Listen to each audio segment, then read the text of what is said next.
Yeah, we live. Welcome back. Survival Minds.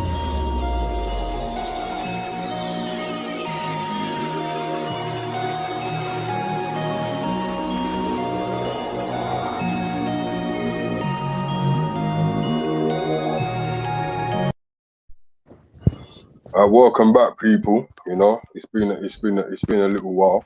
Big up God's gift on the panel. Big up. You know, and we back, and we got a lot of things to talk about today.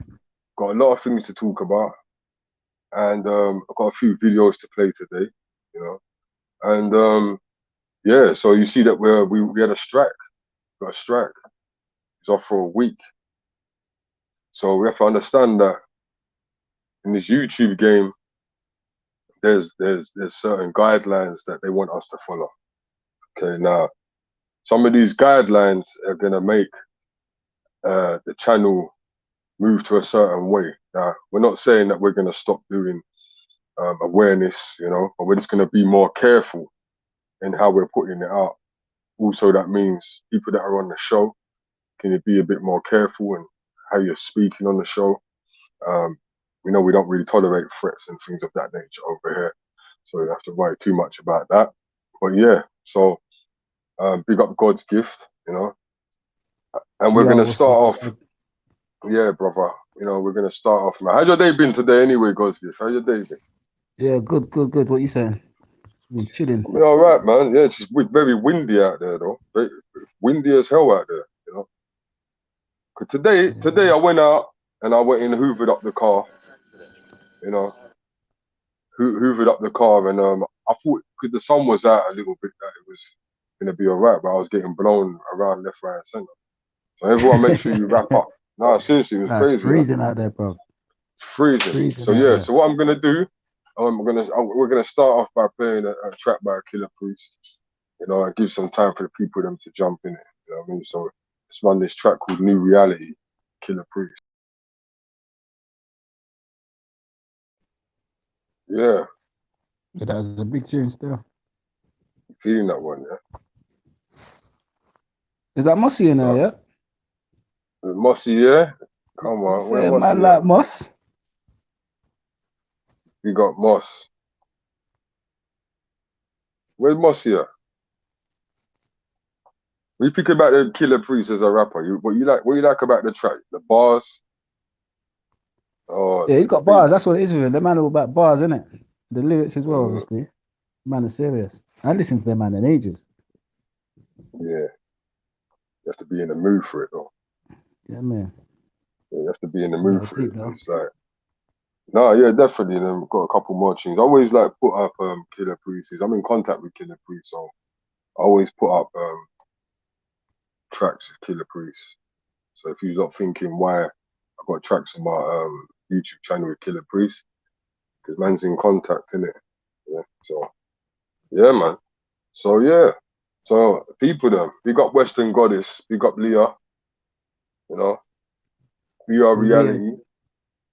You know what I need to do, guys? I've got to put the link.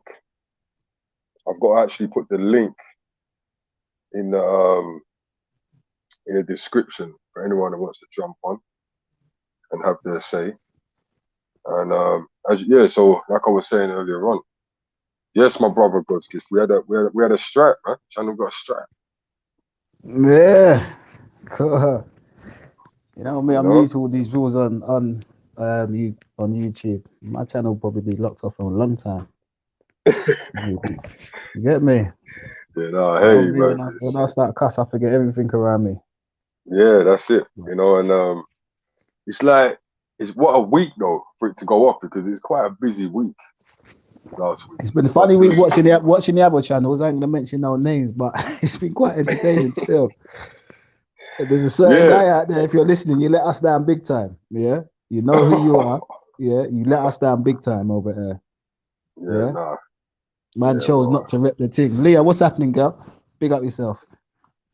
Yeah, you have to, like, you know, it's like, you see when you come on these type of platforms where you got different types of people, you got to just know how not to draw yourself into certain things. That's what it is, though. Yeah. That's like you just got YouTube to is show not the you. real. Is not the real life. You Yeah, see what I'm saying? you And know. people, Yeah, when you're dealing with emotions, you're not meant to be on no platform with no emotions. Just take all you got to do is press the button to come out of it. yeah, Get me? yeah. And But there's nothing wrong with a little debate. no, definitely not. You know, but It's been entertaining though, PLI.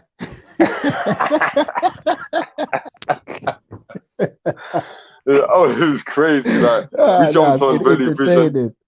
Big up Valley Vision. We jumped on Valley Visions yesterday. Yeah, man, that is a good thing already. Big up Valley all day. There were some people over there talking like Valley grew up in the farm life or something. Like, I don't know. See, them But it's man, just like see from that, I will mention the name. Ned, you are the biggest dickhead I've ever come across. Excuse my French. Yeah. But them man there are just different. yeah, yeah, it is what it is. You know what I mean? It's like, yeah, Ned, I don't know what you was on yesterday. Like, I thought the conversation was going cool at first, you know, but then when The man we realized started like, man was talking to a racist. yeah, like the man that went down London that time was your cousins or something, You see what I'm saying? or if you weren't there yourself, Man just you got know? so angry though. He was so funny. Who do you think Yeah, you're talking to? I don't understand. You're trying to tell me what are you calm yourself down, rude boy. yeah. Can't. I'm not even in front of you, bro. You're getting so mad. Like, come on, man.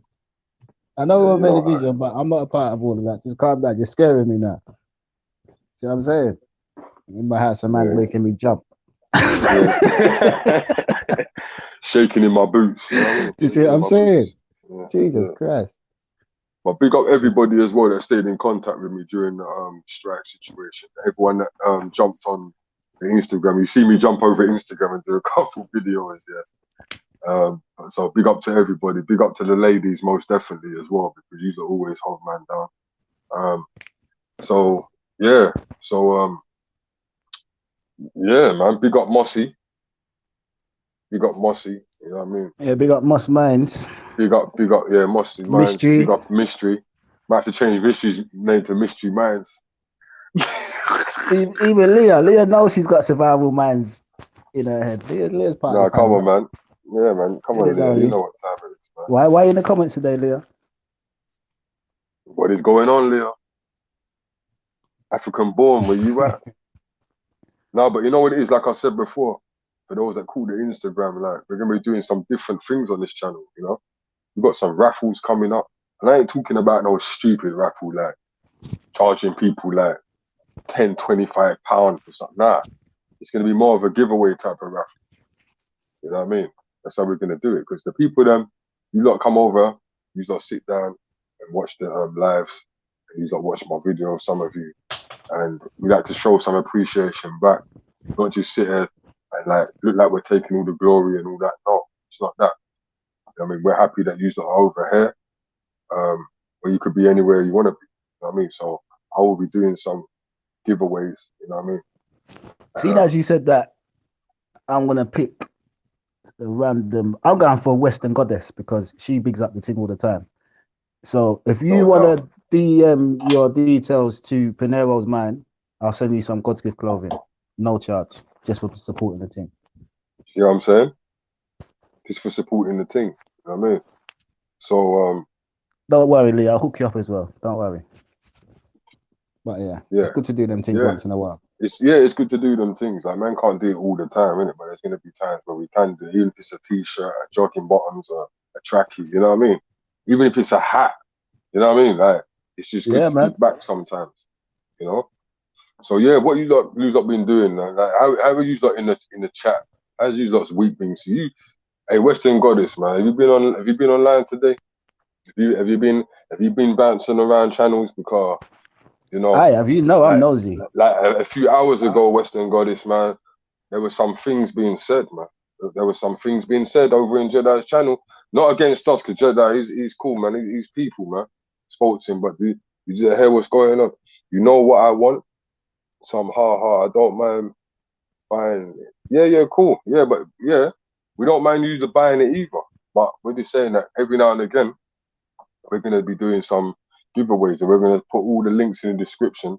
If anyone does want to buy, we're gonna put all the links in the description, and all the links are in the description. But we're gonna add God's gift to that now as well, and just get. But Leah, you ain't got to buy none. Western Goddess and Leah, you'll get your things. Just let me know. Yeah, you lot are too where you regular. are, and you get your things sent out to you.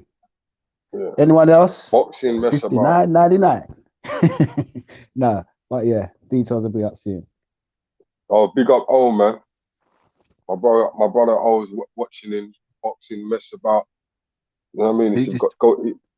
That's my guy, man. We used to train together in the gym and all that. You know what I mean? But what's that? The family tree guy? Nah. Yeah, big up the family tree. O'Shea, boxing the mess about. Yeah. Boxing mess about with my don.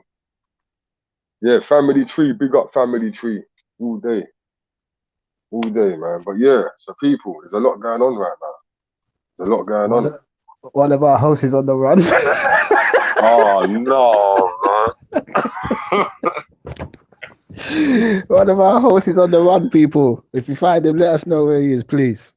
Yeah, man. I'll be trying to contact, man. You know what I mean? I'll be sending emails, DMs. Might have to send out a private iPhone, man. You know what I'm saying? That's what I'm saying. Nah, what is going on, man? Where's the contact, man? Where's the love, man? People's got to come back. What did I do? Back. You know what I mean? What did I do? You know what I mean? Conscious creation, big up. Oh, I'm glad you're back, man. I'm glad that you're back, bro. Trust me. Because without no audience, I'll be talking to myself, bro. Or sister. Oh, is that Russian?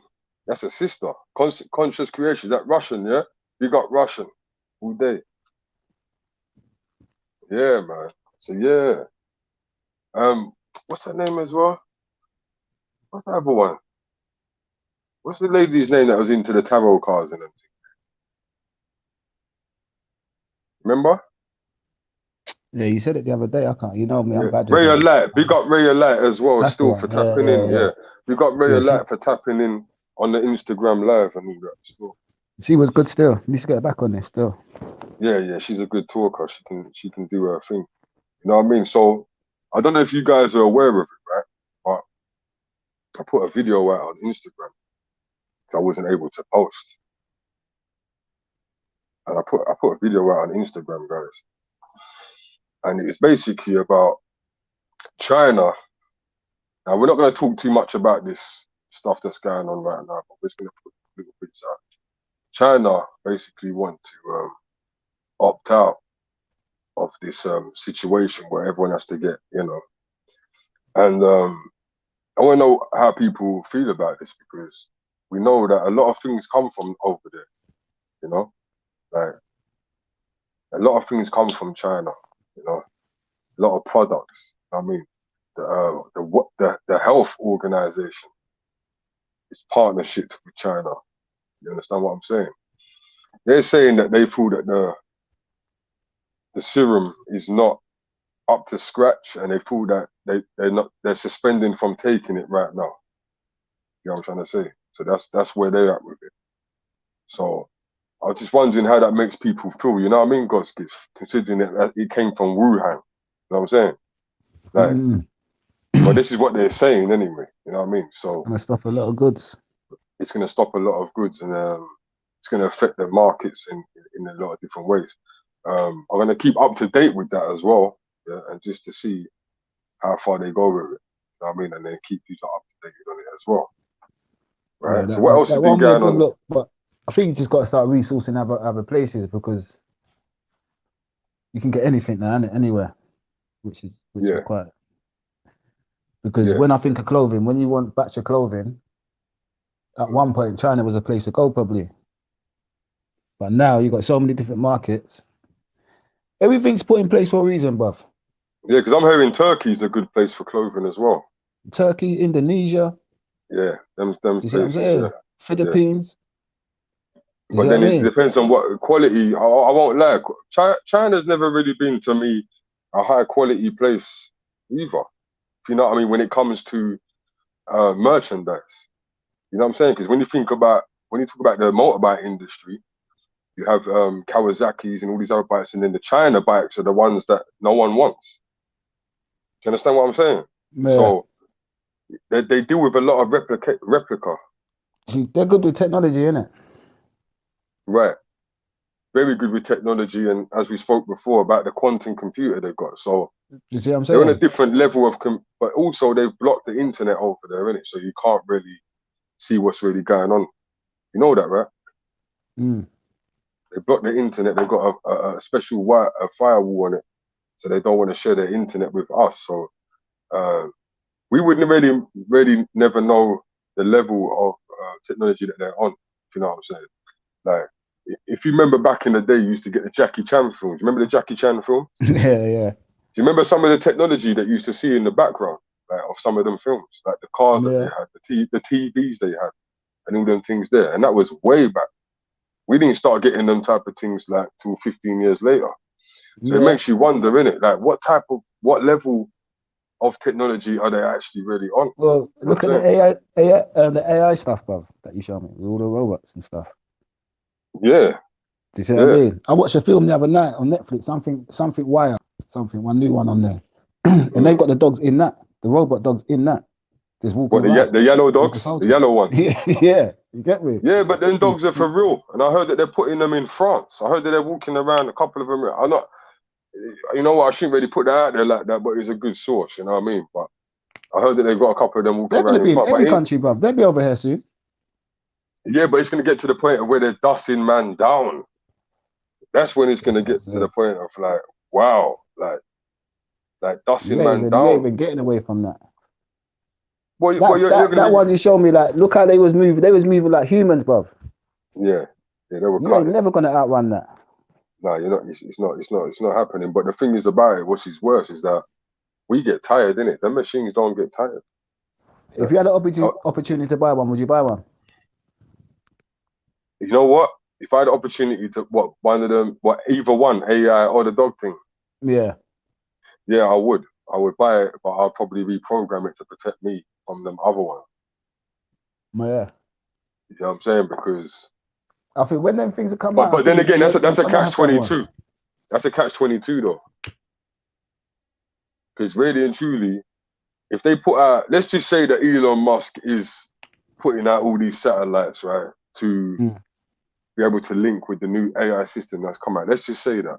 Then that means that there's going to be a brain system away from you. You know what I'm saying? That controls this Yeah. robot. Just like the you know the cars. You got the GPS in the cars and that without Wi-Fi. Like my car's got GPS. You don't need Wi-Fi. You know what I'm saying? So it's obviously there's something that can be implemented into the robot. Now, are people really cool with having AI robots in their yard that is controlled by somebody else or can be controlled by somebody else? I don't know. I think that quite excite me, brother. If I knew I had one of them being delivered, I ain't gonna lie about that. Yeah, Seriously. yeah. No, but that's the I mean, thing, like, though. But what? but That's that's the gotta way be we the look at best it, though. security in the world. Imagine you walking down the road to the shop with that behind you, bro. All right, that's cool. But would you think like that if films like Star Wars? Because if you think back to films like Star Wars, they had 3PCO and R2D2 and them things, right? And that made it cool in our minds. They tried to make it cool in our minds that if we got little robots running around, that it's a cool thing, isn't it? But no one ever think that if they switch on But you gotta say to yourself, like, if you come out your house tomorrow and everyone was just beefing, everyone had knives, everyone had guns, you're gonna go and buy a gun, innit? you, yeah. You know what I mean? So if people's come with those robots, I want one of those robots, bro, because no matter what gun you got, you are not beating that Yeah, robot. So it's best I yeah. get something that I know gives me enough escape time or what to get in my car and get the hell out of there or what. You get me? But put that down the All right. front line first. Yeah, yeah. But if you Get me? feel like Because that, yeah, if you feel like that though, yeah, then if you feel like that, yeah, then that's very dangerous for if we had them to sell like on a mass scale, like we could just buy them on a mass scale, like that's what other people it see. would be that though, probably though, P. Yeah, yeah, Because you got to think like you'll be kind of useless without one if you didn't have one and everyone else did. yeah, Do you see what I yeah, mean? yeah. And we're getting run I'd down want, left, right, and center. yeah, bro. I'd want 5 of them. Stay there. 5 of them lined up, We one gotta after get a little another. army. Yeah. Okay? Looking like Iron Man. You know what I mean? You know when I'm coming down the road because the whole concrete's rumbling with my little army behind me. No, but it's gonna Get get to me? that. But that's what I'm saying. Like you're saying that you see the dogs and all that. It's gonna get to that point because it's like, what are they waiting for? You know, they got these things manufactured already. You know what I Yeah, mean? man. They got these things. Yeah, I man. think they've had these things for a while, like just stored away. You know what I mean? Look And they're how just old gonna some of these release them. films are, bruv. I know. Do you see what I mean? Yeah. The Japanese love technology. They've been building these things for years. Mm. Look all now, you You can know. get a robot that can cut your whole grass.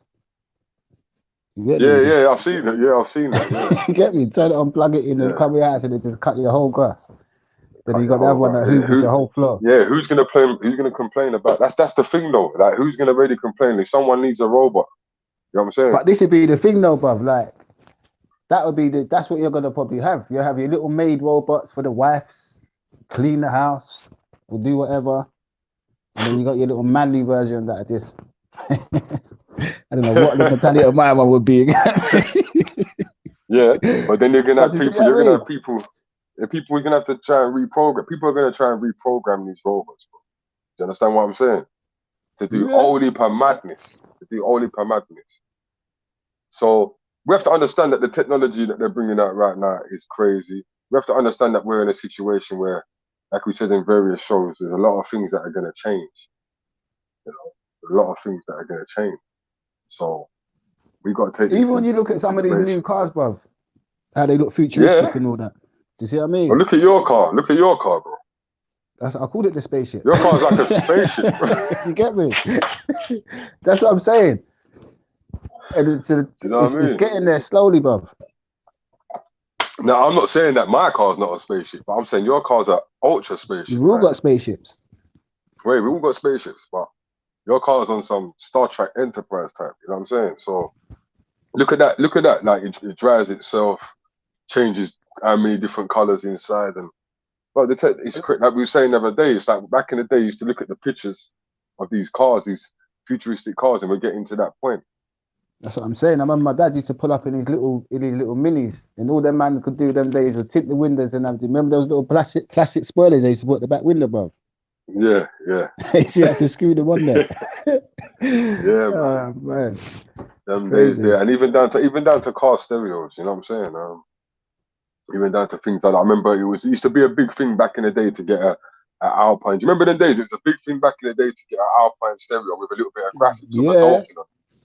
You remember the one I'm talking about, right? Remember one point you had to take the whole thing out of the car with you, bro. Yeah, the whole thing, bro. Yeah. Take the whole It's stereo like, out the car. but you know the one thing I always ask people. Technology basically went from 0 to 0 in the last 60 years, right? 40 years. Mm-hmm. But why in this time? How comes it sped up so quickly in this time? It's just a little question that I want to throw out to the people for them to think about that when they go away. You know what I mean? Like, why only now in the last 25 years has technology gone from us watching brown TVs, yeah, and black and white TVs to flat screens in this space of time? You understand what I'm saying? Mm. Like, it's such a short space of time. People need to think about that. Think about where all this technology is coming from, or think about if they've been hiding technology from us all this time. But what's going on in the music world, bro? I know that you're a man that keeps up with the music industry. You know what? Well, you know my situation lately. I haven't even really even concentrated on music. You know, I've been trying to. I ain't gonna lie, I've been trying to, but there ain't really nothing out there at the moment that's even caught my attention, to be honest. What about that Charles guy? He ain't playing, man. Like Nah, he's serious. Yeah, he ain't playing no games. What's his name? Charleston West. Yeah, Charleston West. If you ain't seen this guy, right, you need to go and check this guy out. Like, he's not playing no games. He speaks his mind. He speaks his mind to a point where you better mind someone that'll come for him. You get me? Yeah, he'll probably get this channel a strike. That man there. Yeah. What they're saying. To say what he says in the UK, you'll get a strike. Trust me. Yeah. That man will be like, what's this guy talking about? So what? You think that it's like that? You think that YouTube have got like certain policies. I think the they got UK, certain I policies. think they got different policies in America because even when you watch some of their podcasts, like what their man can talk about, obviously certain things will never change, but they're a bit more That's a open shame. on their ones, isn't it? Yeah, but that's a But shame. they're a bit more forward than us though. Like we're still playing catch up when it comes to us doing what we want to really do and owning the rights to do what we want to do. We're still kind of behind America, but we're definitely catching it and getting there. I mean, independence is key. No, I hate. But it's like he was saying some real serious stuff, and what some of the points he was making, like some of the points that he was making were really serious. He's basically saying that how a lot of rappers, you know what I mean, they talk about a lot of killing, you know what I mean? They talk about a lot of different types of business, you know what I mean? Like my guy, oh, but it's like when it comes down to the nitty gritty, I know what you're saying. It's kind of hard to talk about them things. Yeah, man. Yo, big up yourself. What's going on? What's going on, God's gift? What's going on, big up, bro? brother. How you doing? Just listening Yes, to you, What's man. going on, my brother? I'm good, you know. Yeah, Good, man. you This is know. my boy. Oh, man. We just work out in the gym. You know what I mean? Like, Yeah, been man. trying to. good people, good knowledgeable people here. You know what I mean? So what are you Yeah, saying, man. old man? Now I was listening to you, man. What were you man saying about the electric dogs and electric cars and all this stuff from China and that? Or what? You man moved on from that? I was trying to. No, we can go straight back into that No, if you go want, back man. to that, yeah. What was you man saying? What you saying, man? No. Well, No, he's basically saying is that I was basically saying if it gets to that point where it turns to government issued to certain authorities, I'd want my own version for myself, for my own security. Yeah, of course. Do you see what I mean? Because it's like that's like going to a gunfight without a gun, not having one of them. Of course. What do you think, though? What would I have one? Yeah, I'll probably have one. Like I said, I would have to assess the situation, innit? God, you get me? But then again, when a man might say, "Well, what's the point of having one and whatnot?" But yeah, you want one of them things there to protect you in your house and that. You get me? Yeah. And when you think about it, like you're in your house, you got a smart TV, you got a smartphone. So, like, you get me? How do you know your TV ain't watching you while you're in your house? You get me? Exactly. Yeah. And it's all technology. You've got to keep up. If you're not keep up, you're behind. And if you're behind, you're losing. Trust me on that. Yeah, of course. That's why we've all got smart TVs. That's the only catch to it, though. No, I was just saying what you were saying. That's the only catch to it, though. If we don't buy certain things that we live in the Stone Age. Yeah, exactly. No, you got to keep up with the times, my brother. You got to keep up with the times. Man. Once upon a time, you got to remember back in the days, you know, people used to rob and do all sorts of mad things. You know, now it's not like that. People don't need to rob no more. People go on their laptop and make money off technology. You understand? You see what I'm saying? Exactly. Exactly. When you're doing all robbery like what you're doing, well, not you, what people were doing back in 92 and 91 and let's say 2003, you come like you're a dinosaur now. You get me? Because that's not. You get me? It's not the way forward now. Yeah. That's not the way. It's done. If you do robbery, it has to be proper things. So, like, I'm not endorsing robbery or anything. I'm not saying I'm a robber, but I'm just saying, I'm just using it as an example. Like, you have to keep up to the times. You get what I'm saying? No, you're right, man. You're right. Because what you're saying is right. Because all the youngers I see around me, enough of them are on this Bitcoin and stuff. Come on. They're doing it. They're making it that way forward. Do you see what I mean? They're teaching me this stuff now. Yeah, I'm catching on myself. That's a good investment, though. Yeah, bruv, that's the way forward now. It's a good investment. It's a good investment. It's a good opportunity. Because back in 2017, I remember 2017, so a man was saying to me, "Yo, bro," and I told him about Bitcoin and that, and I'm saying, "Nah, what's this? What's that?" You get me? I didn't really know too much. I didn't really know too much about it like that. You get me? And when man was bringing it to me, it's funny how I come across Bitcoin. I can't even say on this, but it's crazy still with the Bitcoin how it kind of come out to be used because you know Bitcoin was really used in the criminal world first. Yeah, it was on the dark web. It was classed as untraceable money, innit? Basically. Yeah, it was on the dark web. Yeah. what I'm saying is, like, I was reading an article today, and a man was saying, "Rah, back in so and so 2016 or one of them times there, I think it's all earlier than that, 2013 or something. Yeah, boom, he bought a bed using 200 pound worth of Bitcoin. Yeah, man. Buy the bed, whether it be in China or wherever he bought the bed, 200 and something pound worth of Bitcoin. That same 200 pound he used to buy the Bitcoin today is worth 400,000, my brother. Yeah, that's what I'm saying. So that's going back to like 2000, some deep 2012 when Bitcoin just start coming out. You get me? That's what I'm saying. And that's what them days there, I just didn't understand it. You get me? Yeah. Like when man explain it to me, I'm just like, boy. It's never too late, you know. Man was into the fast money I'm back on it then. now. Trust me on that. I'm on it now. Never too but late. It's true what you said though. A lot of people might not know that the Bitcoin was actually used to spend on the dark web. That's where. Yeah. And you got to remember, it's not just Bitcoin now, my brother. So a lot of man, nah. There's a lot of them. Ethereum, loads of them. Bitcoin's the name. Bitcoin's the Coca-Cola right now. You get what I'm saying? Yeah, exactly. Right. You don't wanna, like, unless you got, like, say, for me personally, unless you got like a 50k, or you coming into that with like a 50k or 40k, then it don't make sense really to go and put 2 bags on Bitcoin right now. If your hands, exactly. Your hands weak right now, don't really make too much sense. You can still do a thing, but it ain't gonna be life-changing money unless you're coming in there with a 50k. You know your thing, man. You're gonna have to look to other coins. You get me? And they got plenty other coins that are there, just like how Bitcoin was back in 2017 and so forth. You get me? And you just for you to go and invest in it. Take a 10, take a 5, whatever you can put, and just build it up. Because it's better than the bank, my brother. What does the bank give you? You put your money in the bank. How much? Exactly that. Your 100 bags, you put your 50 bags, you put your 20 bags, your 5 bags, whatever you have. What interest does the bank give you back, my brother? Nothing. You get me? So really, you're doing exactly the same thing. You might as well just put your money as an investment. I'm not telling you to do stocks and shares, trading or margin. You know, I'm just telling you to, as an investment, put it in what you call it, a good coin, whether it be Bitcoin. You can put it in Bitcoin if you want. You know that ain't really going nowhere. Tomorrow it might go down, but it will never really, your money will never get wiped out unless that goes all the way, unless Bitcoin gets wiped out. Do you get what I'm saying?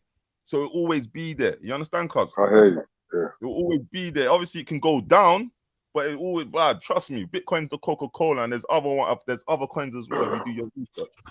Yeah, like we said before, man. Like we said before, there's no gold left, man. So it's better you invest in something. Bitcoin's almost that. You get me? That's the next gold. That's the crypto gold. That crypto itself is like gold now, my brother.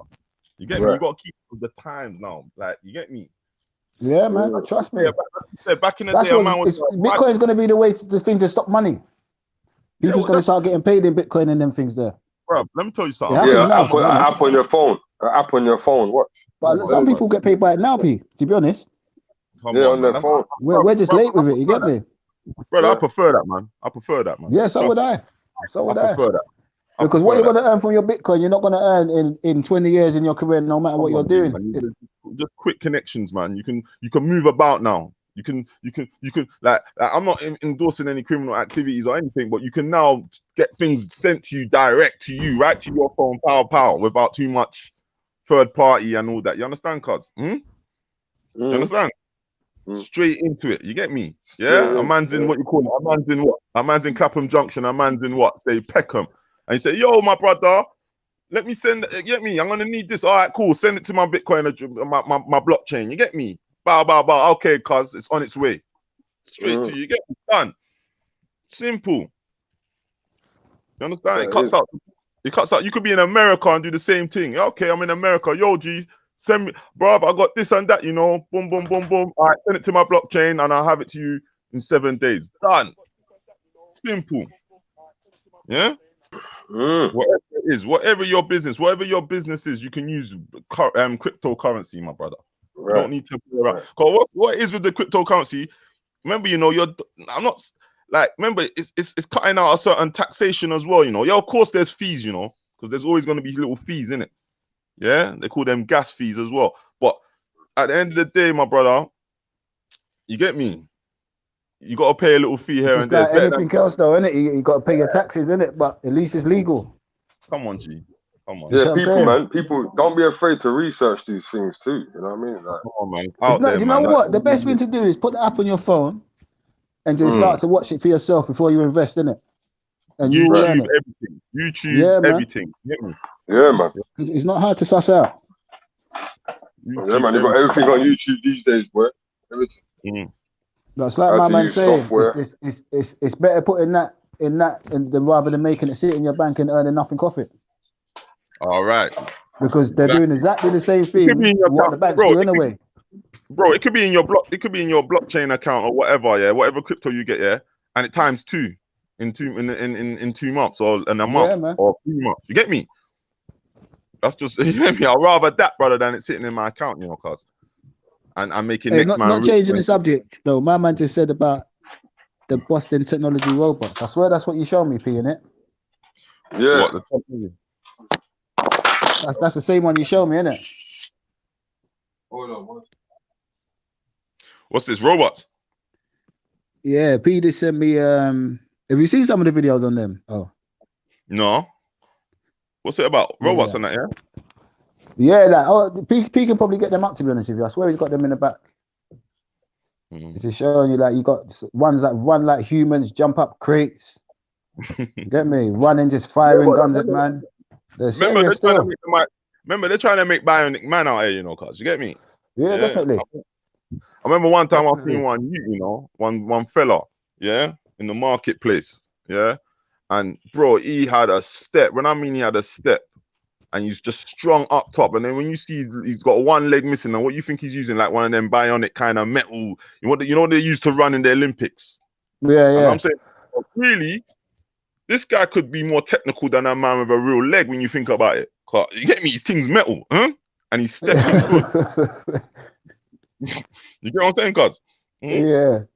Yeah, come on, man. Them things they're trying to make the best human, like the bionic human, brother. Best soldier, the best athlete. You know what I'm saying, cuz? You will get that though. You will get that. Some RoboCop. Like some Terminator business. You know what I'm saying? Definitely. That's why I was saying to P that I'd rather one, because even in the criminal world, that's going to be that's a good part of your army.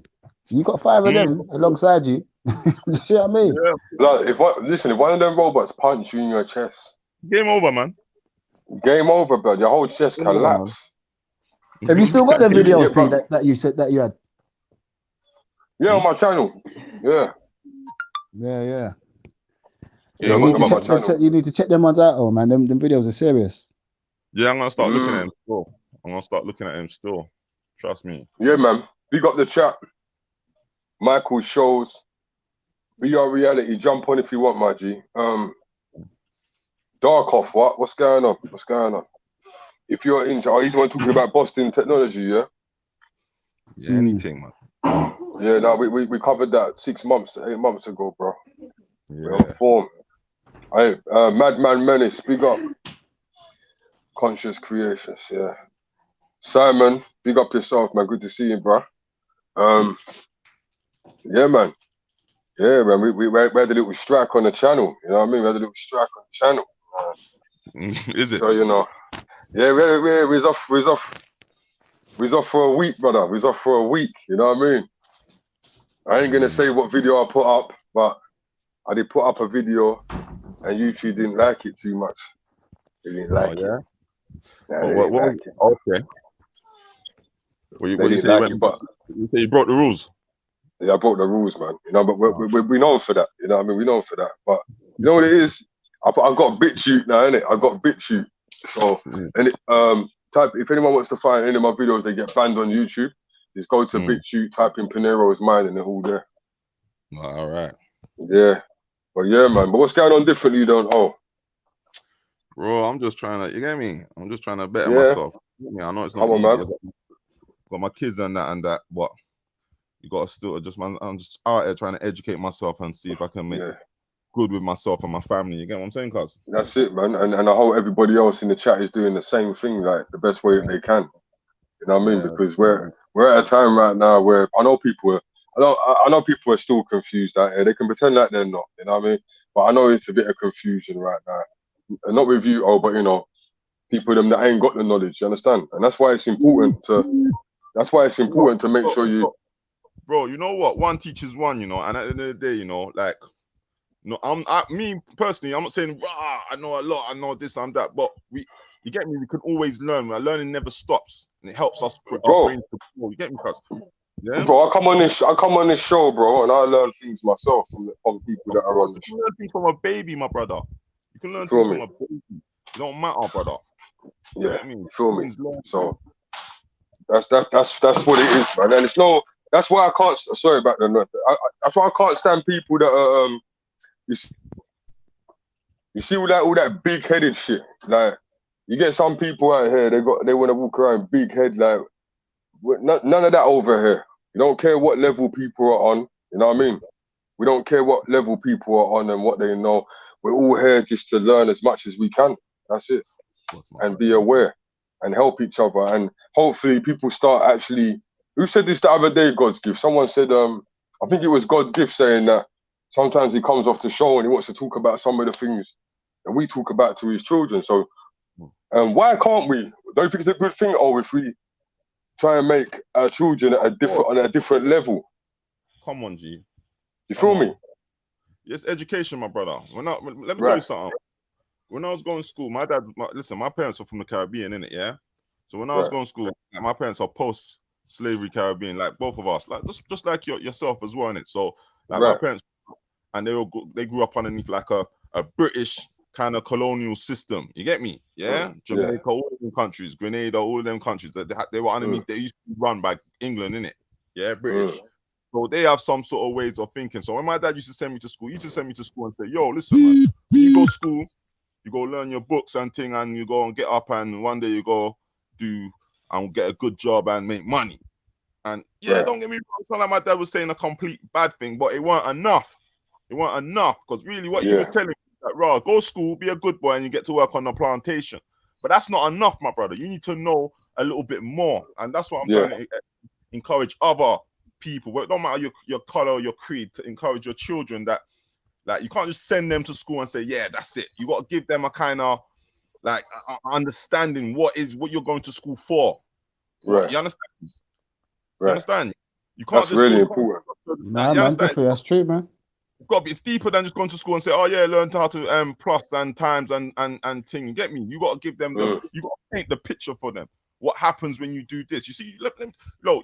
Like, bro, if you get in trouble with the law, it don't just affect you now. It affects you 5, 6, 10 years later when you're ready to get your big money hunt, your $500,000, and you say, "Listen, man, I want to go and live in America." And then America say, then they say, "But hold on, you can't live there because you did all these mistakes when you were young and so." You understand? We have to educate our children, bro. Not just to work on our plantation, but to become entrepreneurs, brother. You get me? So, yeah, man. We were saying the same thing on the show a few weeks back. Remember, Pete? Bigger than just being a barber shop or a food shop. Nothing wrong with having a barber shop. But why is that always the one that gets promoted? I hear you, bro. Nothing wrong with having a barber shop or a food shop, but we can do more now. The technology's out there. You get me? Yeah. We can be a lot more and run our own things, brother. Our own things. You understand? And help one another. When I was going to school, you know, my little brethren, Elliot, rest in peace. Yeah, a white boy, yeah, Caucasian, yeah. He used to always muck about, and I just said, "Bro, what's going on, bro?" What? He said, "Bro, forget this, man. When I finish school, man, I'm just gonna go on." You get me? My uncle's a builder and all them things there. You get me? And it made sense. Like, bro, you know what? What I noticed for a lot of the white kids, when they don't have to worry, they always got that privilege. For me and you, brother, we ain't got no uncle that's doing building and so forth. Not most of us ain't got that sort of thing. You know what I'm saying, cuz? You know what though? I was lucky enough to have that still. Yeah, 1 and 2. You get me? Like my uncle was a plasterer and I was doing a lift job. You get me? And then I'd lost the job and he just said to me one day, "Yeah, come and do some work." And I'm a plasterer now. Yeah, well, that's beautiful. That's beautiful, but we gotta promote more of that, man. More entrepreneurness, bro. You get me, cuz? Yeah, I think that's the main thing is teaching them to be entrepreneurs, because that's what I try to install into my kids now. Group economics, brother. Group economics as well. Exactly. So exactly. Well, one thing you must realize that school don't end in school, man. No, school is just a kind of matrix, you know. Don't get me wrong; it gives you the basics, but it's a conditioning. When you're in school, they're scouting who's their next. Who's worthy to join their elite system, and who's gonna be criminal, and who's gonna be laborer, and who's gonna you understand, cuz? Yeah. But it's not easy for the working class man and boy, you know, to just say, yeah, boom, boom, boom. You have to break a lot of, you get me, boundaries to get to where you need to get to, you know. You get Are me? you You man know, seeing that? Are you man seeing that on the screen? Oh, sorry, bro. Is it me or is it just flickering back on and off? Yeah, sticking back on and off. Yeah. Yeah, sorry, no, sorry, carry on. Oh, sorry, bro. you get me? See, Big like up, all them big private up schools. BR reality. Big up reality. Big up BR reality, bro. Yeah, Done, no. all them private schools, when they send their kids to school, they don't send their kids to go and learn how to work on, to go and get job on plantation. They teach them how to make, how money make money. You get me, cuz? Yeah. Big difference. Big difference. And that's what you have to teach. That's what you have to put into your kids today. That's what I do. Yeah. You see what I mean? Because I feel every youth should know how to at least buy a house at 16. I think their parents should be teaching them how to buy a house. Of course, but what if the parent don't know how to do that? That's what I'm trying to show you. So we gotta learn, educate ourselves as parents as well, as men, as women. even if you're a parent that ain't got a mortgage, still advise your child to try to get that mortgage. Do you see what I mean? Because you should always want your child to do better than you. Come on. Do you see what I mean? Mm-hmm. I'm telling you, man. But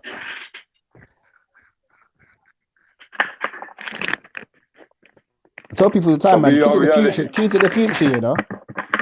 Come on. So that's what I'm trying to say. Even homeschool, like let me show you something. Sometimes kids go school in it, and a lot of parents, some parents, some of us, they just send their kids as a kind of, oh, let me send my kid, I send my child to school, and it gives me a time to get some breathing time to think and do my thing throughout the day and so forth. It's got to be deeper than that, bro. Even when you come home, you got to be teaching them and helping them and sitting down and you get me, and schooling them. You understand? Because you can't depend on your child to just go to school and expect someone else to teach your child. You're the main you're your child's main teacher. You get me? Right, that's how it should be. Yeah, that's how it should be. See, so a lot of youth if you don't do that, a lot of youth will go to school and think that Egypt is his own country. Come on, you G man. What I'm saying? A lot of kids will go to school. There's 30 children in a class, and there might be just that. Your child or whoever's child, God forbid, might be one of the 10 children that ain't really picking up, ain't really learning properly, bro. Because everyone has different ways to learn, and the teachers choose like, oh yeah, this one's not really effective, but this one is. So they work on the ones that they can kind of work that it actually works on. You understand what I'm saying, cuz? Too much labels with these kids today as well. Way too much labels. Your kids could come in like, if your kid's bad today, automatically they got ADHD with these teachers. I don't get them. Yeah, they got titles now, innit? I know if I was in school, they would have said to my mum today, yeah, he's got ADHD. Just because I was answered them back a few times and had a couple fights. You see what I'm saying? Yeah, but listen, man, when you're young, you got energy in it. And you're going to school and you're learning different things, innit? Different tribes, different cultures, different stuff, innit? So it's just a learning process, innit? You might fight, you might do a couple things. Man, it's just what it is as children. Yeah, man. I don't know what happened, BR reality, but jump back on whenever you're ready, G. Yeah. I'll put the StreamYard in the chat again.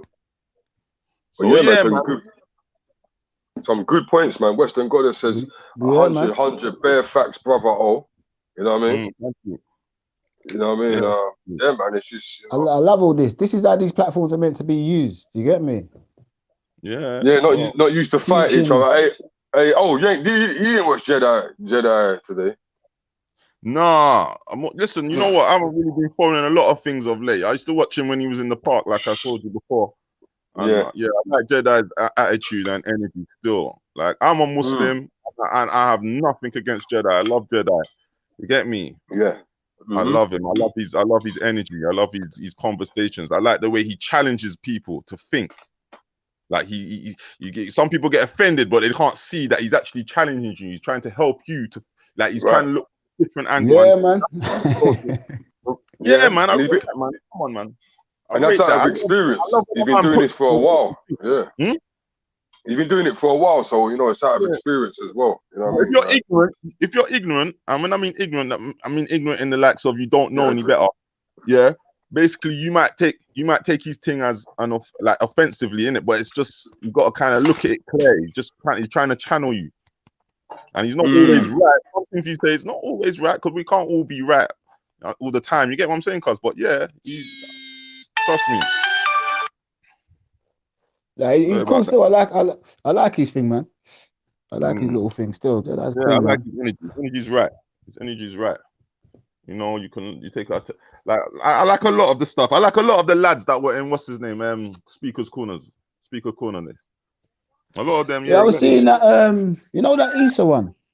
I heard that he passed away still.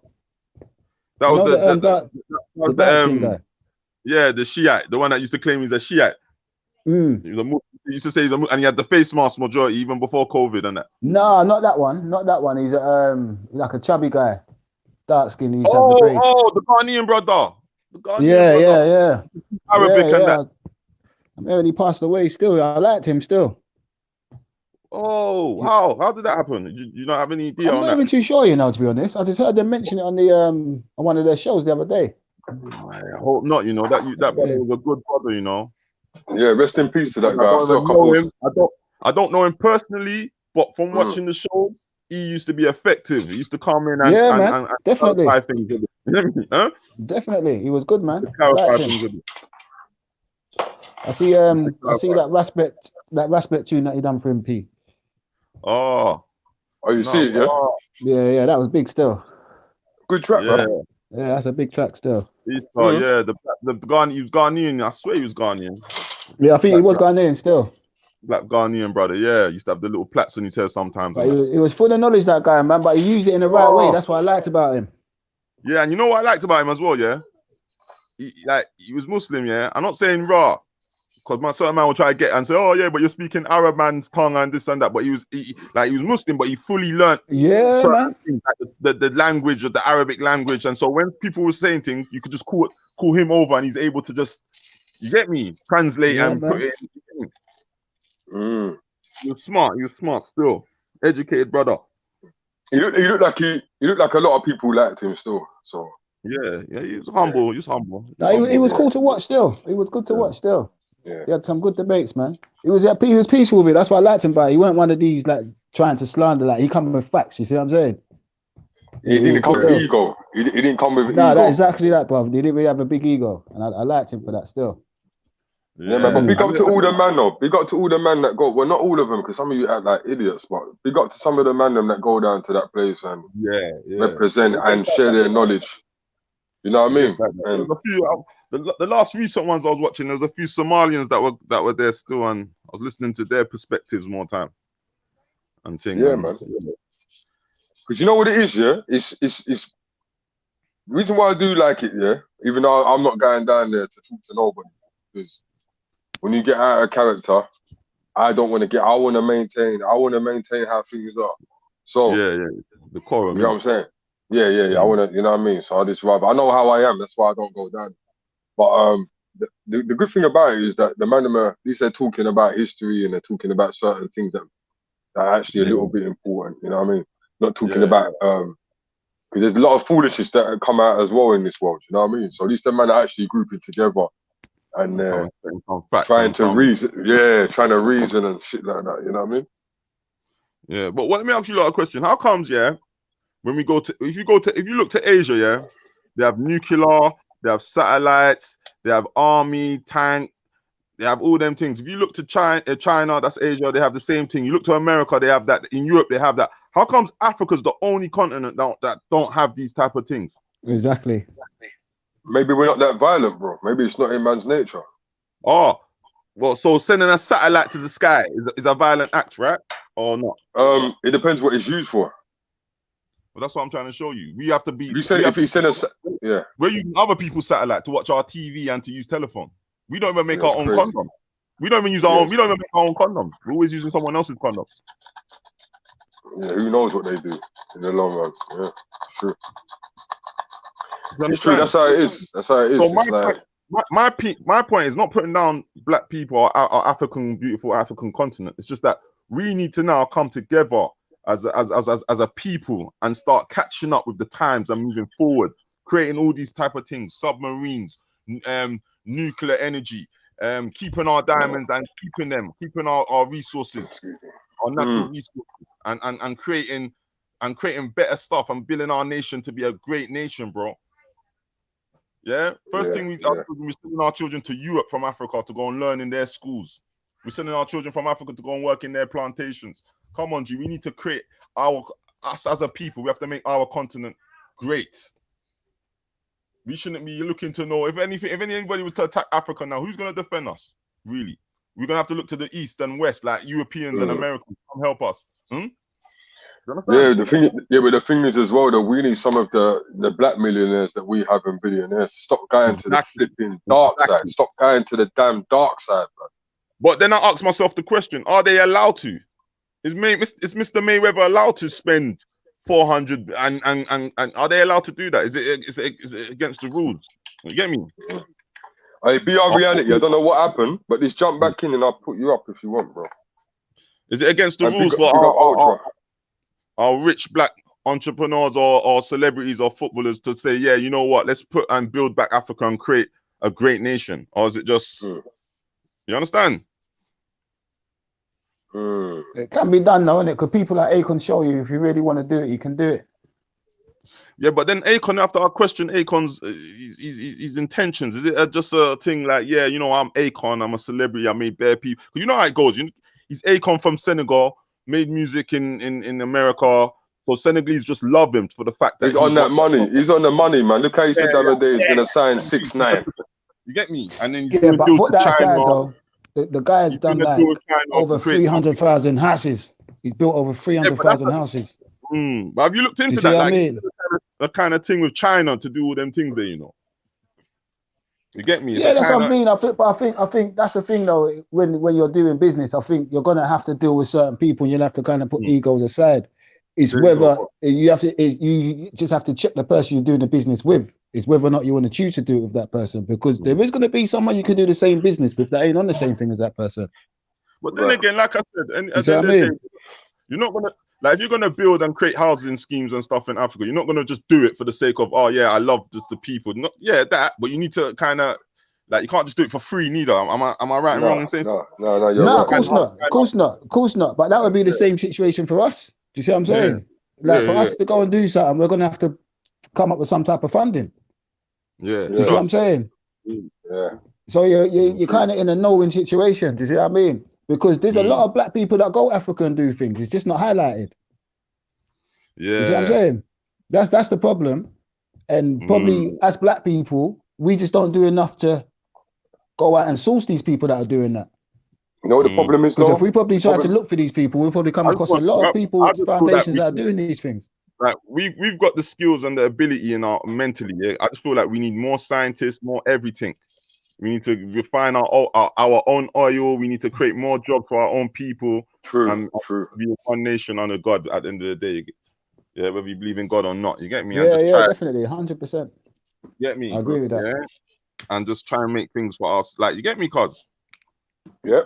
That man's people running to. I'm not complaining, but you get me. We got people going to Libya, getting enslaved and stuff, and trying to get to Europe, and you get me. It's too much. Yeah, it's too much going on.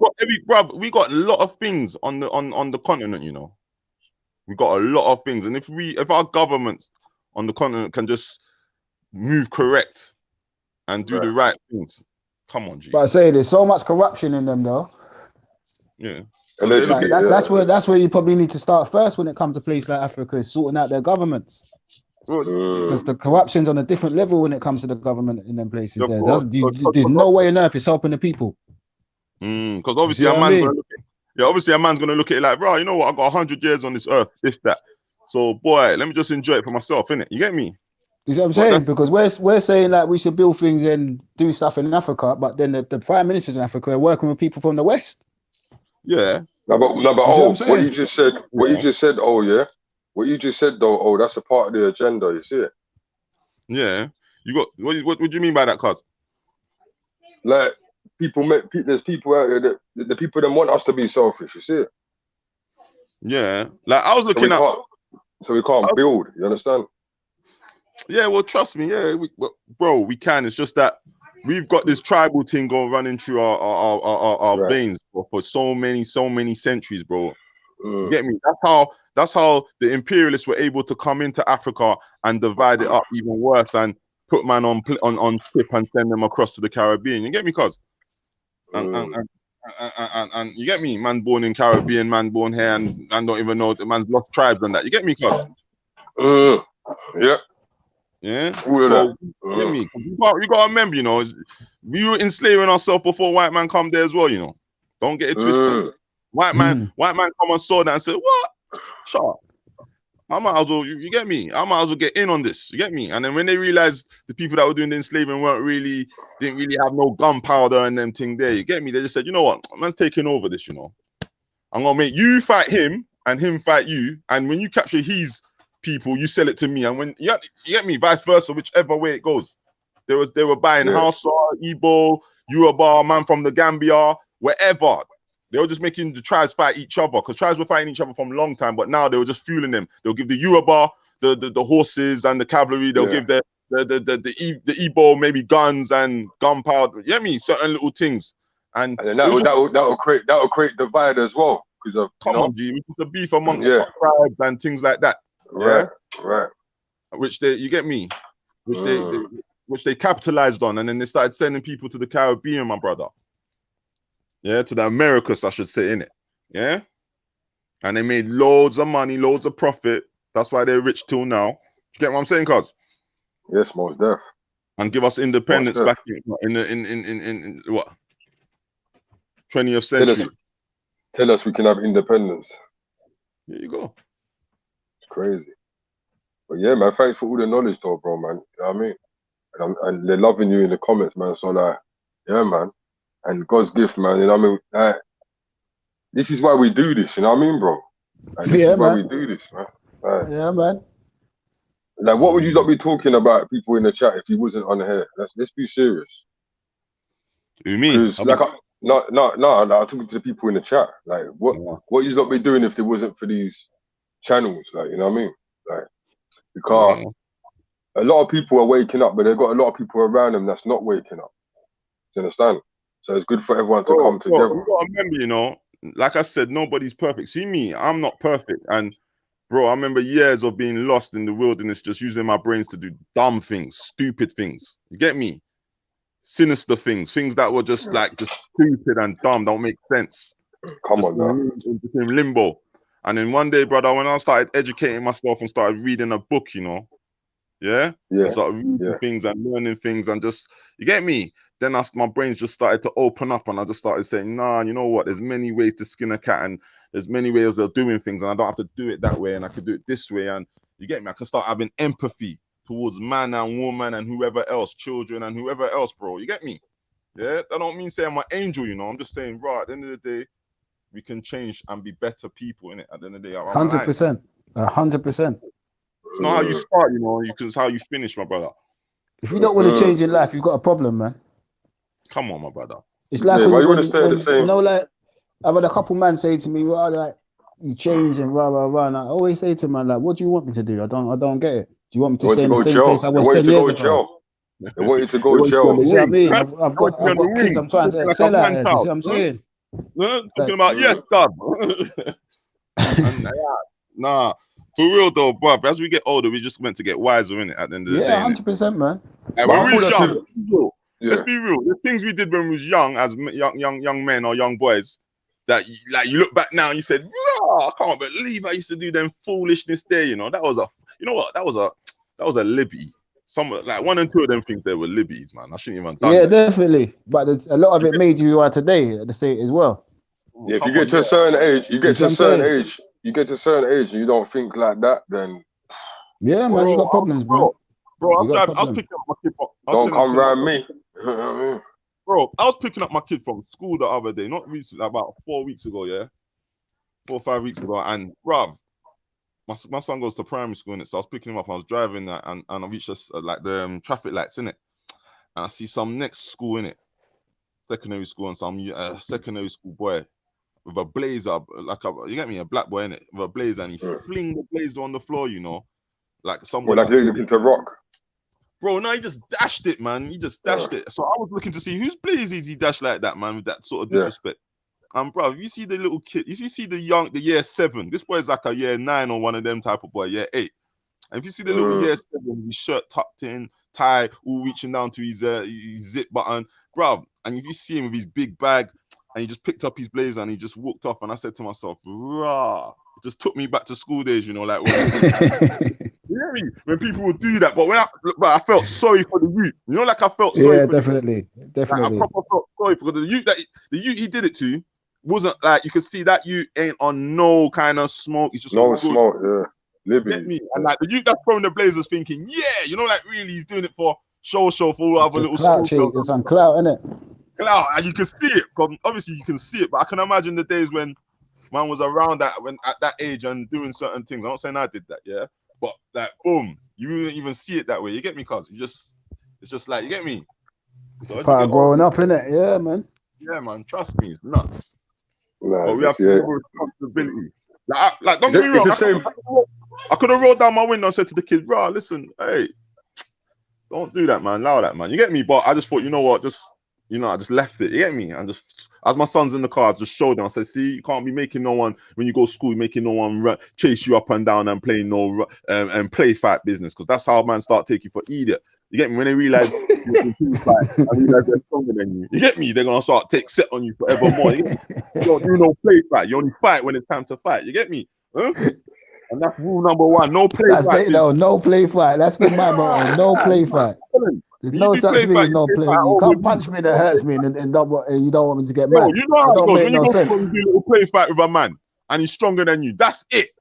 Forevermore now, unless you get me, he might all feel like, yeah, it's anytime it's play fight time or whatever, he wants to try and rough you up and style you. You know how it goes when you're a kid. No one's got no real no time for that. Yeah, no one's got no serious moral compass when you're a child. You get me? So I'm trying to show you got to tell your children them stay away from the play fighting unless they're play fighting with you or brother or siblings within the house. You get me? But at school, you just go to school, learn, and come home and cut out the foolishness. You get me? Straight. You know, you see so much fights on that as well, and it starts with a play fight. Everyone telling them to allow it, and next thing they're rocking for real. Bro, you see what I'm saying? Bro, it can get political. I've had someone to get into a point where a man start dragging man up. Man start dragging man up, brother. And it's not even that they want to fight, you know. It's just that now your ego's got the better of you because now, you see what I'm saying? You feel like you've got to do something now. You see, play fights can go so left. You get me? Let me show you. Like, there can be two children, you know, but when they play fight now, one's stronger than the other, but they're friends. But when one gets hurt now, he goes home, he tells the teacher tells mom is just ignorant for the fact that her child was the loser or victim, and now you know how it goes. And then she comes coming to school, come with arms house business. Now you tell her, no, it's my son. You know, you didn't even mean it. They're friends. Tell you about she's got 18-year-old son and this and that and baby father and all that. I've gone through that already. You know, I said, nah, brethren, I'm not fighting you on no playground stuff, man. I'm not arguing with you on no playground stuff. But you can't talk to everyone like that because some parents are not like that. You get me? They're just ignorant, innit? Yeah, so, you just gotta get me. Now, school's different, man. I feel it for them youth there right now, anyway. Bro, school in like, say, 90s, 80s, and early 2000s, it was a bit more rough than what it is now, though, I think, though. What do you think? It's a bit more cotton wool now. It looks more like prison now. It looks like they've got more security. They've got it's more cotton wool, man. You know, when we was growing up, things were just that little bit more free up. You get me? Yeah, not really no cameras. Yeah. I remember in school, like, you know, you had them spots where you had a couple spots where, you know, if there's a fight, you're gonna either go there or there. Bro, when I was going to school, let me tell you something. When I was going to school, I remember being in like year 8 and year 7. Furthermore, year 7 and come seeing year 9s and 10s with all beard and moustache and them thing there, blood. I don't really see that as before. I don't know what you man see, but when I was going to school, blood, man, them had beard. It was the Indian boys in my school that had the beard still. Yeah, boy, I don't see that now, man. All them youths there, when I was driving past, I see little school, some certain secondary school kids. They're like babies, brother. Must be just getting older or what, bro? You get me? I do say that to myself sometimes, though. Like, right, maybe it's because I'm getting old, you know. Yeah, times are changing. Times are changing. You got to keep up now. You see what I'm saying? Times are changed, man. There's certain things I have to ask my sons, man. Yeah. Because when I first started listening to drill, I felt like my dad when I was talking to my sons about the drill music. I'm just saying to them. Sorry? Go on. So you're saying sorry? Yeah, it's like I feel like my dad because I'm saying to them like, what is this, man? Everything sounds the same. It's the same beat. It's the same flow. You get Hey, me? but But does it your was son, certain lingo they're using. but you see your son, because obviously you're not an old man. Like, I don't know about you. When I was growing up, my dad was I was the youngest. My dad had me when he was in his 40s. Yeah, Yeah. I think. Yeah, so I was the youngest, bro.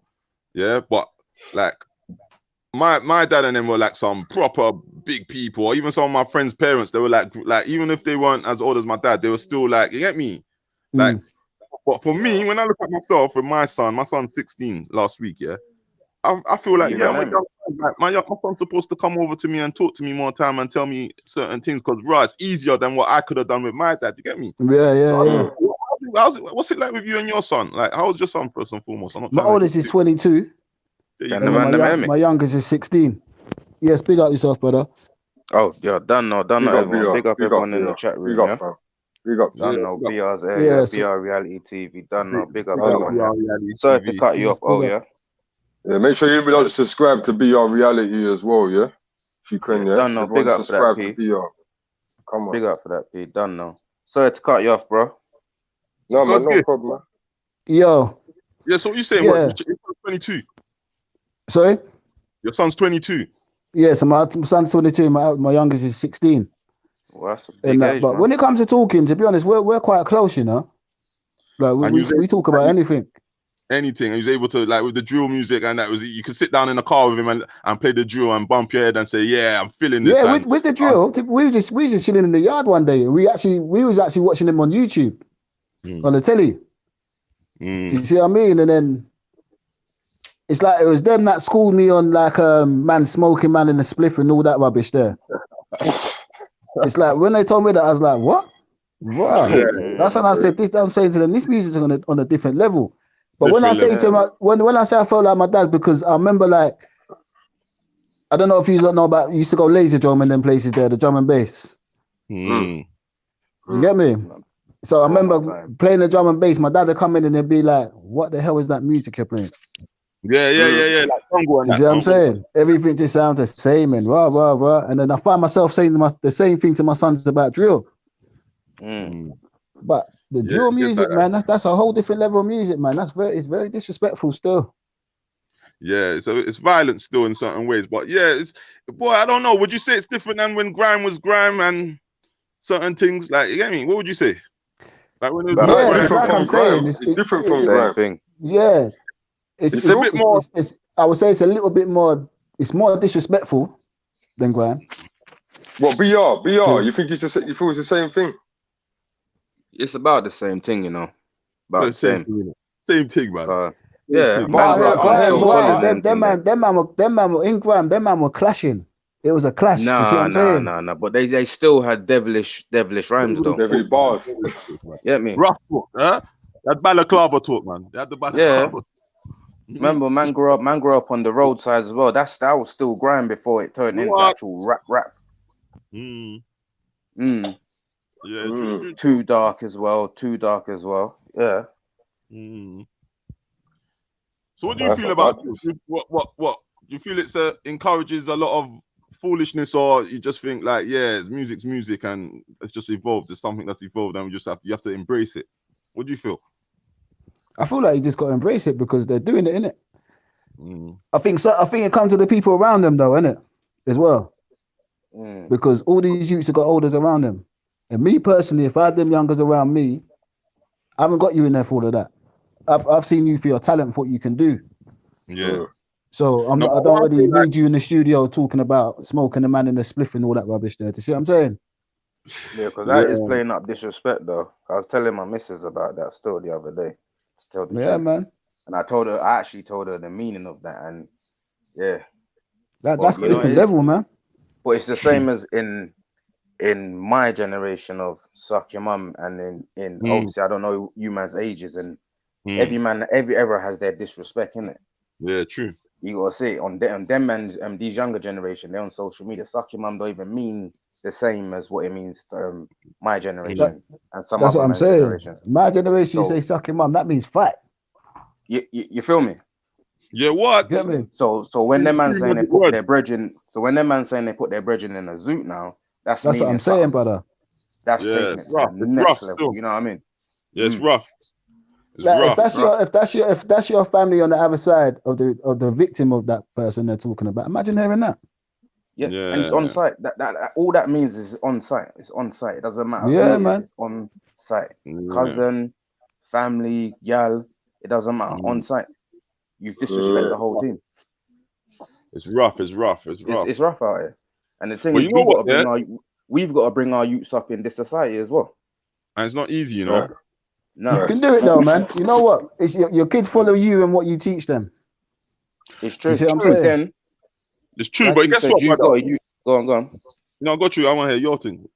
No. One of you said you got youth that's 22, so he's a big kid, isn't it? He's a big kid. Yeah. My ones are still young, so they've not even got to that stage yet. They've still got to go through the transactions of seeing this stuff happen. You know what I mean? Yeah, definitely. Definitely, So but it's how you guide your kids, and it's like what I was saying before. You got to sit down and spend time with your kids. Of course, you see what I mean? Because 100%. if I want my boys to go into men, they're only going to learn that from me. Well, you know what, though, cuz? Don't get it twisted. Not every victim is a bad boy. Not every victim was a man that was on roads talking about, yeah, he go on use zombie and things. Some victims were just man that was young boys that were just cutting through and got unfortunately confronted by like certain demonic behavior. Yeah, man. Yeah. Oh, yeah, where you from? One day I was doing some pull-ups in the park, you know, on the pull-up bar, and I see a young youth cutting through, you know, and a group of other boys that were first and foremost, when I was walking past them, they were eyeing me up like on something like round me and them on sides, but I didn't really pay too much mind to that because I just come to do what I got to do, and I know that they're youth. Really, I know youths are just kind of, and then in that youth man thing group, they misbehave a little bit. So I just, you get me, use the pull-up bar, and then there's a young youth walking past, you know, and as the young youth's walking past, you know, I know that young youth ain't on nothing, but as he's walking past, they want exercise. Right, where you from? What end you from? And what's your name? And boy, you get me? Obviously, he probably said the right things, but what if he said the wrong things? Like, so what? Yeah, like, what's it to do with you or whatever? You know, it could have gone left. And you know these youths there nowadays, knife and whatnot and group thing, they want to show off. Don't get it twisted. You see a lot of these youths in jail. They didn't go jail on no premeditated thing. It's just some impulsive. No, of course not. Yeah, man. Most of them are going to jail on some impulsive thing, you know, like, what are you talking to? What? And back, and whatever else. You get me? And then they end up on in jail doing a 15 or 30 years, brother. Trust me. That's what I'm trying to show you. That's what it's like now. So I think some of them love being in jail. Yeah, that's what I think. I've said that. We've all got friends like that, though, going. I've said that a lot on my channel. You know, a lot of them love to be in jail. I watched a thing the other day, and there's one guy. He does like a podcast, and I think he done like 22 years in prison. And they say he has in his podcast, he has like prison stories of his time being in prison. So he said this one day he was walking the yard, and he said one OG stopped him and said, which is chatting to him, and then he turned around and said, "How long did it take?" But by now they've gone to his cell. I've seen that one. I know what you're talking about. Yeah. And he literally read his paperwork, and he was like, "Okay, so you went in this place, you robbed this place, you was in there for 2 minutes, 2.5 minutes. You've gone into this place, you was in there for another 2.5 minutes. That's 5 minutes." And he was like, "Do you realize that 5 minutes of your life cost you 20 years in jail?" Yeah. 5 minutes taken out of your life cost you 20 years in jail. Right. I said that when the way he explains his story, though, I was just like, right, I've never looked at it like that before. Same thing. I mean? I was puzzled by that because I've sat up in there for years and I thought to myself, you know what? That's real talk. It actually took what 40 seconds, and I done all them years for it. Yeah, you can make mistakes. That's what I'm saying. You can make mistakes. It's part of growing up, but like, you sometimes like a lot of the time you could get punished for them mistakes too. You get me? Of course. That's what I'm saying, bro. What my brother was saying. Guys, one second, my brother. Just want to big up Mystery. Just jumped on. You know what I mean? Yes, Mystery. Big up yourself, bro. Bless up. Yeah, go true, Go true, brother. It's like what my brother was saying a while ago. It's like these youths. It's a thing like you have to go jail for your rep, for your growth, for your street education. You understand? Like, you get me? You know, like going jail before, it was like, oh man, you went jail because you tried to really do something, or you get me? But now these youths just, yeah, man, jail's nothing to them now. You get me, cuz? Nothing. They don't mind to give away their time. Their time is like, you get me? You know, time is valuable, innit? You can't get it back. You get me? They're gonna start licking man off with big sentences though. See, like America, man get 100 years. They're gonna bring that over soon, bro. Trust me. Would you blame them or what? What do you think? What do you think? Of course not. Of course not, because I've got kids growing up in this world, bro. Yeah, they have to set an example. I mean? I'm thinking from a parent's point of view. Like, why I don't want no young killers on the road. I want my kids to just walk the street in peace. Well, let me ask you the next question. Do you think it's wrong for police to stop and search black boys then?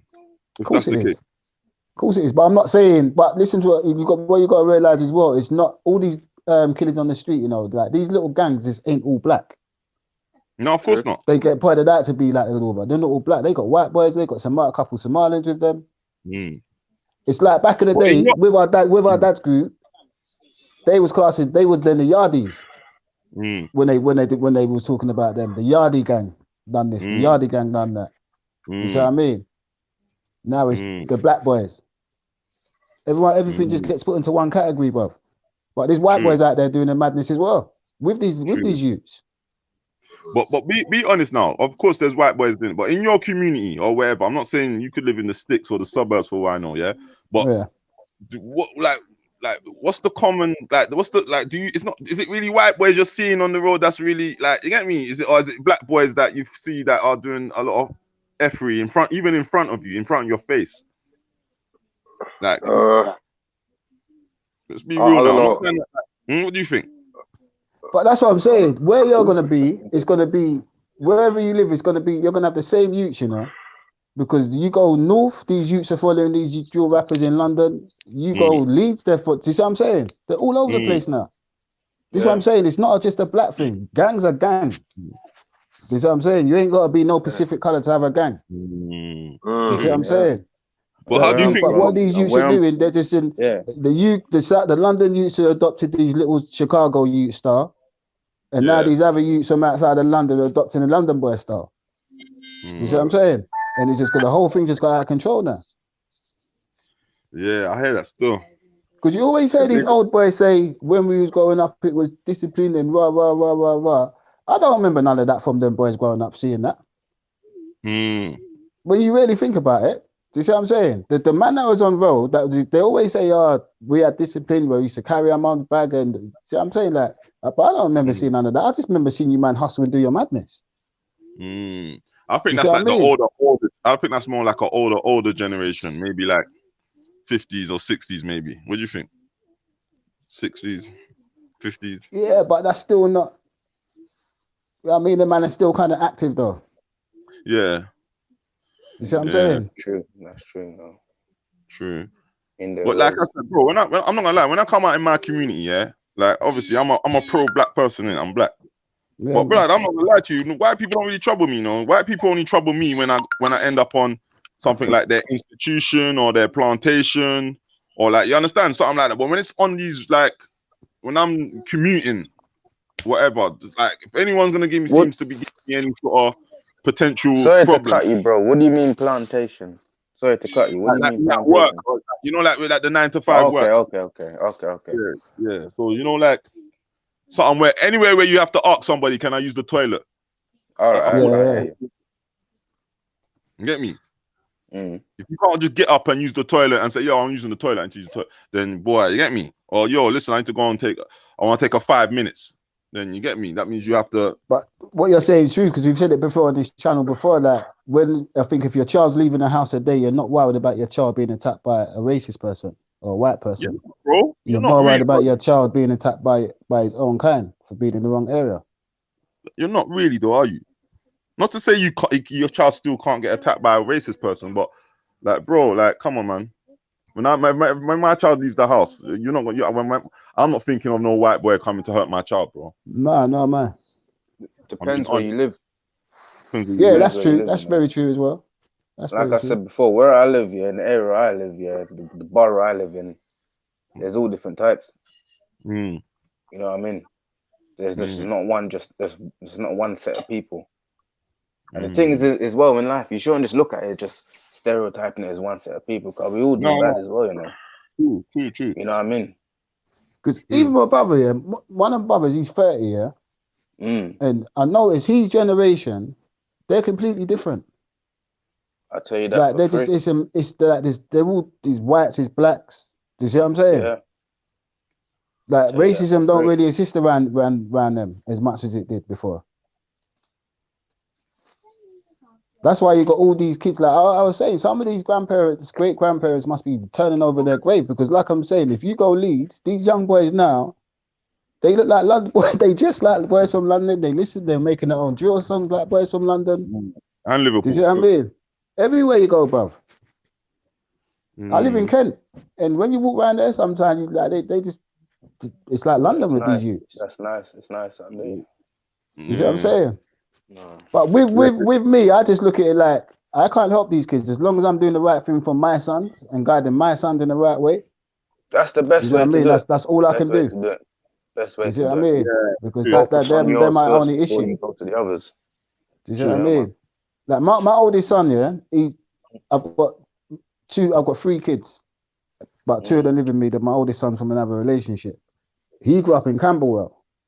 But where he lived in Camberwell, if you went right, he was in Brixton. That's tough. If you went left, he was in Woolworth Road. One way was Peckham. Do you see what I'm saying? One way's Peckham, one way's Brixton. Well, Loughborough. And yeah, there was a point where, and I remember that there was a point with him where you could see where he wanted to go with some of these boys. Because like anything, that looks more attractive, isn't it? But as a dad, I had to put my foot down with him. You see what I mean? And just be on him and just tell him I ain't into none of that rubbish. Do you see what I mean? You can either do what you're doing, but I will definitely embarrass you in front of every single one of them. That's the thing I had to tell him. Do you see what I mean? Huh? It's not easy though, because it's like peer pressure, innit? Like obviously, even for me when I was growing up, like you get me, like it's not. I don't tell my sons that. Like I tell my son straight, it's a choice. You either want to go and be bad or you don't want to be bad. But it's as simple as that. Do you see what I mean? Because my son's 22 now, and thankfully, he chose the right path. He went. He finished uni last year. He's a qualified graphic designer. That's wicked, man. That's wicked. All these friends are cool. They all just finished uni. Do you see what I mean? This is what I'm saying. So with your kids, it's how you, as a parent, guide them. And if you do stuff on the side, just don't let your kids see that. There's nothing wrong with doing what you're doing, but just don't put nothing. Just let your kids see what they're meant to see. Of course. Do you see what I mean? But you know, like obviously, where they go school and like the community that they live in, that's the hand they're dealt with. So more time, like they got friends that are on this, that their friends might not even have their parents or whatever. So and they listen to drill and they listen to whatever's trending. You get me? So it's not easy. Even like my daughter, she's 12. This is her first year in secondary school, and I don't know if you got daughters, but girls are a little bit different. Yeah. What is bro? What is this like? Tell me, please, bro. Girls are just bitchy, innit? Full stop. It's bro, like I know that already, innit? One day this is their friend, but see when it gets to secondary school, it gets a lot more emotion involved with the girls. Yeah. Because I'm saying, now, so. But obviously, because it's lockdown, it's at home, innit? So, bro. Yeah, but it's not even lockdown, you know, but because now you see what it is. These kids get another through Snapchat and things. It starts in school, then it comes out of school, and then next thing the school's emailing you, your daughter's been in this argument in Snapchat, and I had to just sit her down and just. Mine don't have social media. They don't have no social media. Yeah, see, mine's got it, but I just guide her with it. You see what I mean? Like just random checks. I've done it for me, so they can do it on mine, so I can then go into mine to look onto it. You know what I mean? Yeah. So it's on one of my throwaway ones. So what is there's a TikTok there, but then afterwards when they've gone on it, I can look on it. You know what I mean? Yeah, you have to monitor it still. That way, you gotta monitor it, man. You gotta monitor because as adults, it's even like the games that they used to play there, like the Fortnites and the we call it what's the other game? I can't remember all the games they play. Minecraft and everything there. Minecraft and all them stuff. Roblox. That's the one I was thinking of. Roblox. Roblox and all that stuff there. You definitely have to keep an eye on it. See with me though. I just know that I can trust my daughter that, and where I can know I'm gonna go on their phone. They don't really. Do you see what I mean? She can't get away with nothing. Yeah, obviously because she's older. Yeah, 100%. Yeah, do you see what I mean?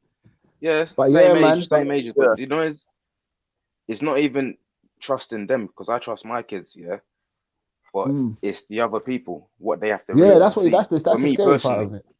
because true, my daughter tells me everything. Yeah, I'm not saying nothing about no one, but I'm just saying my daughter tells me everything. She'll come straight to me, Dad, yo, rare tear. This is Yeah, what the man. people were saying on Roblox or the piggy game, blah blah blah. There was 2 people in this room saying this in the chat room. Please leave the Yeah, room, man. and they're close together in the bedroom thing. I'm thinking, what the hell is this? This is on a kid's game, you know. But then some people's you parents have to might not watch. tell them this is what's going on there.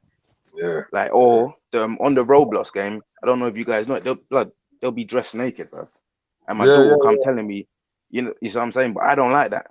That's a kid's game. Yeah, it's true.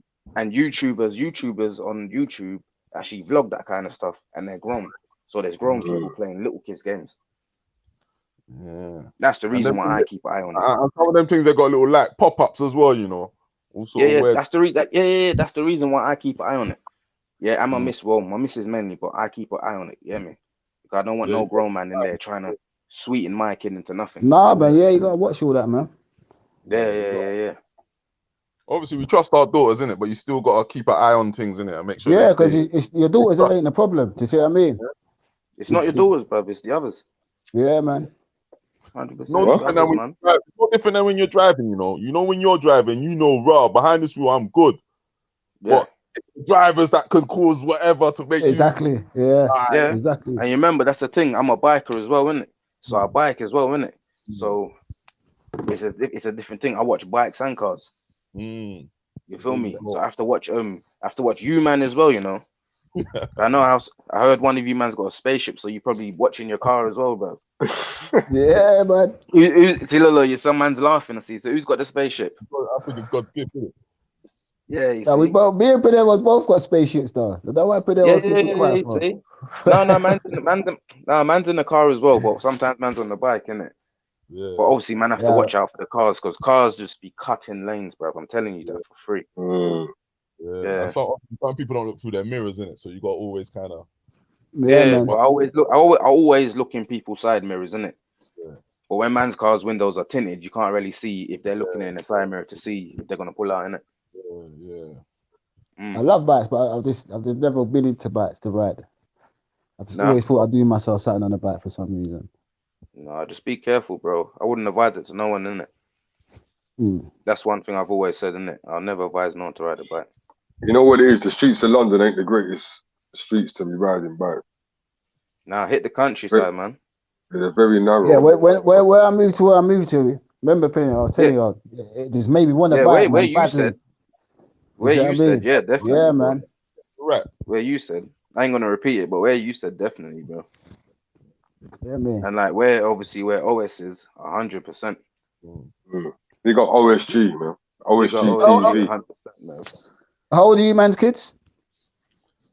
Boy, mine's doing the range of yours still. Yeah, man. Yeah. My oldest son's 16. My other kids are younger. Not your 22-year-old though. That's a bit too far for me. I'm not. I'm near to that myself, bro. Yeah. Kids are good, man. They keep you humble, man. They do me anyway. My kids, especially my daughter, man. So when I'm my daughter, she just give me that humble button. Yeah, nah, my daughters are near to your daughter's age still. Let me. Yeah. I got a bundle of daughters, bro. Yeah. Yeah, man. Yeah. You got sons. You got BR went playing no games out here, man. Strong nigga, boy. Tell you that for free, man. Straight. Yeah, man. Yeah, that's why we got to make sure that we, like we said earlier, that we're giving the right information, because they need information that can really help them in the times that we're living with right now. You know what I mean? I went through some of my daughter's coursework and stuff. I wasn't really too impressed, guys. Feel me? Yeah. Well, not impressed with her schoolwork. I'm talking about the work that she has to do. Yeah. You know what I mean? I'm looking through it, thinking to myself, how is this going to really help her? You know what I'm saying? So yeah, advance her in life. Right. So we got to make sure we put in the implications of the things that we think are necessary. You understand? Because there are blatant things that are necessary. You know what I'm saying? They always, have you noticed that it's changed from back in the day? You used to have the YTS schemes, and you had all them type of things, and then now it's all about career. But before, it was cool to have a trade. Do you understand? Yeah. Yeah, it's true. It's good to teach. It's good to teach them both. You understand? Like, It's true. You need things to fall back on as well. You know what I mean? Yeah, But man. Mystery, why are you so quiet though? And that's the thing Mystery. as well, you know. A lot of the Mystery, older wise ones used to say that. I'm just listening, bro. Yeah, man. Hey, what do you mean you're listening, bro? Listen, bro. Did you I watch just take it all Jedi? The in. Jedi. Hey, Shifty, if you can hear me, man, jump on, bro. You know what I mean? Jump on, brother. But yeah, what are you lot saying about this stop and search? Do you guys agree with it that the black youths are getting stopped and searched more often than Yeah, man. our white 100%. counterparts? 100%. Yeah, because I agree with it. Because if we're saying that it's not the white kids that we've got to be fearful of, it's the black kids that are doing stuff to our kids, then it's definitely the black kids that need to be stopped and searched. Yeah, but I don't agree of them just like driving randomly and just seeing a group and just stopping them. I don't agree in that. You see what I mean? I think they've got to have like a better reason from just seeing a group and stopping them. I think seeing a group of kids is a good enough reason. Yeah, nah, maybe. because it could be just a good bunch of kids. Just, do you see what I mean? Just in a group. Yeah. Because the thing is, they all wear the same clothes. They wear all the same tracksuits. Yeah, correct. And you see what I'm saying? What I think the police need is better training, because I would know what group of black kids to go up to and want to search compared to the kids that are just coming from football. That's half of the policing problem, though, bruv. Exactly what you said there. Do you really think you really know what kids you can really walk up to and know who's carrying what, though? Yes, I believe like, let's say 7 out of the 10 times I'll get it right. Yeah. So if everyone here in the chat room, per se, was in front of you, you could tell who's got something on them or not. No, not as an individual, but as a group of guys. And if you're at a certain age group, yes. But no, not if you're past like 30, then no, I'm not gonna, but them youth in between, let's say 14 and 20, 21, I can tell whether they bun weed, whether they're likely to have something on them, 100%. But you see, that's why it makes it 50-50 with the younger generation, why they don't have faith in the system. Because sometimes, you see, when they are innocent, you are actually disturbing them. Not you saying you're a fed, but that's when the police are actually disturbing them. But you know what I tell them youth? So for instance, sorry to cut you, but then it is worth the check at the same time. Of course it is. It is worth the check because it could potentially save a life, but you are disturbing the youth. And they're gonna lose faith. I tell the youth, if you're gonna wear the thug uniform, then you're gonna get treated like one. If you're gonna walk with your pants sagging, if you're gonna be wearing all black, no. That's gloves on. Yes, and that's stereotyping. That's stereotyping. Let me finish. Go on. Right. So listen to what I'm saying to you. If you're gonna walk around with your pants sagging, you're wearing all black. Yeah. It's summertime, you got your hoodie on and you got on gloves. Of course I'm going to stop you. And hold on, and if you are not the type, and like you said, yes, that is stereotyping. And if you are innocent, I'm going to let you know, bruv, don't dress like this because you're making yourself look a certain way. I wouldn't have my son coming out of the house looking like that. So there's got to be a reason for it. And it's not because the police are going to stop you coming out of the house looking like that. It's because you look like an idiot. Okay, bro. So it's summertime, it's coronavirus, and you got a skin condition. So you're wearing a hoodie, you got gloves on because you got a skin condition, and your trousers are sagging, because you got your phones in your pocket. So you're gonna pull me over for that. Yes, and then when I find out that you got a skin condition and you got your phones in your pocket, I'm gonna let you know, wear a belt. If you know you've got phones in your pocket and your phones are sagging like that, wear a belt because you're not dressed like the average person would dress in the summer. But Mystery, do you know how much madness that? Hey, Mystery, do you know how much madness that will create, bro? You know how much reports you'll be getting. I can't remember the name of the report thing you'll get, bro. You'll be getting reported every day, bro.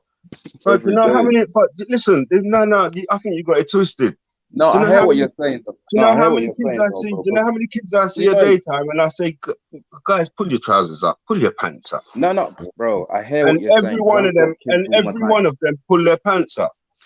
No, bro. I hear what you're saying because I got kids, and I always say to my kids, "Look at this person. Pull your trousers up, man." You know what I mean? But on a serious level, as an officer, that officer will get a lot of them reports about unlawfully stopping me. You're stopping me because my trousers are low. That's and I've got gloves on because it's Corona times and it's summer and I'm wearing a hoodie because, wow, I just want to wear a hoodie because my tracksuit, I got a tracksuit on. You actually stop me for those three conditions? But BR, yo, the thing is, obviously that'll be just a rare occasion, and not everybody's gonna have heat condition and whatever. But really, what I said to myself is like really, do the kids does it like walking in 3s and 4s and 5s? Ain't it a bit threatening? Like, for me, I don't even play that. If I'm on the road, I don't walk. If it becomes like 3-4 man, I gotta keep it moving. I can't do a 4-man walk on the road. It's just stereotype. You're gonna get stereotyped anyway, cuz. You get what I'm saying? By everybody, not just police. Everyone's gonna stereotype you. It depends who you are, though. I think because I just can't look at it like that because I can't see just because police is gonna see 4 black boys in hoodies. That's enough reason to pull them over, and their trousers are hanging a bit low. That doesn't make sense to me. No, of course not. This is why I said I don't agree with the whole stop and search. Yeah, but if they're moving aggressive, I understand why they're doing it, but I don't agree with it like that. No, that's what I'm saying. Because if your son's just a good son and he's got 3 friends that's a good friend, and they're just walking home, and they come and my son tells me I just got pulled over just for walking home, that'll pee me off, man. I'll be like, did you have your hoodie up and was your pants sagging? I ain't got time for all of that. I ain't got time for all of that. He might have had a long day. What do you mean? That will make it even worse. Are you crazy? Because he ain't. Is that committing a crime? But what I'm saying, answer the question. By having your pants low, is that committing a crime? Yeah, but listen, God's gift. Of course not. But me wearing a balaclava and having a crowbar in my hand and what do you call it? Oh, yeah, of course. Yeah, surgical gloves on my hands. Surgical gloves on is also not committing a crime, but it looks like I'm about to commit one. Yeah. But that's a little bit different to what you're saying, though, bruv. But God's gift. Sorry? It's a big bit. That's a little bit different to what you're saying, though, bruv. No, it's the same thing. That's threatening to everyone, isn't it? But you be saying that if you're walking down the road, if they're walking down the road, their trousers halfway down, that's literally good enough reason for them to get pulled over.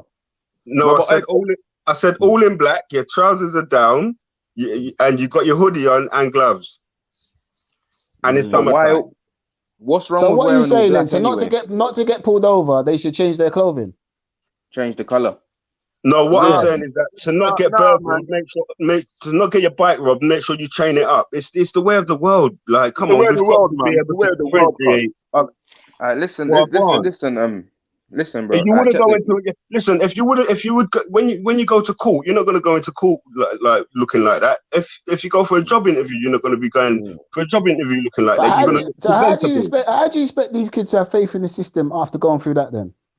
Yeah, but the system's not fair. No, but it's how they get pulled up, though. It's how you're spoken to when they get pulled up. So, for instance, if I'm pulling someone, and as you said, they got this skin condition and they got a genuine reason as to why they're wearing what they're wearing, I'd apologize for one, and I'd explain to them that, unfortunately, because of how you're dressed, and robbers do dress like that, you're more likely to get. So if you're driving down the road here and you saw your son with the police here, then you pulled over and they said that excuse you would just be like, okay, officer, cool.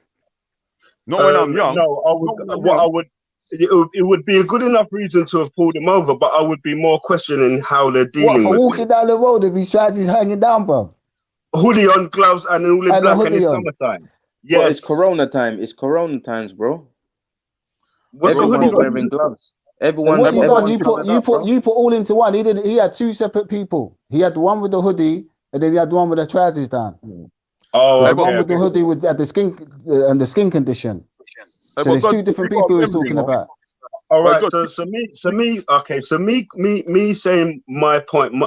So me putting across that I'm not happy you've pulled my son over. Where would that get us? The best thing you could do is adapt to your situation rather than trying to get your situation to adapt. They've been pulling us over for ages. No, but what you said afterwards, though, Miss, you said when I was driving without no license, and the man them were in the car, I tell the man them in the back, take your hats off. Everyone don't. You know, you had to take your hat off. I done that as well. I done that as well. You couldn't wear no hat in my car back in when I was on the road. Yeah. You're being smart. Yeah, there you go. And it's no different now. And I tell my son the same thing. If you don't want to get pulled by these police all the time, just know the game. Play the game. It's a game. No, but the thing is, you see now, the way you're saying it now, it makes better sense of the way you dropped it in the beginning. Yeah, true. And that's just me being real. Definitely, it's true. Okay. You know what I mean? In those. Yeah, you sounded like I won't lie. When you first said it, you sounded like you was I thought you was a sergeant.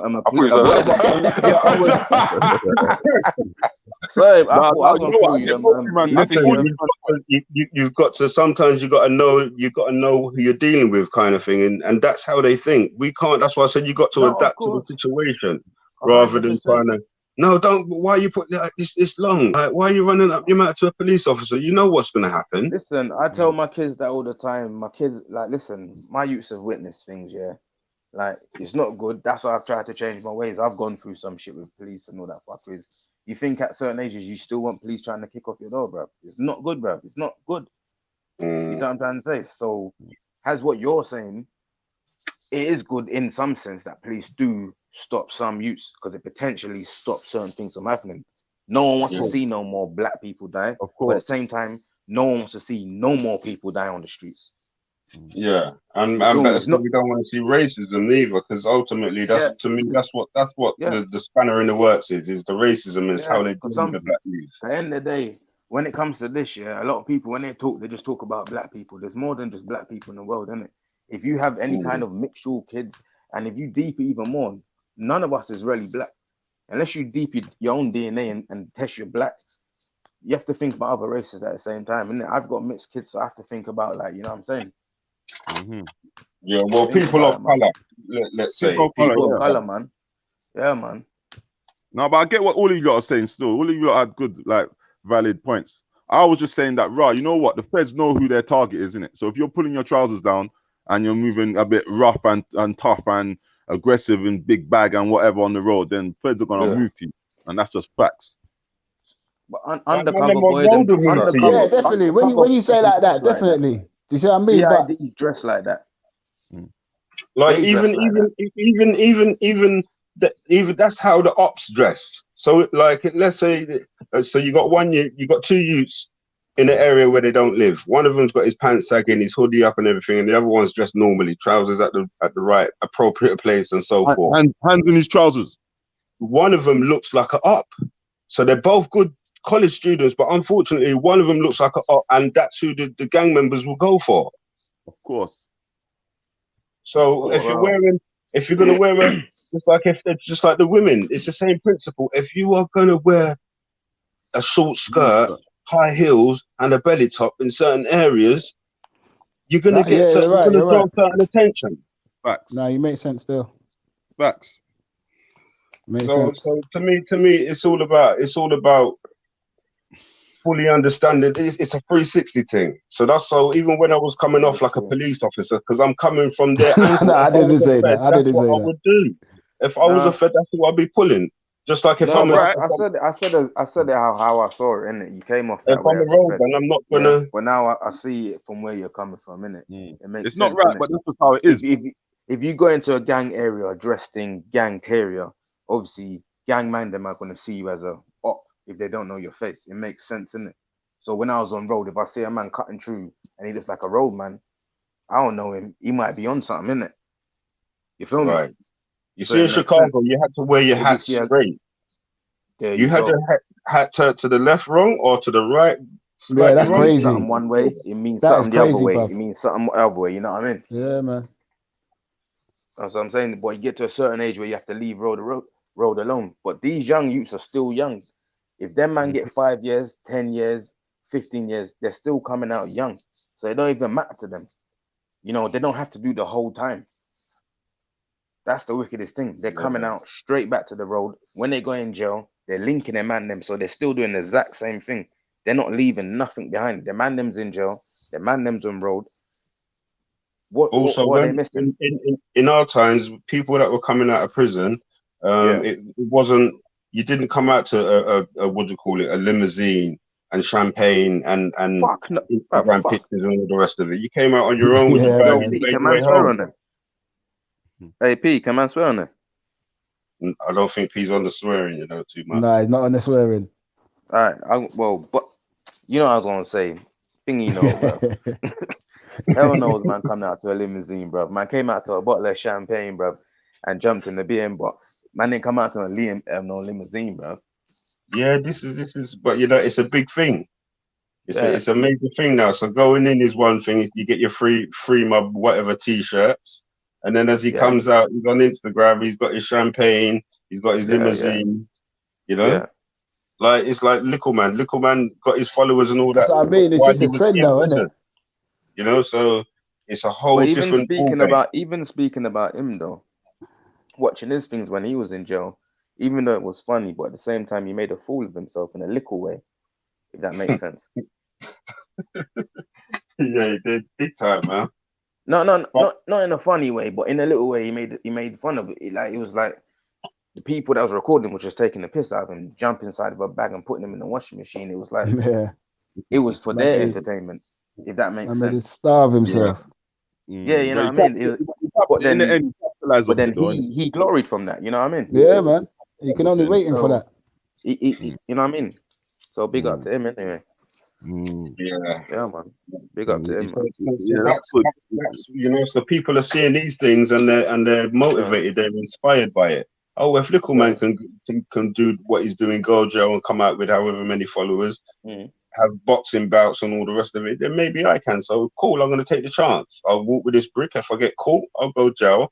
I'll make a name for myself. I'll come out and still can live my life. I make a rap tune. Yeah. I mean, some people don't realize it's not that simple, man. You go in there and get lost. Go in there and get lost. Not many make it. You get me? Yeah, me. Not many make it, but yeah, still, if you can go, if it does happen and you do go jail and you come out and you make something positive out of your life, then good for you. You get me? Yeah. Some people can't do it though, man. Not everybody. It's a recycle for them. They just keep going around like a washing machine. It's like you said, a lot of them come out lost, innit? Yeah, they come out lost, and they think, their life's messed up, man. The thing is, you can make so much money from the drill music and so forth. You make a lot more money than Man Them on Road.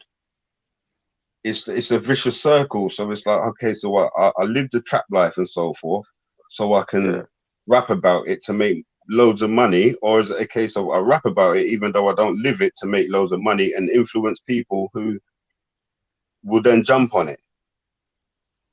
Does that make sense? But most of them man that rap about it, do you think they live it though? Or is it? I think most of them probably live it, man.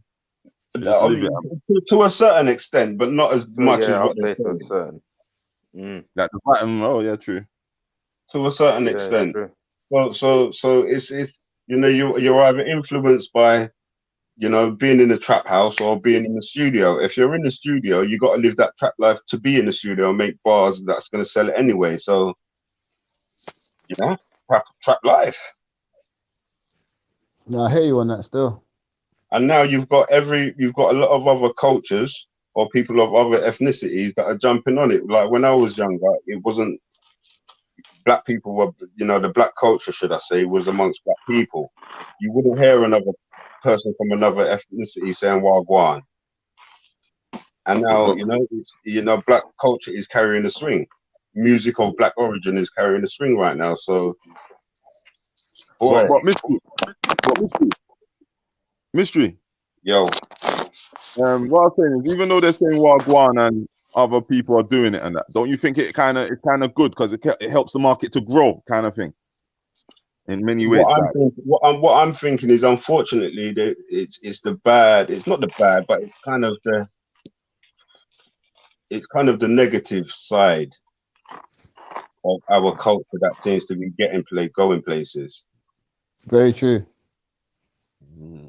You know, it's you know, they haven't picked up on how we might, you know, take care of the house, clean the food properly and so forth. They picked up on the negative stuff, the twerking, the sexual aspects, big lips, big breasts, big, you know, big arms, the language, the sagging of the pants, you know, they haven't picked the best part of us.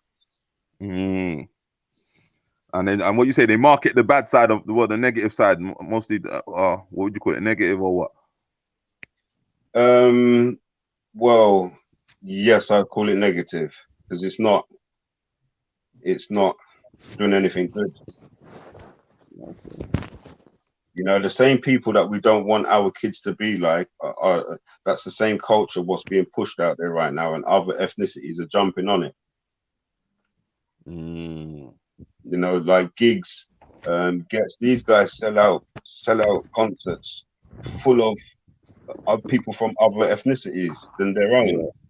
So you know, so that, you know, that's what they're pushing. So even though, yeah, they're not on road anymore and so forth, but look what they're pushing. They're saying they're letting everyone know this is the black culture. This is what we do. And then they're jumping on it and so forth. So, boy. Yeah, well. On that note, God's gift, shall we play one of them tracks? Yeah, definitely, bro. Good time. Yeah. Wait, what one do you reckon I should Bemis? Gambles. Yeah, the Gambles grow. Gambles grow. All right. Yeah. All right, Jay Gambles grow. This is actually an artist that God's gift used to actually manage. All right.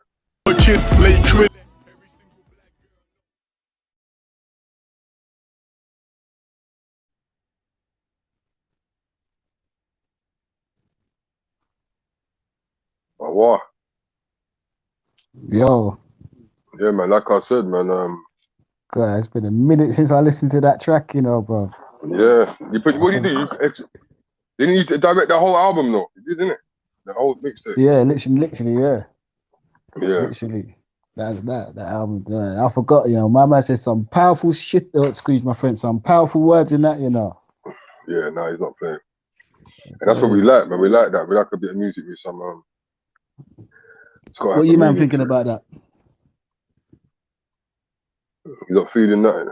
Did that man realize they were mute? Hey, big up James Neal. Big up Simon. Big up Family Tree. Big up my man that I did see earlier. I saw 92 J jumping earlier on. Still, big up 92.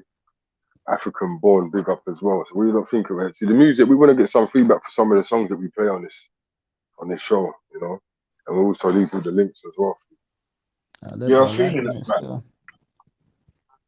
And people, if you got anyone out there that want to promote their music, get them, and you know what type of music I want on this channel, yeah? Get them to holler at me, and we can get some promotion going on. And also, let's not forget that the adverts as well are still up. If anyone needs adverts done for any businesses, hit me, and then we can talk some business. You know what I mean? But yeah, man, feeling that one. You see that one there? I always said, yeah. My man's from the road. You get me? That's what I always say. You ain't always got to go in the studio and record a pile of rubbish. Right. Do you know what I mean? Yeah. And it was quite fitting. I like to listen. If I hear an album or a mixtape, you can have all the party stuff on there. You can have all the girly stuff on there. You can have all the gunman thing. But you got to have a track where I can say to myself, yeah, even though my man's putting out certain tunes, he knows what time it is. You feel me? Yeah, man. Oh yeah. Yeah, man. Big up Destiny knows. Destiny knows, man. Yo, people, there's one thing I wanted to hold on, let me see who just jumped back. I think someone just jumped in. Oh. All right. Oh, there's something that I wanted to talk about, right? So I'm sure you guys have heard about the pardoning that took place. Oh yeah, God. Ooh. Oh, you guys, have you heard about it? Oh, yeah. Lil Wayne and Kodak. Kodak Black. Yeah, Right now, let's think about all the political leaders that are in jail, and let's think about the people that did get pardoned. Little Wayne, Kodak Black.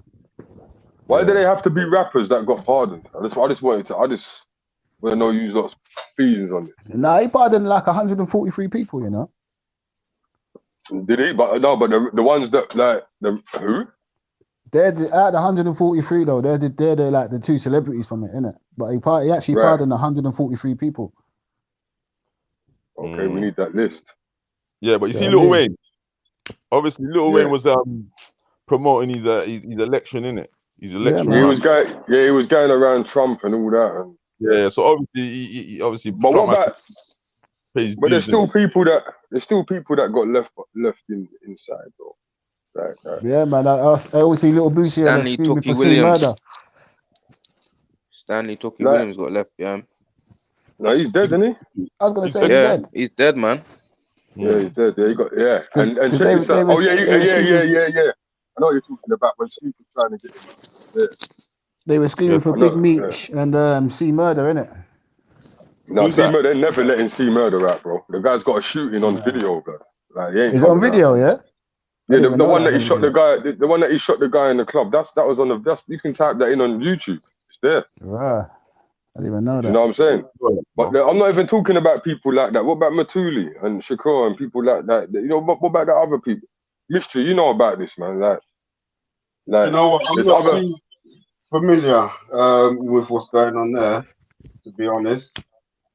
But yeah, it's kind of apparent why they let out certain people and why they'll keep certain people in.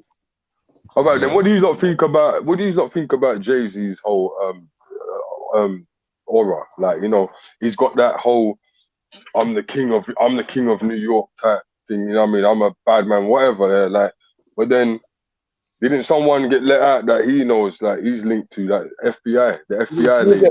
She didn't get let out, you know. She's out already, but I think they pardoned the Rockefeller lady. Yeah, the CEO. Yeah, that's the one. CEO. Yeah. Oh, that's like she's a little rat, isn't it? Yeah, apparently. She snitched on about 15 two cartel families.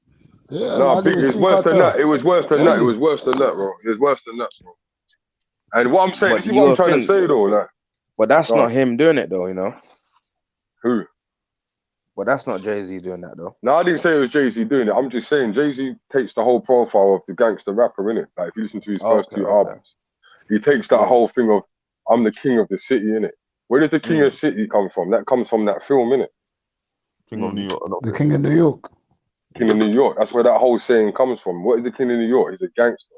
So you're Frank White. So you still got that mentality. You know what I'm saying? That you're trying to show. You know what I mean? That's why you're always taking pictures with cigars and all those type of things. But I think people that King of New York are just on a different level. Yeah. He's transitioned over. You're not getting what I'm trying to say. Yeah, but why are you still promoting hip hop though? Why are you still promoting hip hop though? This is the point I'm trying to make. That's his passion. That's the culture. Okay. That's his culture. So it's like we were talking before, isn't it? It's like that's the culture that he's coming. Hold on. Yeah. What I'm trying to say is this. Are you not cool with the fact that he's perpetrating a fraud and he's signing people that are talking certain and spitting certain things, but then yet still he's with them people? Say that again. So basically, what you're saying, are we co-signing the fact that he spits with what? Say he raps with who? But them man there, to me, they don't help the situation. They don't really help that much, bro, when it comes to the youth. Not at all. Because they sign people that are talking shit, bro. Do you understand what I'm saying? Well, it does. You see, afterwards, it does break their trust, but at the same time, he's not. Who knows if he's part of that? Did he know before he signed that contract with her? I think he's full gazy all the way. Who, Jay-Z? Yeah. Nah, he's switched over now, man. Let's be real. He's not Jay-Z of '92. He's not that Jay-Z. That's what I think he is, yeah. He's a businessman now. He's on the other side. He's gone into the wines, champagne. He's into everything, clothing, fashion, everything now. Other side. He's admitted to reading certain books and studying certain philosophers. So it's kind of You know, so he kind of makes it obvious what he does, to be quite real with you. And I feel like why he's the king of New York, because he's a master at what he does. Yeah, and he still can spit on both sides. The thing is, as well, yeah. And on the, everyone in everyone's camp, you're always going to have one of them in everyone's camp. But first of all, first of all, what we're saying about Jay-Z, you lot are saying about Jay-Z, man's known that like 5-10 years ago. I'm not saying, you know what I'm saying? Man knows that he's gone to the dark side. You can just tell, like, you know what I mean? Yeah, of course, 100%. And he's not the king of New York neither. Yeah. One thing what questions me with that whole little clip. But they give him that. They give him that title. Yeah. One thing what confused me with that little clip with Jay-Z and Meek Mill and that of lately is what's cool to be a snitch and what ain't cool to be a snitch in their eyes. Because when they talk about 6ix9ine, he's a snitch. There you go. Not even Jay-Z wants to associate with him over all that rubbish. But then you've got this woman who you've hired to be the CEO. Man. It's just pure hypocrisy. That's the only thing what confused me. And these are guys. That's where it's confusing with the kids now. They got leader titles. These guys. This is what I'm trying to say. It's just Pinero. Money. Yo, listen to this though. Yeah, imagine you become multi-billionaire now. You're a straight goer now, innit? Are you gonna vet the person to find out whether they're snitch or not? Like, you get what I'm saying, cuz? Like, she's not. Because I come from that lifestyle, so I'm not gonna forget. I'm talking about like a record company. I'm talking about street level. You know, if me and you're doing street level, then we don't like obviously like, but in a CEO level, like a big company like Rockefeller, you're gonna. I wouldn't be no part of it anyway. I'm not saying it. I would never be a part of no record label. Me personally, that side of Jay-Z, I can understand because that's business, isn't it? Like, but that's what I'm saying. But then when you got get snaked in the rappers underneath him who want to diss 6ix9ine, but then you're taking pictures with this woman. That's what I'm saying. Like, what's cool to be a snitch in their eyes, and what ain't cool? What is she only cool because she's part of Jay-Z? Who did she? They're saying that the girl, she got caught with 35 bricks. Yeah. Let me explain to you why people still want to rate this person to a degree. People are crazy in this world, bro. Like, she got caught with 35 bricks, innit? So they don't care about the fact that she snitched. They just care, oh my God, she was holding 35 bricks. That's what type of nonsense is that? But that's what I'm saying. Because on one hand, you want to tell the kids don't support 6ix9ine because of that reason, but then you want to take pictures with these women. I'm talking about the rappers, not Jay-Z. You see what I mean? What did she snitch on? I don't even know the story. Two cartel families is documented, man. Yeah, it's out there. Families. It's out there. It's on YouTube, man. Okay. You know what I mean? Jay-Z, like, I don't not Jay-Z because he's a businessman. He you can see that in Jay-Z. You can't get to where he is without transforming. Yeah, but you know why it's kind of weird though? Because it's like, you have to understand, you got people that's been around Jay-Z that's been arrested, innit?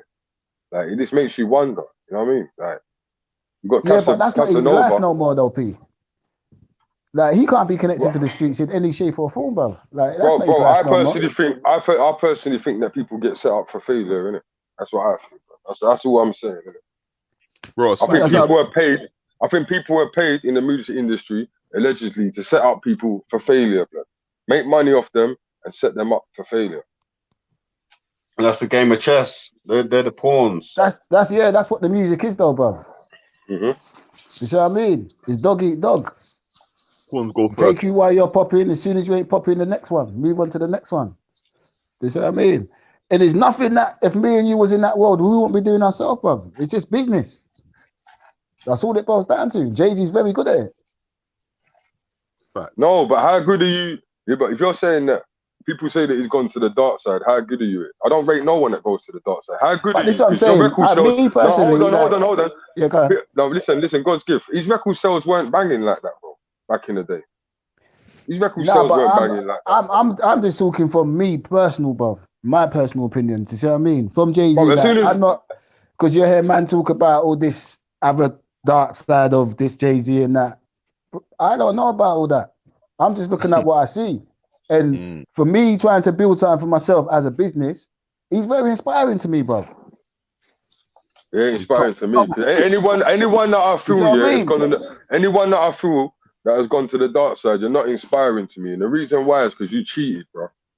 You went to the dark side, you asked Satan for goodies. One thing in business though, bro, no matter whatever you're doing in the building trade, whether you're trying to run a cleaning company, there's always going to be that.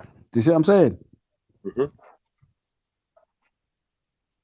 Like you can't really, once you get to a point, you can't really choose who you want to do business with. It's like where you're going to make the money, because that's how you start operating. You can definitely choose who you're going to do business with, bro. Definitely. No, yeah, of course you can choose. Why can't? Yeah, you can definitely choose. You can choose, but I bet you find yourself doing business with people you probably wouldn't have thought you would, bro. Yeah, you might find out some things after you do business with them, but you can still choose who you do business with. Like, I'm not going to go and do business. It's like Jay-Z's done exactly what we were talking about before. It's like when we were saying that, man is saying to you, "Wow, you changed." Like, what did you want me to do? Stay the same person? Jay-Z said that in one of his songs. What did you want me to do? Stay the same old Jay? You can't though. You can't, bro. But it really, they should break it down in how and what type of thing, because you got to keep saying things.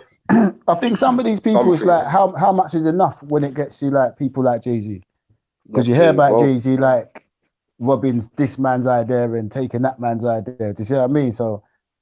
What is Jay-Z doing out here? What is Jay-Z doing out here for the people to be called? Jay-Z does a lot, bruv, man. That's what I'm saying. To be called Hove. Does a lot. To be called a Hove. Nah, that's just gimmick, man. That's all gimmick stuff, though. That's just part of his image. The Hove and all that. That's all gimmick, man. Obviously, he's got a cult, you know. People follow him, you know. There's some people that follow Jay-Z to a different degree compared to me and you know. You know what I'm saying? You could have that, bro. Crazy. Now we have to rate them, man, there, because bruv, that's just the world we live in. Do you see what I'm saying? No man that I feel has gone to the dark side. He's not getting no ratings from me. What dark side? What when you mean dark side? What's he done though? You know, like just in case, let's just say, and I'm talking about anybody out there that I feel that has meddled with the Illuminati or cheated or. You know some of the things that they do, that they allegedly do. You know what I mean? I'm not rating you. You chose the easy way out, but the dumb way out. You lost your soul, but at the same time, you wanted riches the easy way out. You don't get no ratings. We are here for real. Feel me? We didn't not make a certain amount of money and say to her, and I don't respect. You know what I don't respect? I don't respect when these rappers make hundreds of thousands of money, right? And then they do it. You just grinded. You went from mixtapes to albums. You just grinded your whole life to go and sign that shit, bro. Look, but you know what though, Pinero? To be fair, you know, I can only speak for myself. Blood, I've never been a millionaire or multi-millionaire. So I would like to, if I become a multi-millionaire, I'll be keeping it as real as I am today, bro. But when you're in them,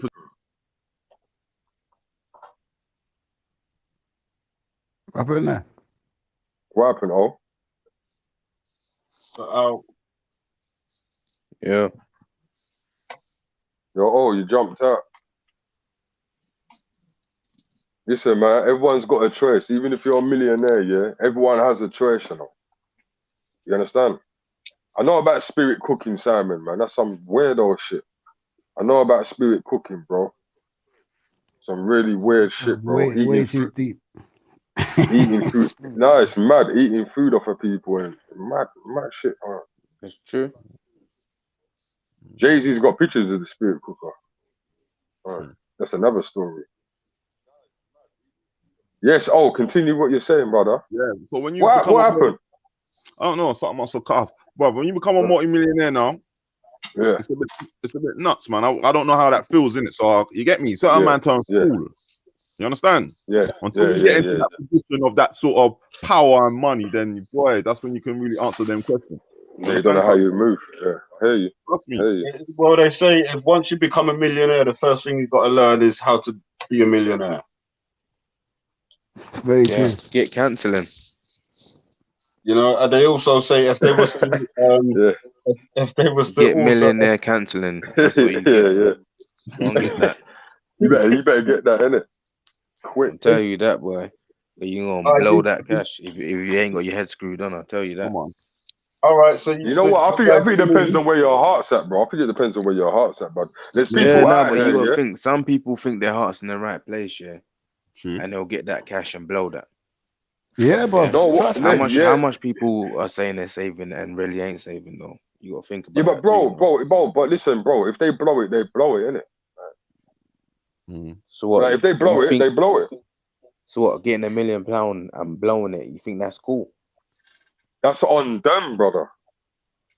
This is life, bro. True. Yeah, true. This is life. On them, yeah, it's on them. You seen the videos on YouTube, yeah? I've seen them videos on YouTube with the millionaires that lost their money within like 6 months and all that. All right. Yeah, that shit is crazy. Yeah, that shit is crazy. As well, yeah. Yeah, a lot of people were just buying loads of stuff, forgetting that after $1 million, it goes, you're not $1 million no more. As soon as you spend, you're not $1 million no more. But even some guy lost. Yeah, but you know what it is though? Some people, like, we know we got different types of people. You got people that save, you got people that don't save, bro. True that. You got people that got money to buy houses. You got people that stay in the fucking studio flat their whole life. This is how it is. You have all the rich and wealthy. Right, it just depends on whose hands it lands into, bro. No, it's true. That's what I'm saying. Enough people think rich is wealth, but rich ain't wealth. Rich and wealthiness is two complete different things, bro. You see what I'm saying? Rich you can lose tomorrow. Wealthiness is hard to lose if you're the right person. It's true. Yeah. Lord, I'm not gonna lie. Listen, save and gain, man. For me, if I become a multi-millionaire, millionaire, which I wish I intend to, it's about staying a multi-millionaire and growing. You get me? It's not about going backwards, bro. Simple. That's the thing, though. That's the main thing. The main thing is it's like with your normal life. It's like affording what you can have, but you still got to be able to maintain that. You get to $1 million, you want to get to 10 million. From 10 million, you want to the more money you get, the bigger your house gets, the bigger your car gets. Nah, man. And £1 million is very easy to blow. Listen, think about it though. If you have £1 million, but at the same time, you don't want to mess that one up. No way. Especially if you have a family, you do not want to mess that one up. Well, of course, that's easy to blow. Yeah, no, because you could change your whole generation with that BR. You know what I'm saying? Man. Whole generation. Yeah. Grandchildren, everything.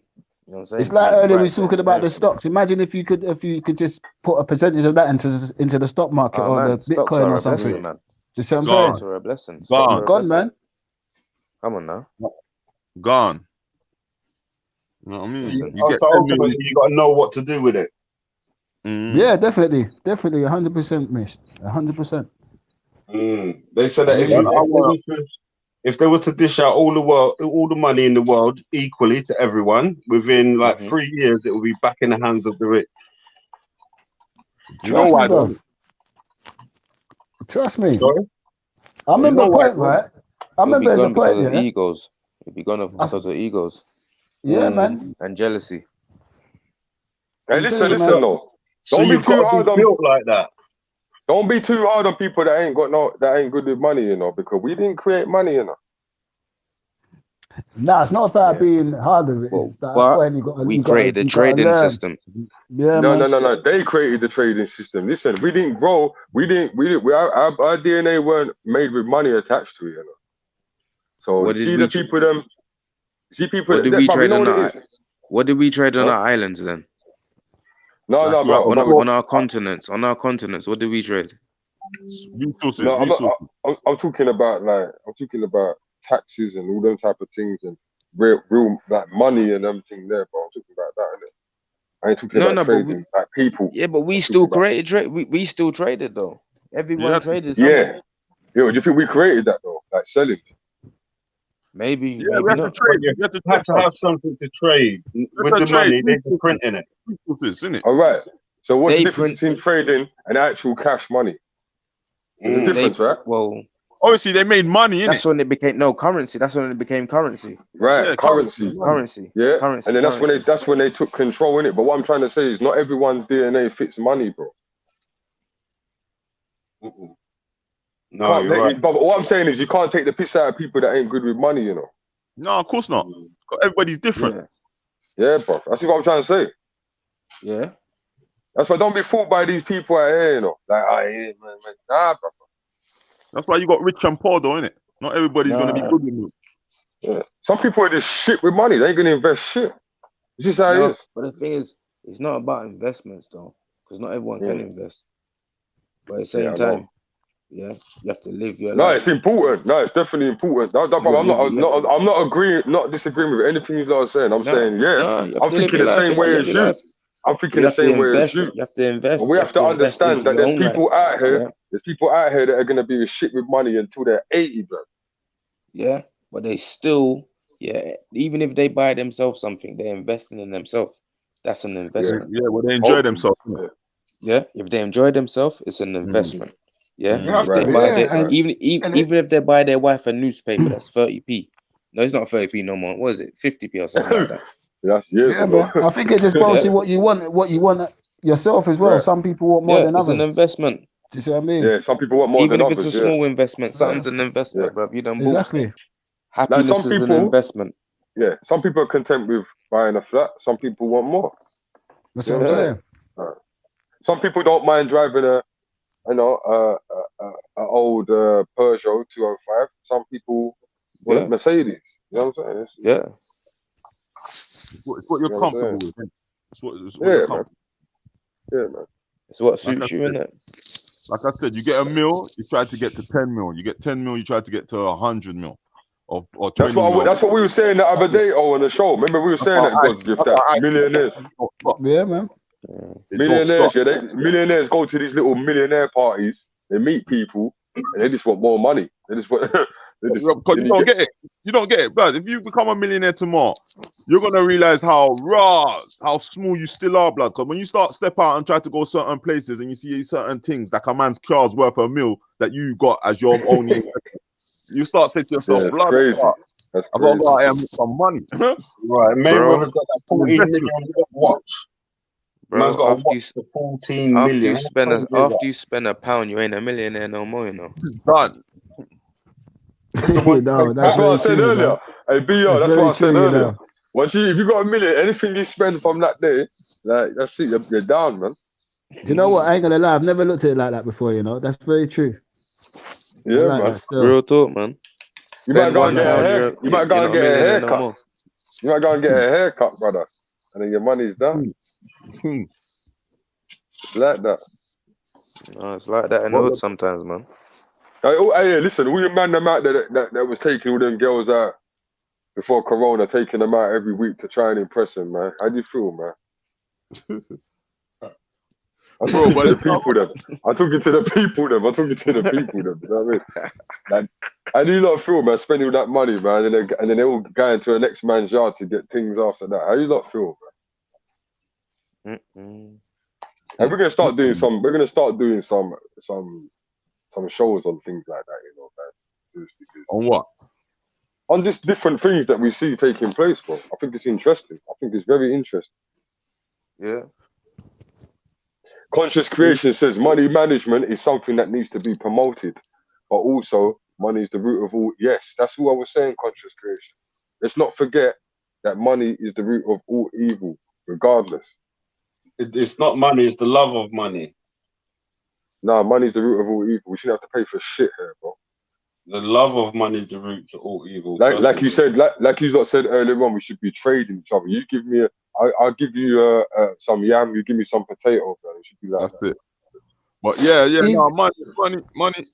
No, but all money is in the meantime. So while I'm giving you mangoes and you're giving me yam, all money is. Let's say you give me a piece of yam, but it's not mango season. In the meantime, you're going to give me an IOU until mango season comes around. So that IOU is the money. So I can take that IOU and go and spend it and go and get some water. Because again, mango season hasn't come around yet. So that's kind of how money kind of come into play. So it's not. Trust me, nothing is the root of all evil other than ourselves and what we do. No. In my book, it says money is the root of all evil. I'll agree to disagree. Well, in the Bible, I know it says the love of money. It doesn't actually say the money. Or for the love of money. So because with money, you can you can. I don't know what Bible you keep referring to, you know, bro. Build. You keep I don't know what Bible. What your Bible got pictures in it or something, like color pictures in it or something. Bro. I don't know what Bible you keep referring to, bro. I don't know if you know the Bible better than me. I don't know if you know the Bible better than me, but I don't know. That King James version, B. Nah, man. Nah, you're like, nah, man. Nah, man. What version of King James? So what Bible do you read, Pinero? No. I use the I can tell you what, whoever wrote that Bible. I use the King James. I use the King James. All right, I do use the King James.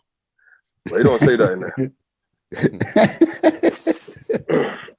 But anyway, people them.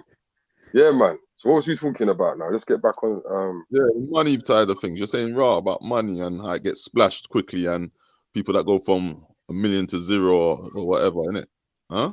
Yeah.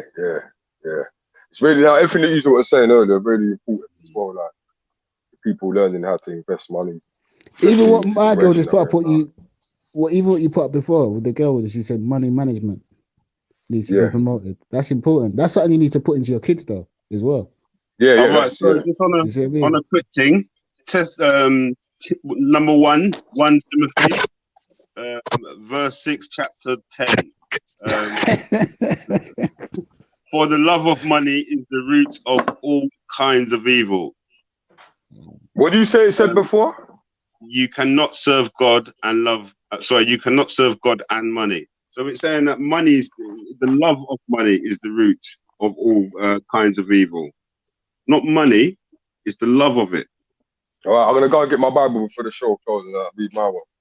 He who loves money will not be satisfied with money. What are you reading off the internet? Yeah. Yeah, you're not reading out of the book now? I'll go straight to the book and find it. Timothy 10. No, listen. Hey, mystery. We're not going to waste too much time on this shit, bro. We're just going to get back to what we're saying. I'm going to go and get my Bible in 10 minutes and we'll go back to it. Nah, he's got to get his book as well, bro. He's got to get his book as well. Yeah, I'll go and get my book, bro. I've got a Bible in my hand right now trying to find Tim. It's in there. Yeah, you're on some trying to prove something shit. I'm not on it. I'll go and get my Bible in 10 minutes. I'll go and get my Bible. No, I'll go and get my Bible in 10 minutes and we'll go through that in a minute. But what was you saying though? Let's find this thing. Right, so Simon says most billionaires, if not, are all made from slavery or by the system. Billionaires. What is he talking about? No, that's possible. Come on and explain that. He didn't say millionaires, he said billionaires. You know what I mean? So when you're talking billionaires, you're talking about elites. But I know why he's saying that though. Because he knows about the machine. He knows about the machine. That's what it is. When you make a certain amount of money, they come and check you. But that's what I was saying to you. It all boils down to how much you really want. How much is enough money to some people? Yeah. What someone might be satisfied, the next man just wants more for some reason. And I think that's when you get to them type of points there. Right. Because what he's saying is true. You've also got to check it. Some people check it how much they value themselves. So definitely. You know, someone may say, "No, I value my time is valuable to me. Like an hour's worth of my time is worth like £100. So I'm not valuing money as such. I'm valuing me, and with valuing myself comes money." That makes sense. Because if you value yourself, then you're gonna want to go to nice places. You're gonna want to have nice food, dress in nice clothes, do nice things. If you value yourself, you're gonna want to eat good, and all of those things come with money. So, yeah, but the more money you get, you know, more fake people come around you too, and the more you get blind, and the more you get blind. You can't eat good. You can only eat good if you got lots of money, bro. Is that what you're saying? No, what I mean is that the more money you have, the better you can eat. That's what I'm saying. So you can eat good being poor, but you can eat better with money. 100%. So what's your point? So my point is it a case of I love myself so much that I will not eat chicken and chips. I'm gonna go and eat. If I'm gonna eat chicken and chips, it's got to be from Nando's rather than Morley's. Nando's is going to cost more, you know. It's got to be from the upper class chicken and chips rather than standard chicken and chips because I love myself, but nothing to do with the money. I just love myself. And in order for me to go to these upper class places, I have to have money. So that means that, so it's not a case of I love money. It's a case of I love myself. And I'm not putting myself in Gola when I can wear. So are you telling me, Mystery, are you telling me that there's not people out here that don't love money? Is that what you're telling me? No, 100%. This is what I'm saying. There's two sides to it. This is my point. There's two sides. There's people that love money. You're one person. You're one person. You're talking about yourself. Yes. So you got people out here that love money and would trample on people. I know people that love money, bro. And would trample on anybody for money. No, not even that. Not even that. They just love money. Doesn't mean they're gonna kill no one for it. They just love money. No, I'm just saying. So my point is, it's where the love of money is coming from. It's where your intrinsic motivation is coming from for you in order for you to make that money. So as my man said, if I make $1 million, I'm gonna want to make 5 million. From 5 comes 10. Some people are like, no, once I make 1 million, I'm good. Some people are like, no, I need to make 10. Because they're watching numbers rather than watching, no, hold on, my belly's full, I'm healthy, everybody around me is pissed, I'm good. No, but you know what it is? For me, I'm shook of zero. So every time I spend, I just want to zero. So I always that's what I said, man. Some men are watching numbers and some men are watching, hold on, fuck the numbers, I'm good. Yeah. Sorry about the language, so I just thought. So yeah, so it's people get at things from all different kind of angles. It's like you got people out there with loads of money and they look poor. They don't drive, they don't wear nice clothes, they don't go nice places, but they got a bag of money. Squint. And then you got people that are poor that look like they got enough money, and then you got people with enough money who look like they got enough money. So what is it? Is it the money or is it the man? True. Does man make the money, or does the money make man? What do you think? What do you think, Mystery? I think what it should be is man should make the money, but however, money makes the man. And again, and I'll tell you how money makes the man is because if you've got the money to go studio, that means money don't make the man, no, bro. Listen to what you're saying. That means that money doesn't make the man. You can't say both. But money can complement the man. You get me? Money made Trump. Money got Trump to where money made him. Makes you look better. You look up to Trump. Some people born into money and then they can invest and they can make their money make. So and Eddie Hearn, there you go. Money's made him. He ain't made money. His dad made the money because his dad started from nothing. But money makes certain people. If Eddie Hearn didn't have money, he wouldn't be Eddie Hearn. How do you know? It's very unlikely.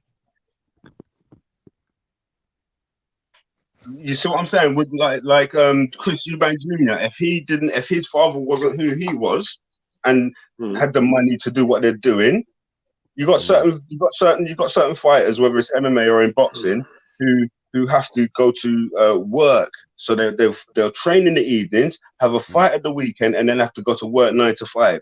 And then you got other men that's got money where they don't have to work 9 to 5. They train. So the money, so they get better training. They've got nutritionists. They've got strength condition. They've got all of these things, and that's how they become great at what they do because the money has made them into what they are. Rather than you got a man that's picking up logs. We get that. Like when it comes to when you get boxing. But not in every aspect, brother. Like I don't know. I view money. I think it's just the way that I view money in general, bro. I don't really have a lot of respect for it, bro. You know what I mean? I think money made Rick Ross. I think Rick Ross signed over a time ago. The guy was a 15. Come on, bro. Come on. That's what I'm saying. So he come from being a correctional officer, and then once he picked up the image, got signed across. Boom, that was it. Everybody loves Rick Ross. No, he made it through. He made it through layers, though, isn't it? Yeah, but I don't think you can say that about. I don't think you can say that about every man. Mystery. No, you can't say that about every man. That's what I'm trying to say. Yeah, I mean, because if you've got a man that's done a business from ground up, built it from nothing and turned it into something, he made that. Yes, money didn't make that. He made that money. Yeah, that's what I said. Some men make the money, and some money make man. That's my point. Oh, sorry, That's I what I didn't said. hear that. That's what I said. That's what I said. Eddie Hearn, money made Eddie Hearn, whereas his father, Barry he Hearn. made the money. So what I'm saying is then, so that if you're saying that mystery, yeah. So you're saying that you rate man then that's got money, innit?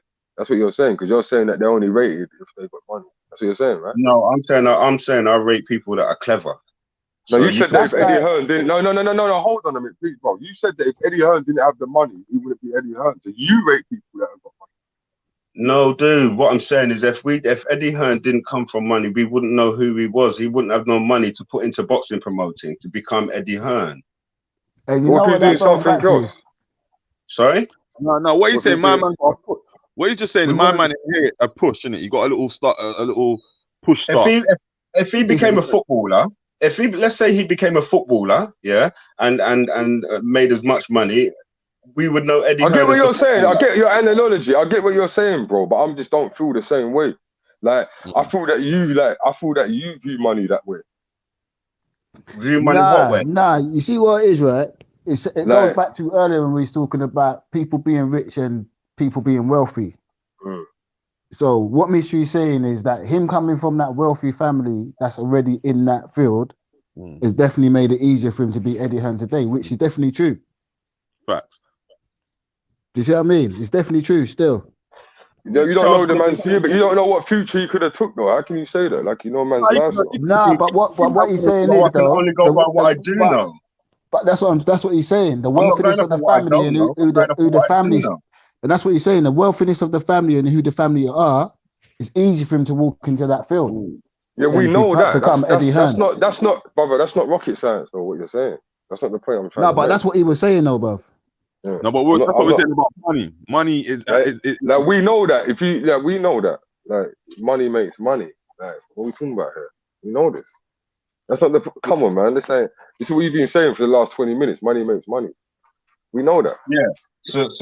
We've all done deals. We've all done deals. But what I'm saying is, I don't view people like that. You see, the thing about me, I'm not an idol worshipper. I don't believe in idolatry, fam.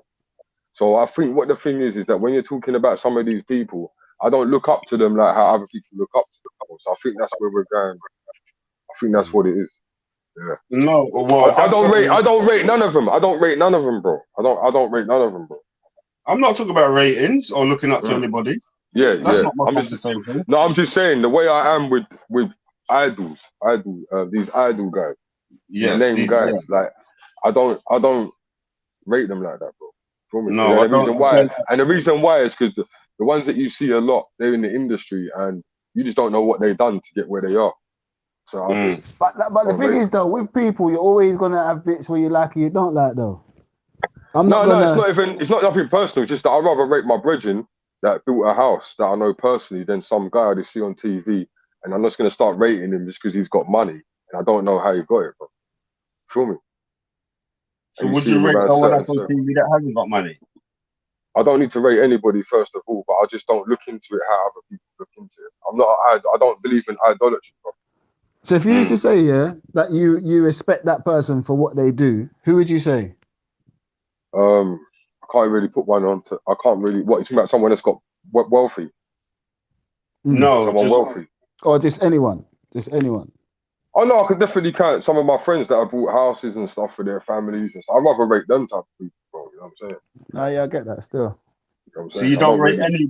So is it okay? Do you guys think it's okay to rate people that we don't know personally? No, because I do. Because me. No, you lot can do what you want. I'm just saying me personally. You know what I'm saying? I'm just saying me personally. I have different views on it. Me personally, like the business side of Jay-Z, I definitely respect that. Same with 50 Cent. The business side of him, definitely. 100%. Do you see what I mean? Because what they've done is that's amazing still, man. And they do a lot for the people in the community as well. Like put aside the dark side thing, Jay-Z does a hell of a lot, bruv. A hell of a lot. He's put a hell of a lot of people on as well. That's my problem. I can't put I can't put aside the dark side stuff. Let's just say that shit is true. Yeah. I can't then put the goodie does not make no sense. Yeah. I can't put it to the side. I can't put it to the side because that dark side comes with a lot of dark. It's not even a thing of putting it with me. It's not even a thing of putting it to the side. I just don't entertain it. Yeah, I know, because you're not really into it like that. Yeah, that's what I'm saying. Like, you told me you like Kanye and stuff like that. So I get it. You know what I'm saying? No, I've never told you about I like Kanye, bro. No, you said that you like Kanye. No, I'm just saying. I like a couple Kanye songs. I think Kanye is nuts, bro. Personally. Don't ever try to say that. No. Nah, you said that you like his. You said, what do you think about in the show? You was talking about you like Through the Wire and all these other tracks that you done. Yeah, I do like them songs. But that's what I'm saying. But I'm not. But you're not really into him on his all personal life. No, that's what I'm saying. I'm not there to judge. I'm there to like what he advertises, not for his personal life. All right, can I ask you this then? Would you listen to someone that chopped off bare heads rapping? And it sounded wicked, like sounded dope, like better than Kanye. Would you listen to that? That's like saying, would I not listen to gangster rap though, bro?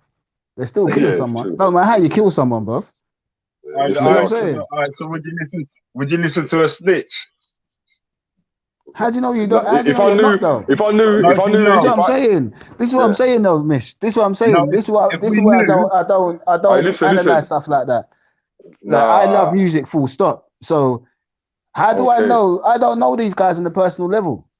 No, we don't know 6 9 on the personal level, but we know he's a snitch. That's completely different, though. That's completely different because that was broadcast in my face. I can. All right, so let's verify that.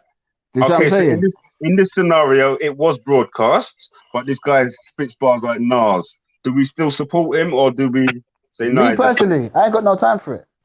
If you come and broadcast yourself like as a snitch, do you know what the thing with me? I ain't got. You're a snitch, and it's how you portray yourself after that as well. You come out of jail. His whole attitude of coming out of jail is just wrong with it. You see what I'm saying? Yeah. His whole package is just out the window. Guys coming out of jail, going to man's block, talking about. If he had come out and because the whole world knows that's not his lifestyle. Like you was fed into that. Do you see what I mean? My thing is more for the guys around him more than anyone, you know. All right, so is he clever doing what he's doing because he's making money still? He was more than clever because he used them more than they used him. Because no, I mean now him coming out. See, this is what I don't get. Like this is when the man talk about these guys. What was clever about 6ix9ine, bro? No, I'm saying I'm talking about before all the snitching stuff, bro. How we got to be 6ix9ine. If he didn't have them brothers behind him, that wasn't clever because that's what got him into the situation in the first place, bro. No, bro. Listen. You're talking about him getting arrested. That's what I'm saying. You're looking at his personal life, bro. I'm not talking about that. I'm talking about when he joined the Bloods. No, but this is what I'm saying. I'm talking about 6ix9ine, the entertainer, bro. That the guy went out. I don't know him before that. I don't know him before he joined the Bloods. That's what I'm saying. You don't know him. That's what I'm saying. But there's 50. How many? Go on his Instagram now and see how much followers he's got. And then, because you don't know him, but see how much people do know him, bro. So what I'm saying is that I'm not talking about now. I'm not talking about now. I said before he joined the Bloods, I didn't know him. Yeah, before he came out of jail, I didn't know him. That's what I'm saying. That's what I'm saying, bro. Yeah. He used them more than they used him. Do you get what I'm saying? What was clever? But what was clever about 6ix9ine? What was clever? What he done? Because he's a mess, bro.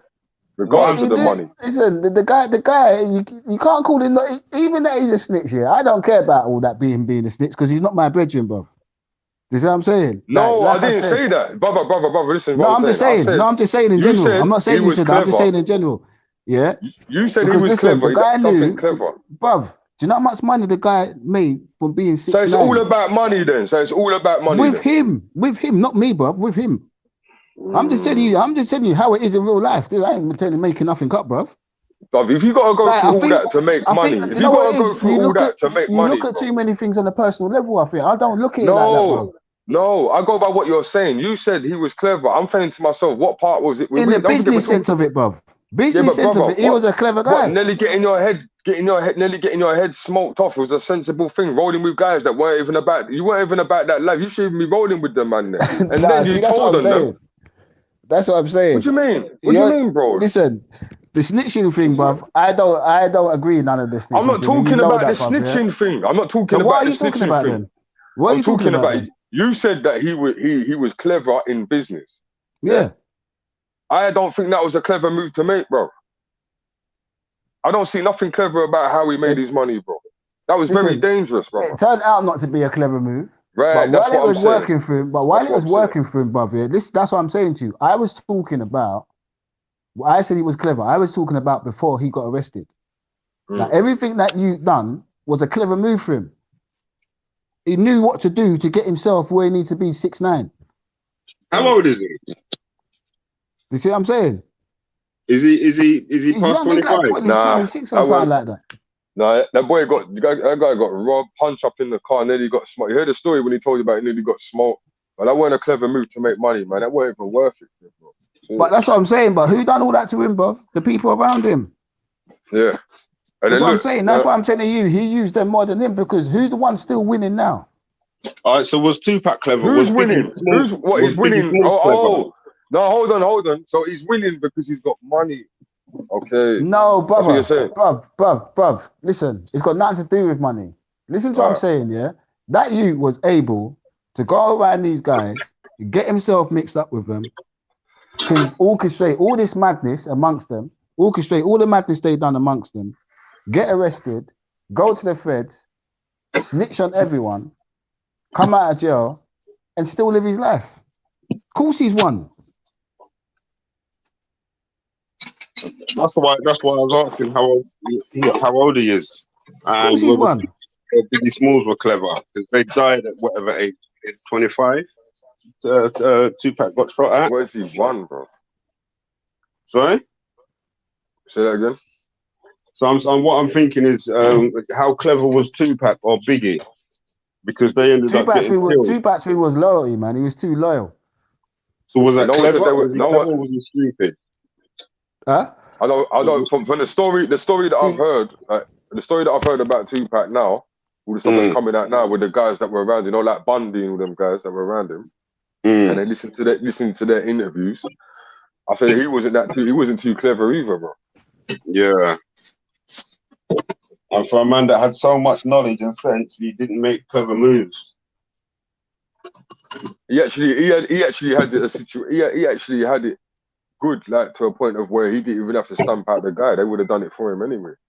He wasn't even his argument. And as for Biggie Smalls, going to California after Tupac got shot, like who do you really think? Like, come on, bro. California's different. They got real gang wars going on over there. Boy, this is what I think. So that weren't too clever. That wasn't too clever. I think Puffy had a lot to do with that one there. Allegedly, yeah. Allegedly. That one's just confusing, man. Don't you think, though? Because you watch I think being a rapper is a very dangerous thing, especially in the States. From what I'm seeing, like one of them said that the other day, innit? One of the rappers say the same thing the other day. Is that being a rapper is one of the dangerous jobs in the world, probably. Yeah, I've done a video on my channel about why do you want to be a rapper so badly. I done it a year ago. Do you believe that though? Do you think it's a dangerous job? It depends what you're talking about. It can be because you got to put up this front, this image, like you're about it. So in that sense, it might be dangerous. Yeah, you're gonna get in. That's what I mean. Yeah. If you're talking certain things, you're gonna get tested, bro. Exactly that, bro. That's what I was gonna say. Do you see what I mean? If you're rapping something that ain't your life, you're definitely in trouble. And if you're one of them rappers, you're gonna have the big chain. You're gonna have all this shit.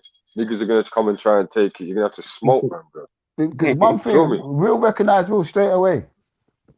Straight away. Do you see what I'm saying?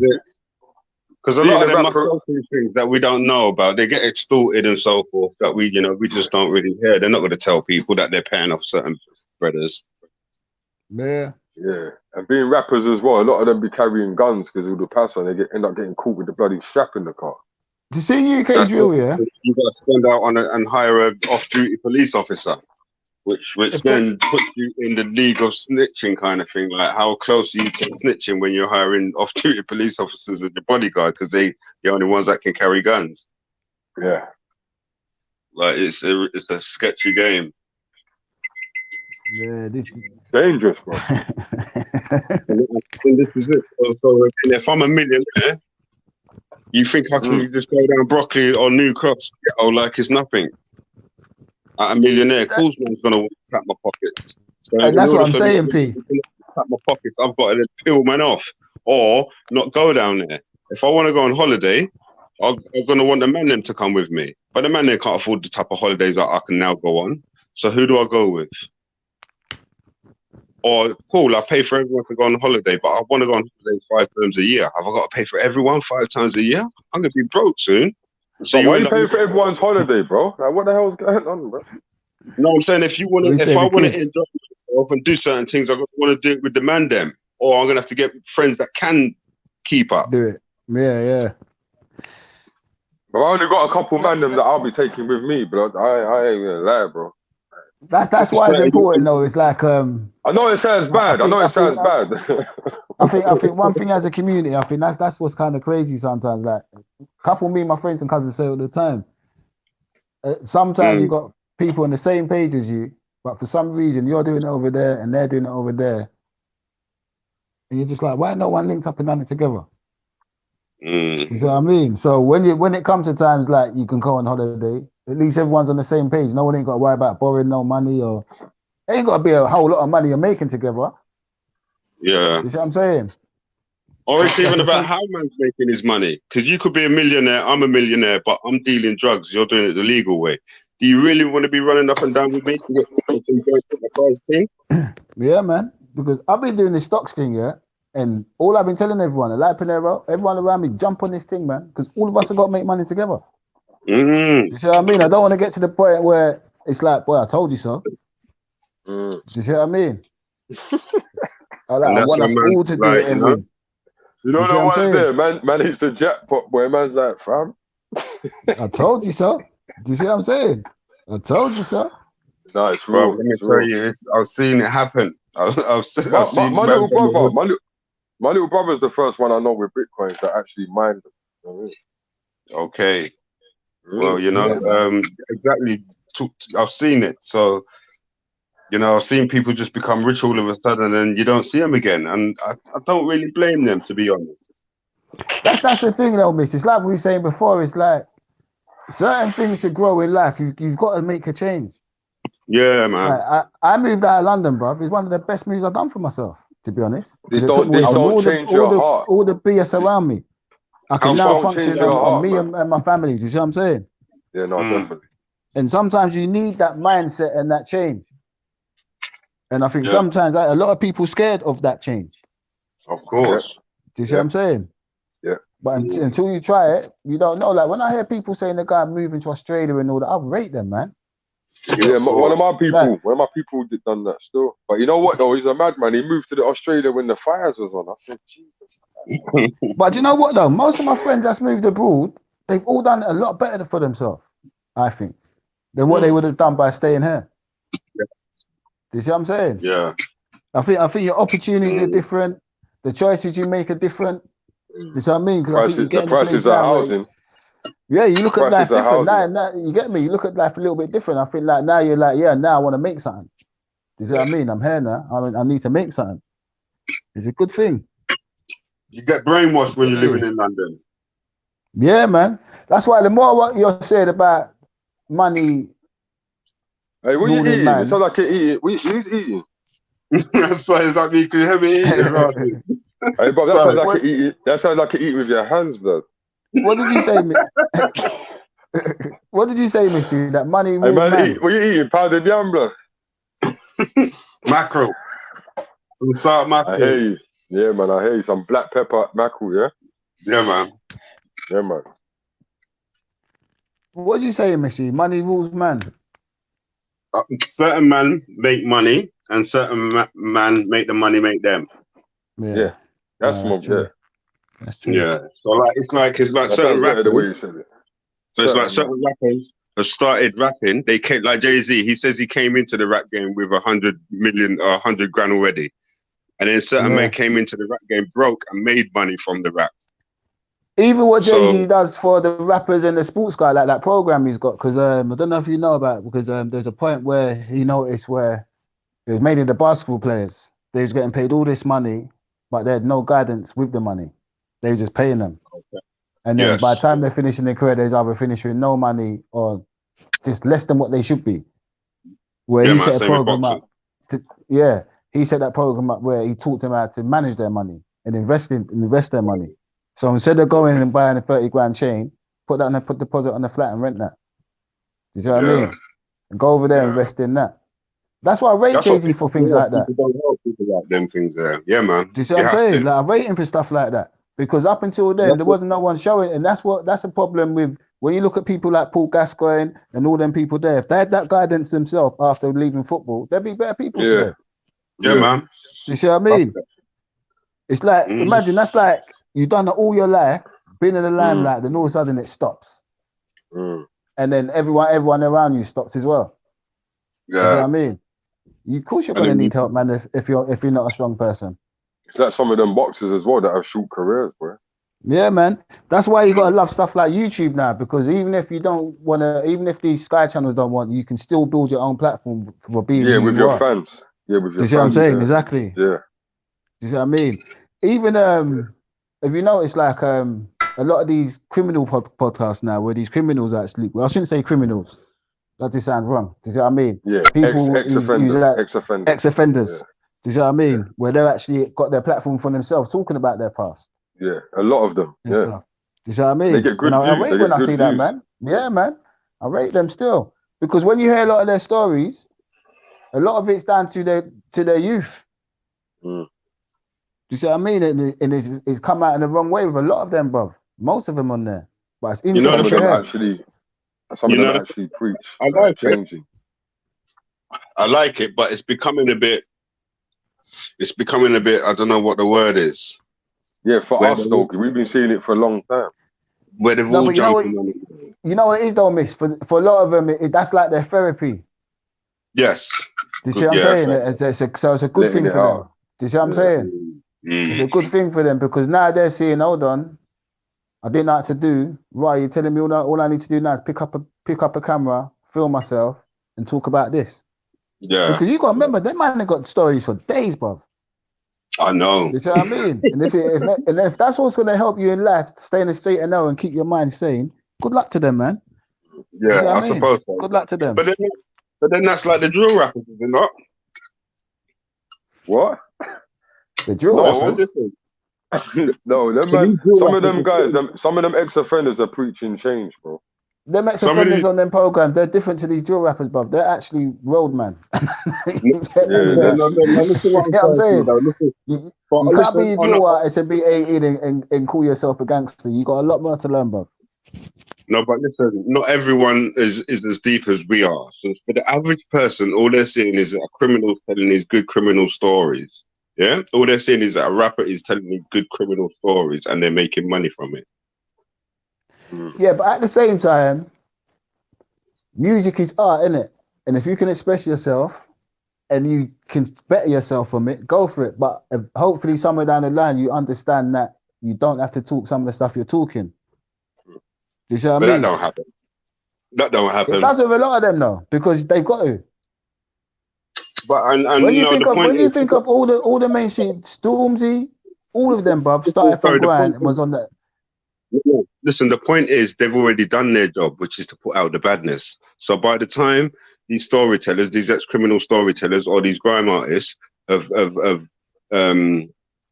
the good part, they've already put out the badness.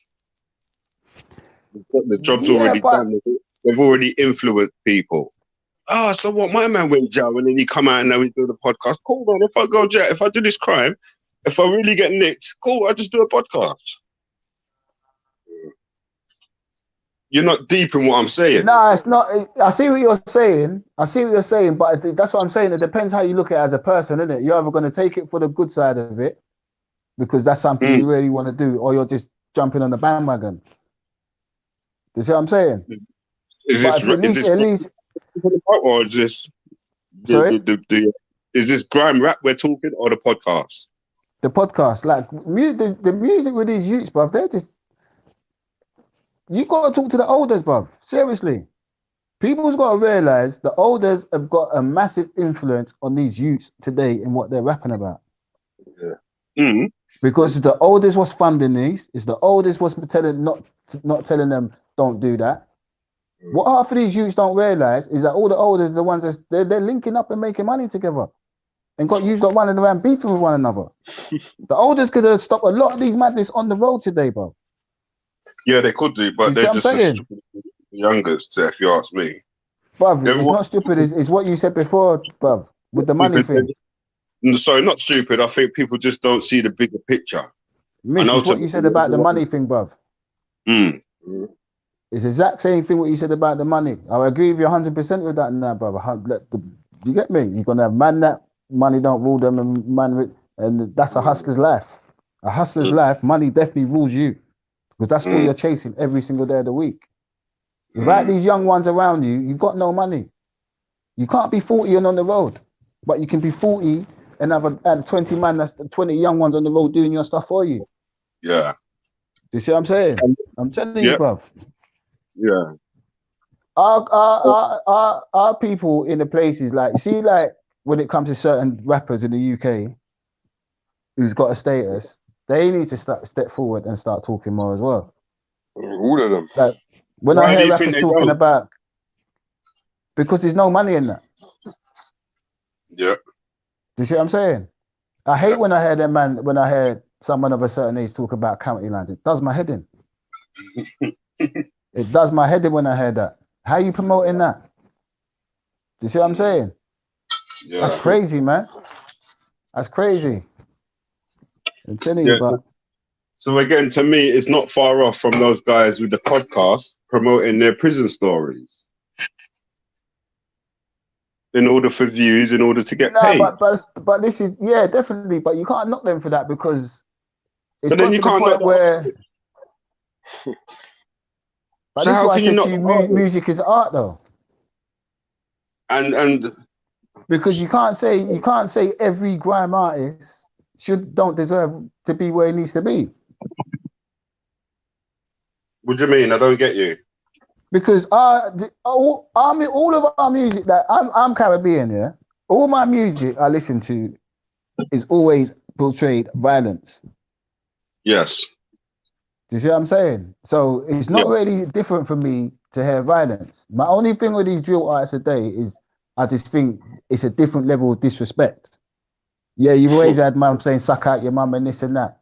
But when you're actually taking people's life and then you're actually picking up a mic and then saying I'm smoking on this person and that's actually real, that's not music then to me, bro. Do you see what I mean? That's not music then. I don't want my kids following that. You see what I mean? But then I wouldn't want my kid listening to one of these reformed prisoners talk about prison stories. But it's not for kids. Do you see what I mean? Why would you sit down and watch that with your kids for? Like sometimes you gotta be in the real world. In the real world, though, why would you sit down with your daughter and watch that? Sorry? Why would you sit down with your daughter and watch that? The same reason I would sit down and listen to drill music with my daughter. I wouldn't. But certain drill songs you would. Like if you're in the car with your daughter and you got a Capital Extra or something, there's gonna be a drill song, brother, where you're gonna bounce your head and you're not gonna turn it off the radio. Yeah. Okay, so that's the radio. So that's the radio, that's the media pushing them, yeah? Exactly, but you're not gonna come in and say, sit down with your daughter, turn the telly on and see someone talk about being a ex-prisoner and leave. You're gonna turn it over, innit? Yes, but I would do the same with the drill music, to be honest. Nah, you just witnessed, Bob, yeah? If the song made your head bubble, you're gonna leave it on. No, obviously, yes. Music has more of an influence. But what I'm saying, my point is they're very similar. They're both pushing out negative stories. Because you can say the same thing about EastEnders, Coronation Street, most things. I do. You see what I mean? I do. But that's what I'm saying. Are you going to stop everything then? Right. I don't think there's not one little fairy story, what are they called, fairy tales or nursery rhymes, where a child is not being abused in some way, shape or form. That's just nursery rhymes alone, from Three Little Pigs to Red Riding Hood to Hansel and Gretel to Rapunzel, they're all being abused by the wicked sister, the wicked witch, the goblin, all of them. Have you spoke about your profession before, Negs? I don't want to mention it if you ain't spoke about it. No, I haven't really. No. So you know I'm talking about anyway. yeah. No, but anyway, your profession, you know what you do, yeah. What? Oh, see, it's kind of hard to. Anyway, it's not hard. Have you got an age group where like you got people around you that might rap? Yeah. Yes. Do you ever listen to any of them? Yeah. There must have been one where it's caught your head and you actually said, you know what? He's actually very talented. Yes, yeah. Is he drill? I think those drill artists are talented, very talented. That's what I'm saying. So if you was to know one, like through what you do, and you know that he's always done that, he's always been good at it, but he's classed as a drill rapper, wouldn't you rather see him succeed as being that rapper, for even that he's rapping about that, than staying on the street? Yeah, just like I would rather.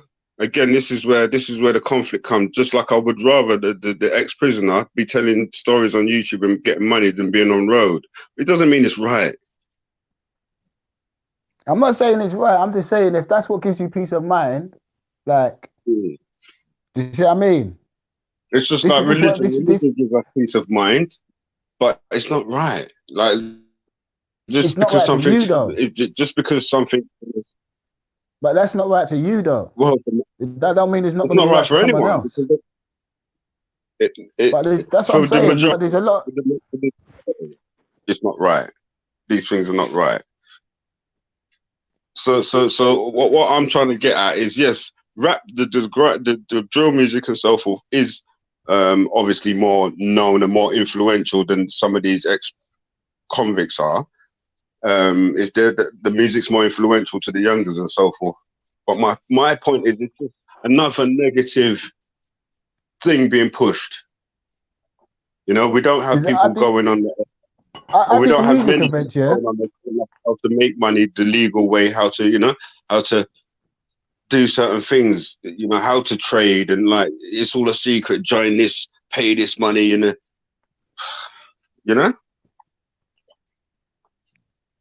I just find it. If your daughter was to say she wants to be an actor, what do you say?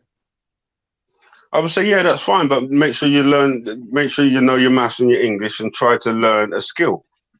Other than that, to be choosy on what roles he takes, though. She'll actually be like, all right, Dad, I've just got a role in EastEnders, biggest soap in the UK. Would you tell her to take it or leave it?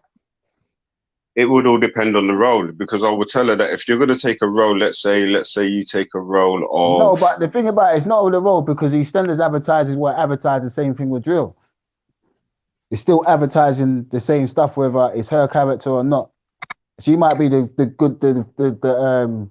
Mary of the show. Phil's not. Yes. Phil's going to be talking what he talks still. So it can't be her role. It's whether or not you're just going to let her join that show or not. Would you let your daughter join that show, or would you tell her to knock the job on the head?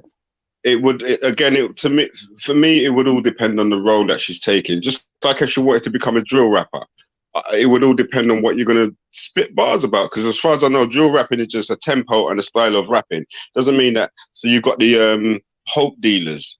These are church drill rappers. They're not rapping about drugs and stuff. They're rapping about, Bibles and whatever. So it all depends on what role you're going to take within that genre, within that culture. I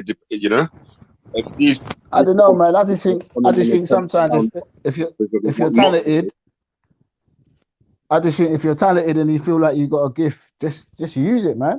Do you see what I mean? Because if it can get you somewhere in life, because somewhere down the line, every artist has got to make that transition. Like you either want to be this gangster rapper or you want to be an artist. You know what I mean? And hopefully you're out to be an artist. And that's what you got to install into these kids, because that's two completely different things. You see what I mean? And I work with a lot of artists, and this is what I say to them all the time. You can come to the studio, you can rap your head off all the time, man, but what do you want to be, a rapper, or do you want to be an artist? Because if you want to be an artist, you've got to switch yourself up a bit. That's all you've got to do with these kids. Because all they do with the wrong guidance, is come and chat the madness they say, Mystery. Do you see what I'm saying? Yeah. It's like in your profession, if you choose to ignore what you shouldn't be ignoring, that's what they're gonna then learn. Because you ain't correcting them on that. You see what I mean? Yeah. Well, you So know, as I said, the right I see people and I'm like, pull your pants up. But I always, you know, not always, but more time if I can, I'll correct. Pull your pants up. If I hear something, if I hear it's like, let me spit some bars to you, I may say, you know, can you not, have you got any other type of songs? Do you just, you know, talk about this topic? So I do try and correct.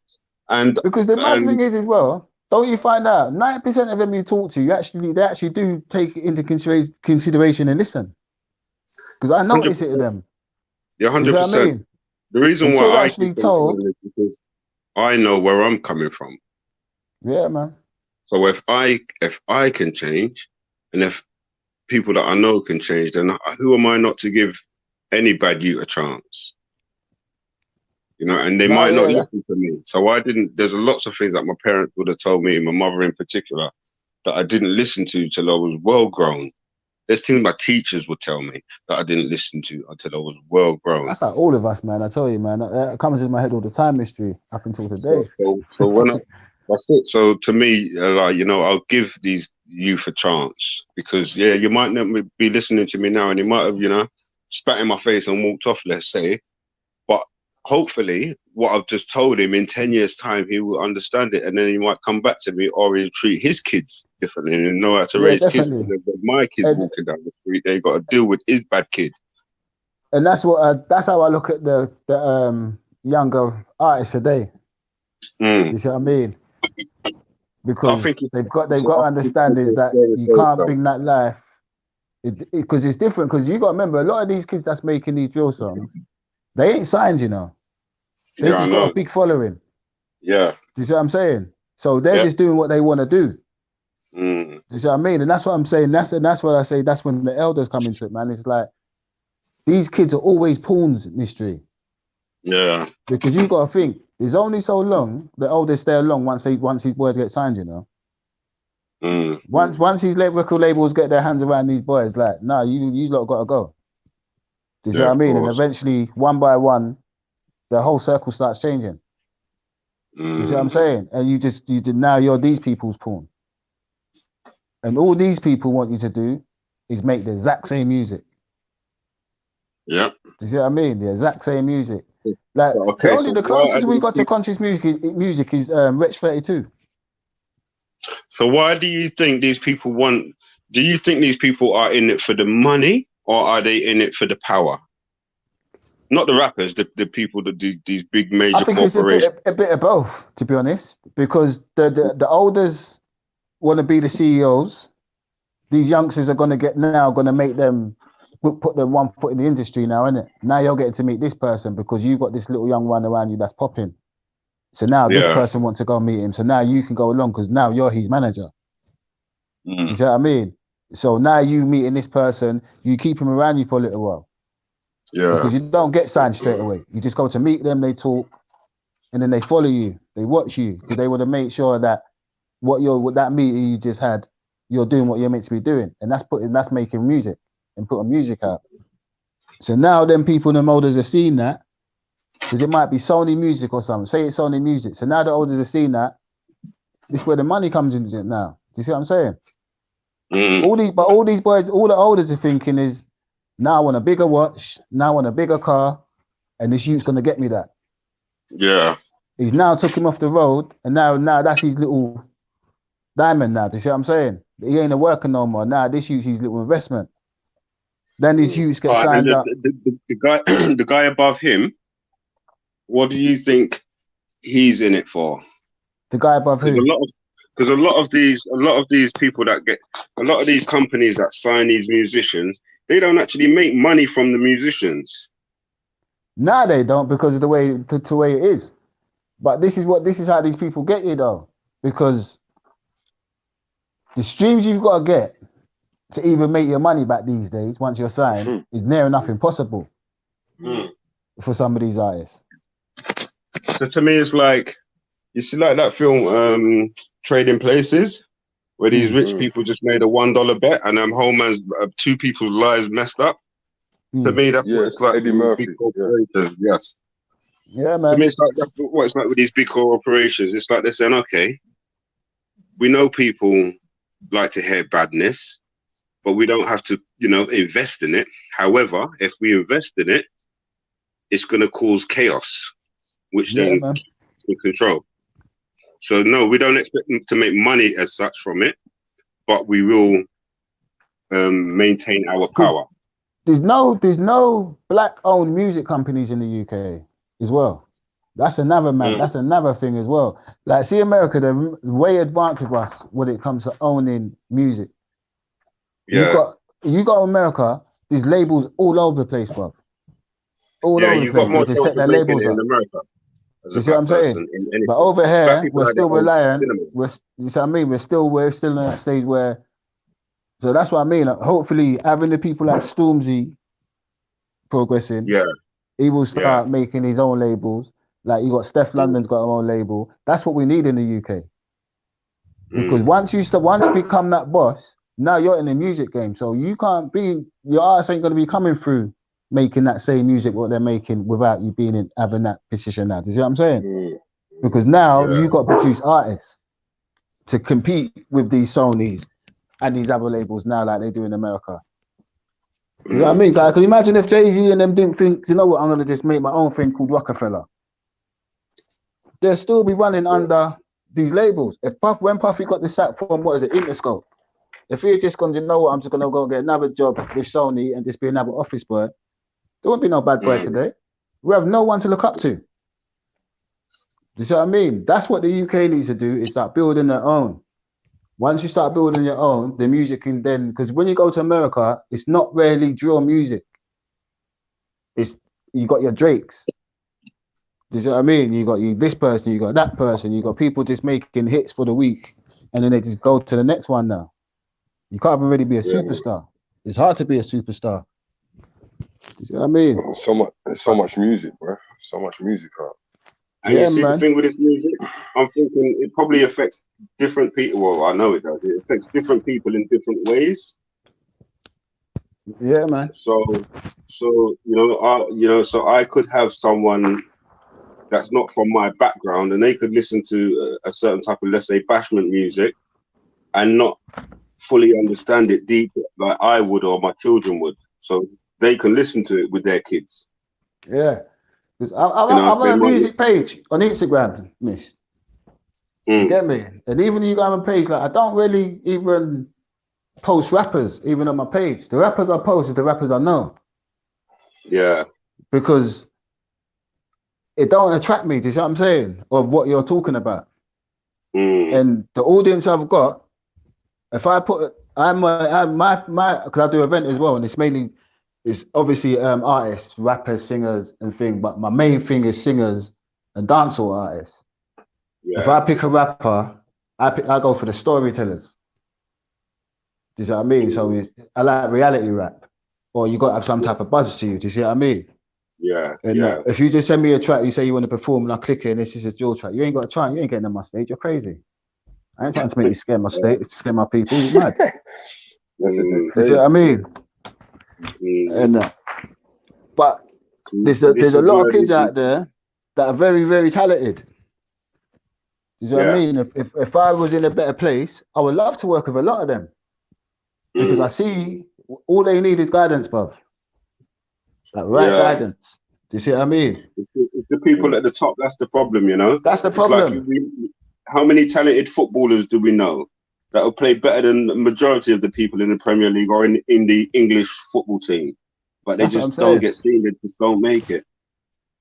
I went to school with a big footballer, you know. I ain't going to say his name, but he's a big footballer, bruv.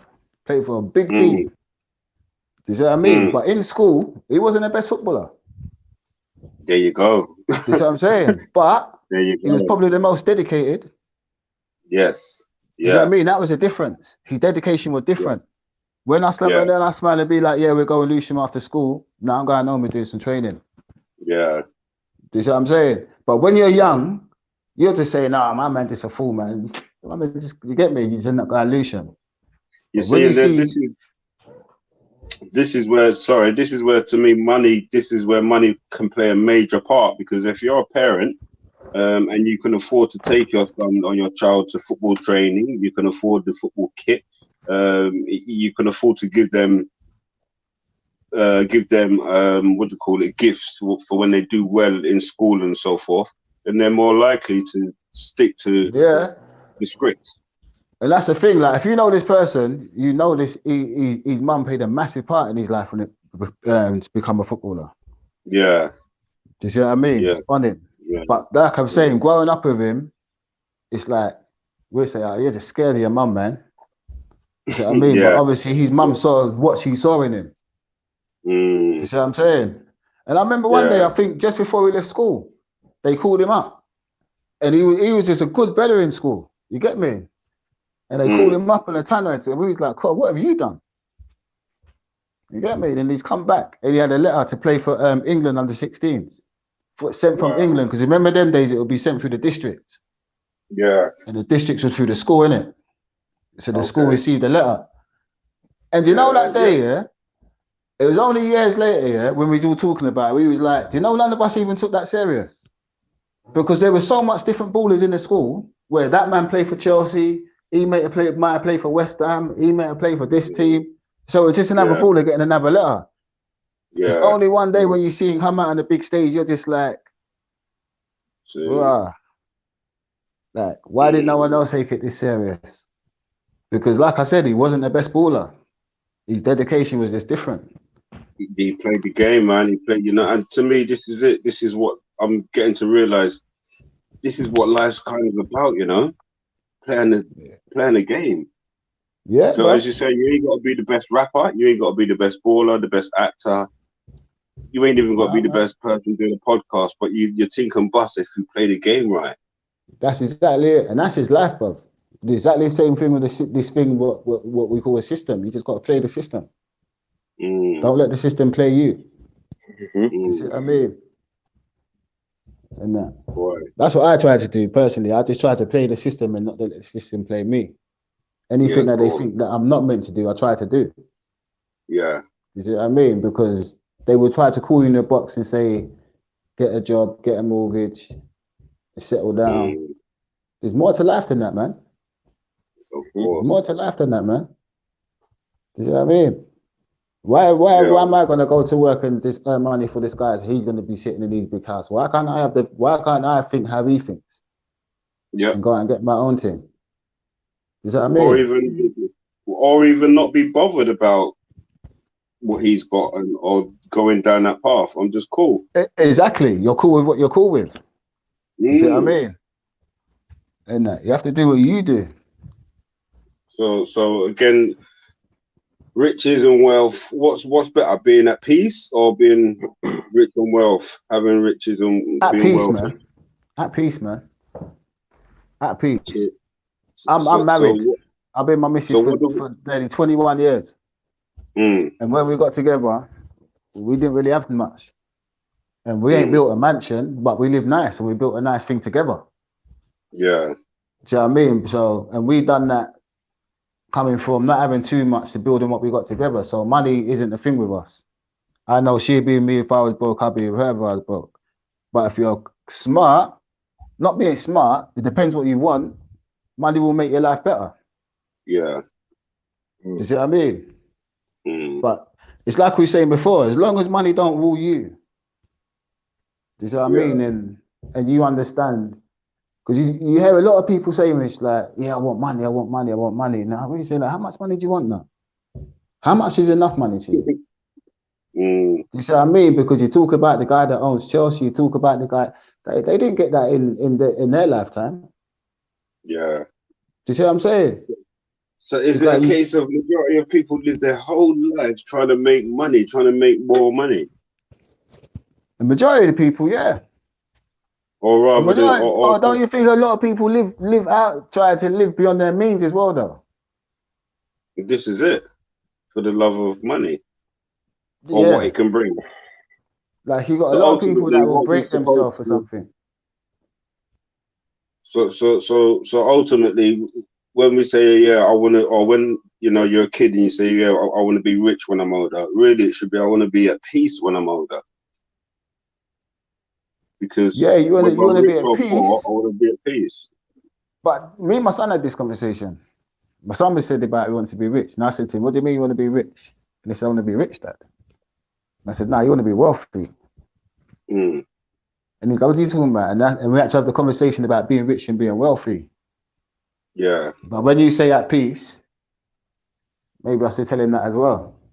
I see one thing where this woman is the same, similar thing to what you're saying. So this teacher, she's at the classroom door, and as the students are coming in, she's giving them a piece of paper, and on the piece of paper they got to write down what do they want to be when they're older. Yeah. So maybe 20 kids have come in, they've all got a bit of paper, they're all sitting there thinking, right, what do I want to be when I'm older? So they've all written it. At the end of the class, she gets the paper from everyone.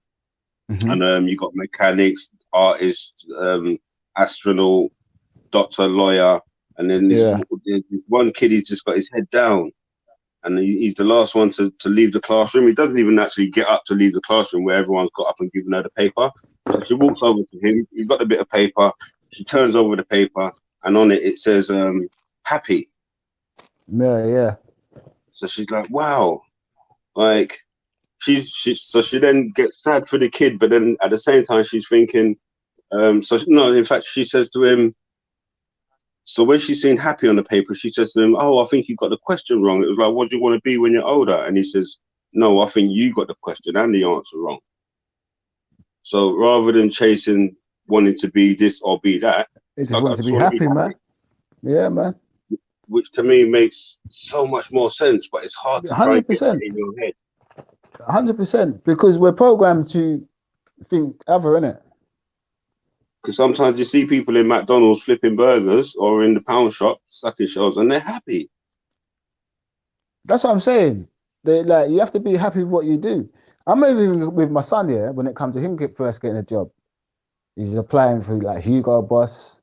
I'm saying to him, son, you need experience before. He wasn't listening anyway. But every time I'm saying to him, go Tesco's, the way the boy's looking at me, I'm saying, how can you be too proud to earn money, especially at your age?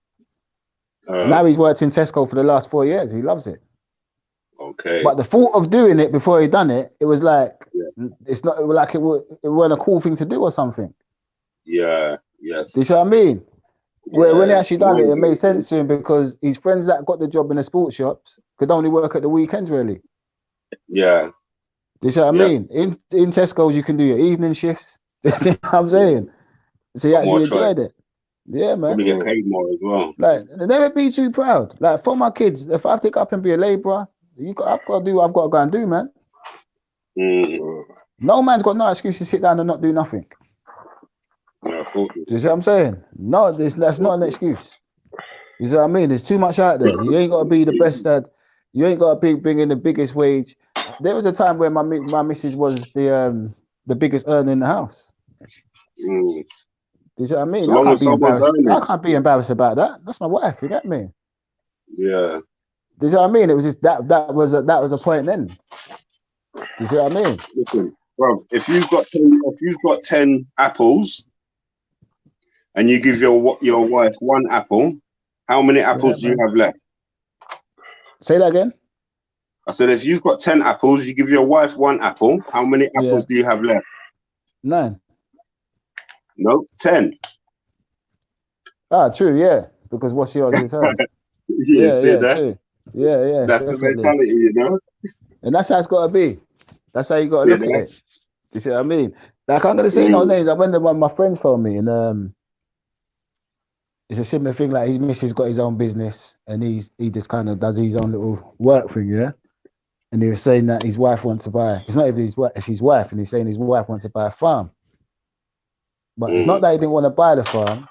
He was feeling guilty because his wife was the bigger earner, so she would be putting a bigger percentage of it into the yard if they were doing it.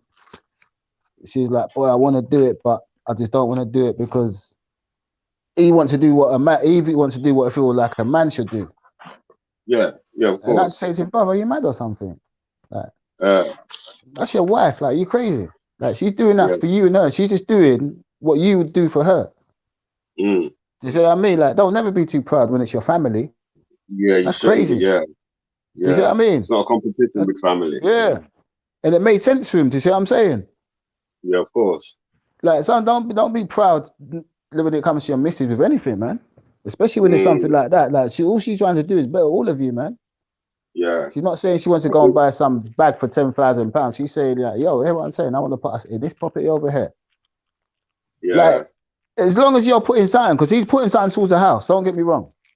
Yeah, but of course. He just wasn't putting as much as she was, and that's what I'm saying to him. As but long as you put in something.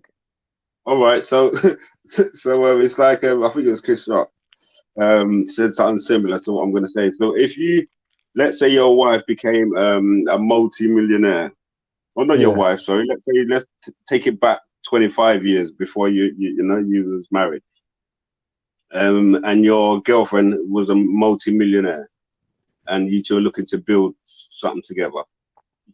You've got no job. Yeah. She wants to buy a mansion. What do you do? So you haven't even got like a 10% to put in. You've got literally nothing because she wants to buy like a $5 million house. Well, and I love her and she loves me. Yeah. Do you take that chance or do you? Yeah, of course. Why would you not? All right. If you love the girl at the time and she loves you, why would you not take the chance? Well, yeah, that's what. So you believe that you're in love with each other, but can you see how it's a case of shit? I ain't doing nothing, and like the level where she's at. That's what I'm saying. But then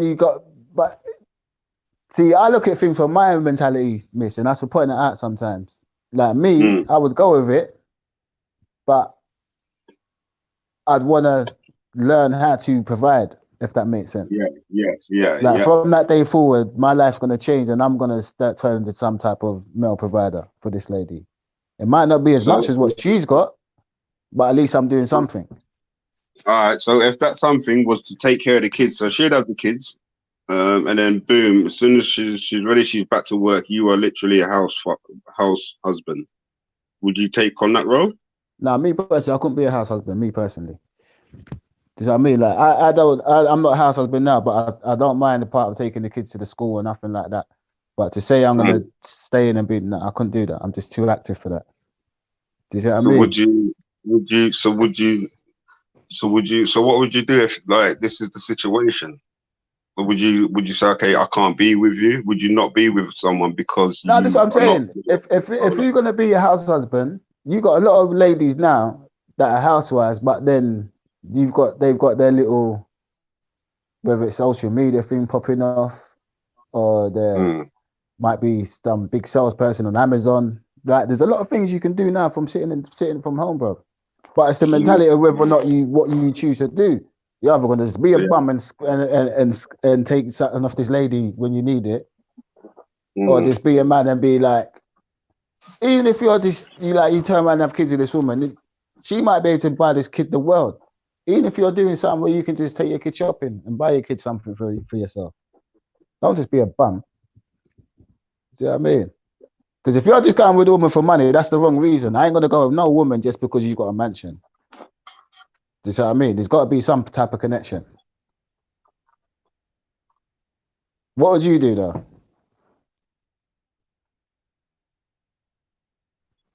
It's because she's got I'm not even looking at the screen. Is Mystery good?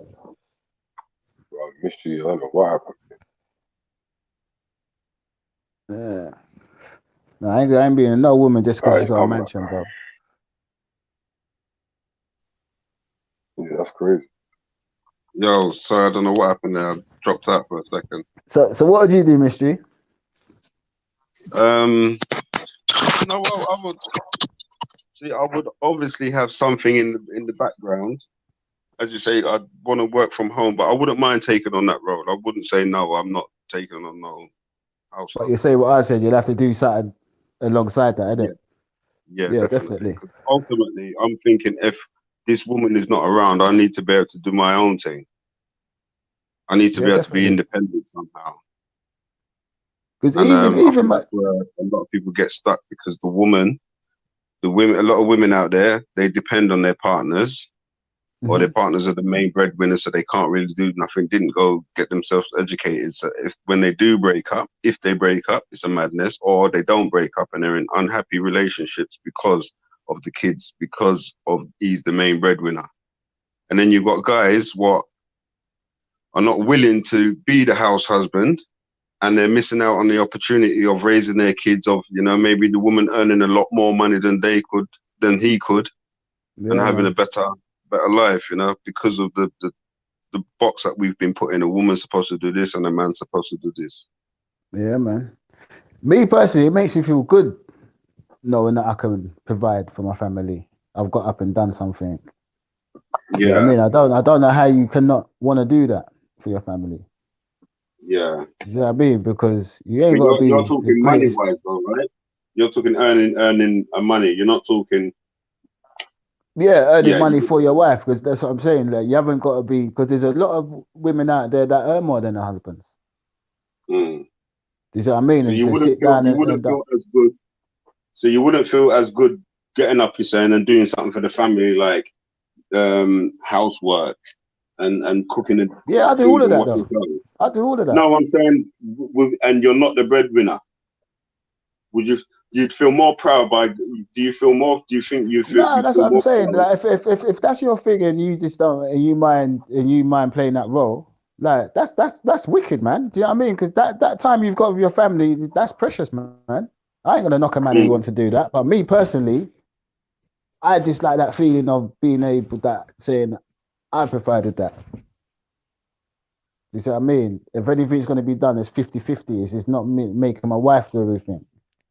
Yeah. Do you see what I mean? Like, if we were to, because we both want things. Even if you're not working, you still want trainers. You still want, you're going to get your hair cut. I'm not the type of man to be like, babe, I need some trainers if you've got, babe, I need to get my hair cut. Because that's what a house husband is. Yeah. Do you see what I'm saying? And it's not a bad thing. Do you see what I mean? But me, I just can't live like that. Do you see what I mean? But I will understand why some people choose to do it.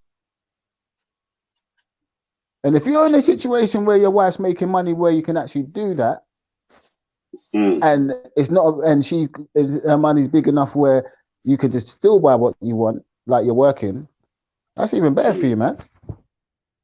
So both of you, PG. So if you guys earn enough money that your wife didn't have to didn't have to do anything, all she had to do was just stay at home and raise the kids, and you could put the kids through school and everything, would you want her to do that? If I had enough money, I 100% want that. 100%. If I had enough money, if I could afford it, 100% I'll do that. Yeah. Or shall I say I'll give them the option if I could afford it. Yeah, definitely. Definitely. That's why it's important as couples to try to make, like, me and my missus, we sat down and done one of those 10-year plan things. And when she was talking about it, I'm saying, I can't bother with all that. You know something, your missus said this sounds long. And then one day I said, all right, cool, let's sit down. And you know what? It was one of the best things I've done in ages when we've done that. Yeah. I don't know if everyone's tried to do that before, because I've never thought about 10 years from now. In what I actually want from 10 years from now. Yes. And when you actually sit there and start planning it, it's quite interesting, you know? Yeah, man. You set yourself them goals. Do you see what I mean? Because I think you do need something to aim for in life. Yeah. Do you see what I mean? And doing that, I was just like, I'm actually glad I've done that, because I actually tried to stick to it. Do you know how important that is, bro? That's crazy important, bro. No, I'm telling you, bro. I'm telling you. Because it's like it's important, man. It's important. But if you ain't tried it, you should try it, man. Yeah, I've done something. Nothing's unreachable, man. Sorry? Yeah, I've done something similar. Yeah, man. Did you enjoy it? Do you know what? It's the journey, isn't it? You enjoy the journey, so yeah. That's what I'm saying. That's what I'm saying. It makes you look at things a whole lot different, because I think sometimes we can concentrate on a lot of BS and forget about what we need to think about.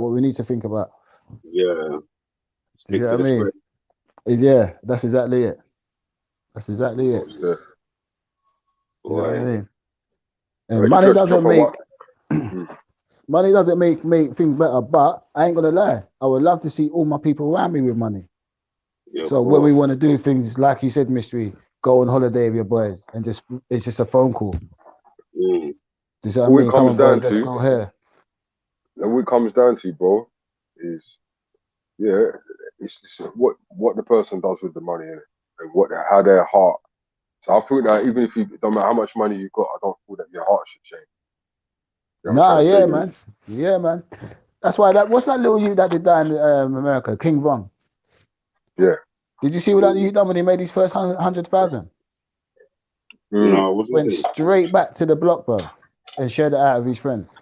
Okay. Yeah. You see what I mean? Some might say he's like a wise move because of what their money's going to be spent on. But the youth still did not forget where he come from. Yeah, but you know what? Still Them went guys have back and gave. You guys have been through some different shit over there. Do you see what I'm saying? Could you imagine if one of your friends is making it and coming back and doing something like that? My football friend didn't do that. I feel sorry for them youths. I feel sorry for them youths in Chicago, blood. My football friend was getting more than that a week. He didn't do nothing like that. You get me? Yeah. No, but like When I said, that's what I said to said, you. Listen, fam, that's what I said to you. They live a different life over there, bro. Yeah, man. That's why their crews have to be more tight because the type of violence is over there. Yeah, it's man. different, man. But when I saw that, though, man, I rated that so much, man. I respect that, man. Do you see what I mean? It's But like he said, Nipsey Hussle and thing. Sorry? It's like Nipsey Hussle and what he had going on in the hood. Yeah, it's a shame, innit? It's a shame, man. All he's trying to do is better his people, man. And look, you get taken out. Taken out. Crazy, I was watching man. some footage. I was watching some footage of Cowboy, though. Oh, he's like the guy that worked for him, innit? Still, I like him still. He was telling some youths that he caught some youths spraying tagging the wall, and he said, yeah, I see that still. You see that one, innit? He schooled the Yeah. youth. The youth wasn't even a gangbanger. You know what I mean? It's crazy. Yeah, man. He spoke some truth to him, though, innit? Yeah, man. No, yeah, that was serious still. Yeah. Shall I play one more track with you? Yeah, play go a track. for it. Go for it. Yeah. What one shall I play? I knew he was gonna say that. You pick. All right, me. That one where the guy was in his vest walking along. The what do you call it? That's a banging track. Oh, Bemis. I like that one, yeah. I don't even know the name. You got a new one now, innit? Proper things. Hey, was you in the last show? Yeah, Shiff was on the last show. I mean, sorry, Mystery. Sorry, Mystery was on the last show. I think so. Yeah, of course he was. Mystery and Natty finished on the show. So what do you prefer? So what do you prefer, Mystery? You prefer the one in the verse, not the newer one? That was actually part one. It's actually part one. Play part two. Proper things, man. Yeah, man.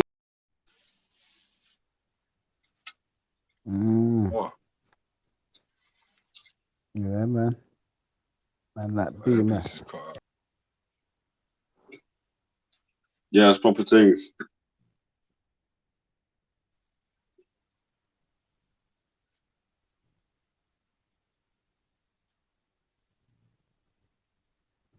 Yeah, man. Yo.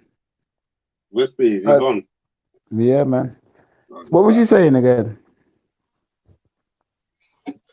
My bad. What happened? Put the phone on the charger.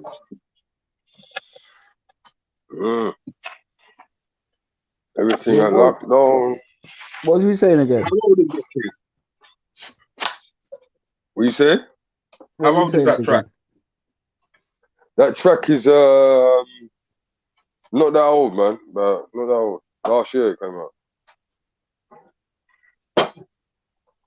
And then the other one come out. When did the other one come out?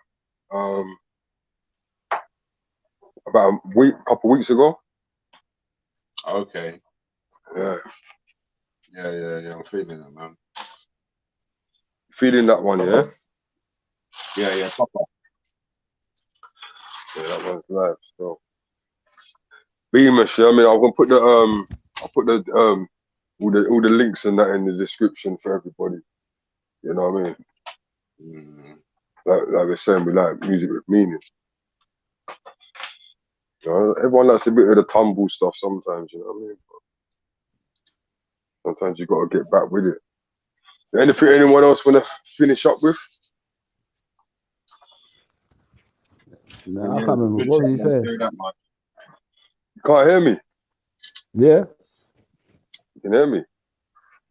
Yeah, yes, man. people in the chat, big up yourself, Simon. Simia D, I didn't even notice you there. Yeah, Leah Wright. I didn't even look to the chat. Lynn's, you're crazy, man. You're crazy. Conscious creation.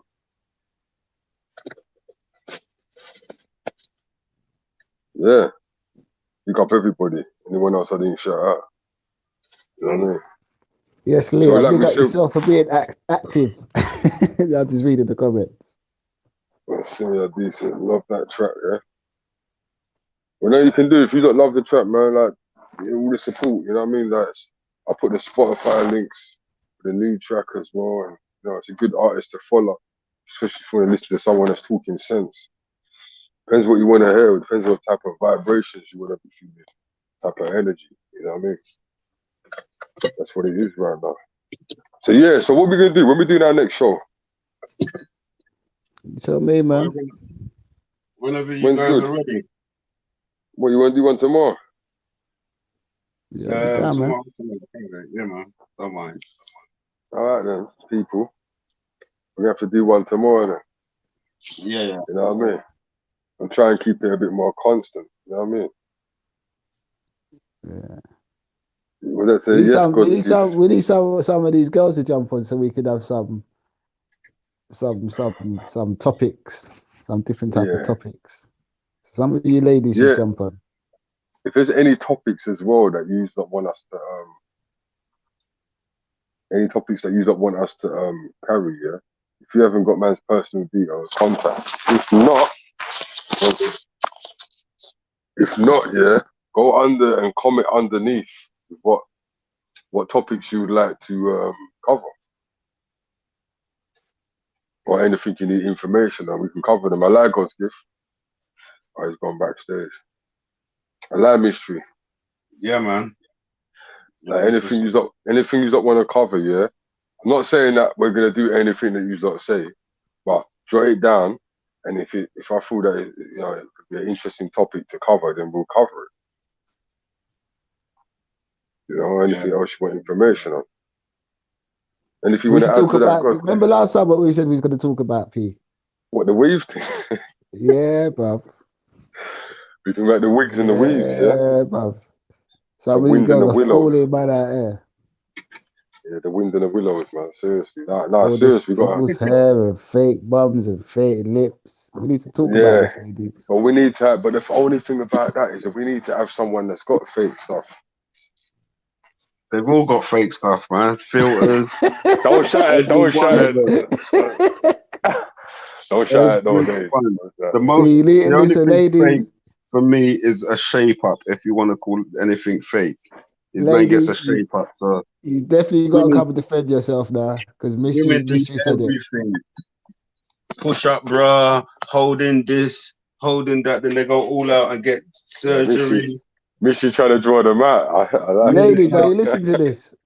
You need to come and defend yourself, ladies. He's saying all of you are fake.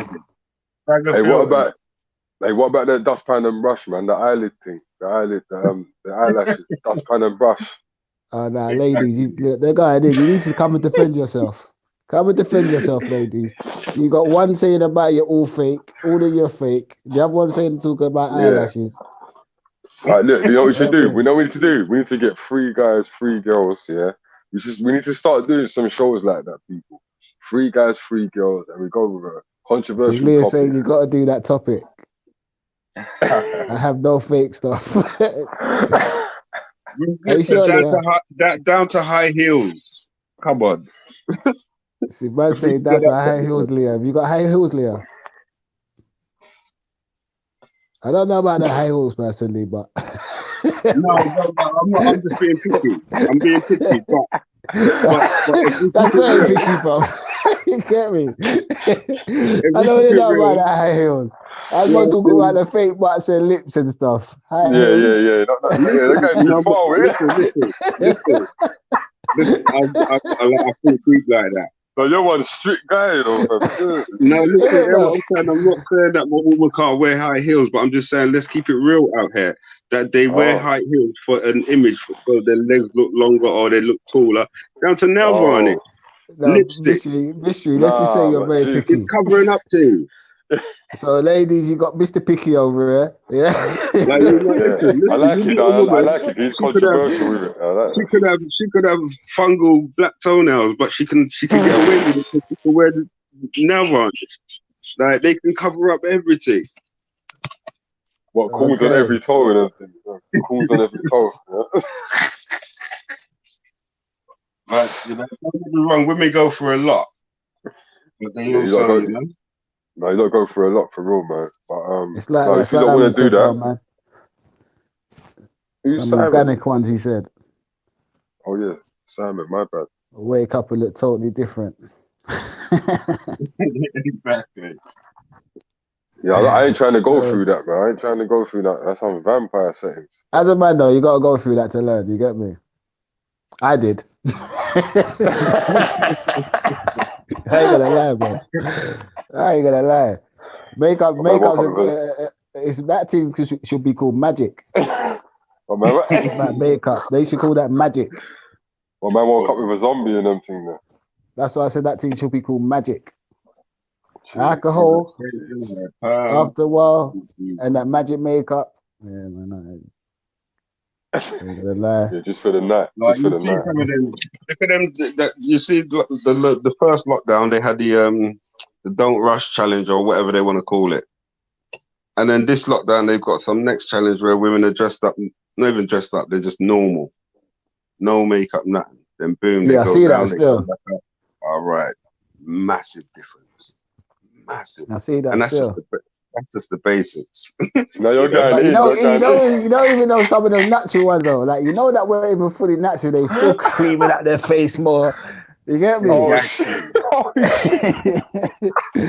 Listen, there's even a challenge called No Makeup Day, No Makeup Challenge. It's a challenge to not wear makeup, you know.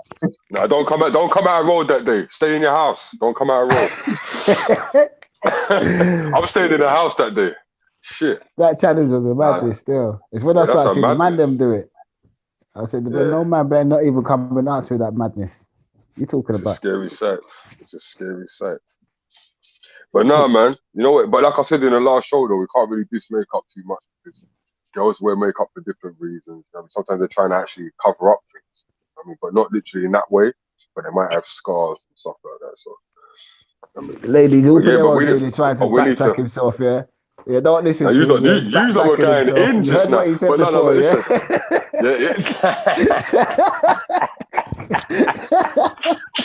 You heard what he said before, loud and clear, yeah? Don't listen to him. Listen, we got to have that debate. We got to have that debate. 3 guys, 3 girls, yeah?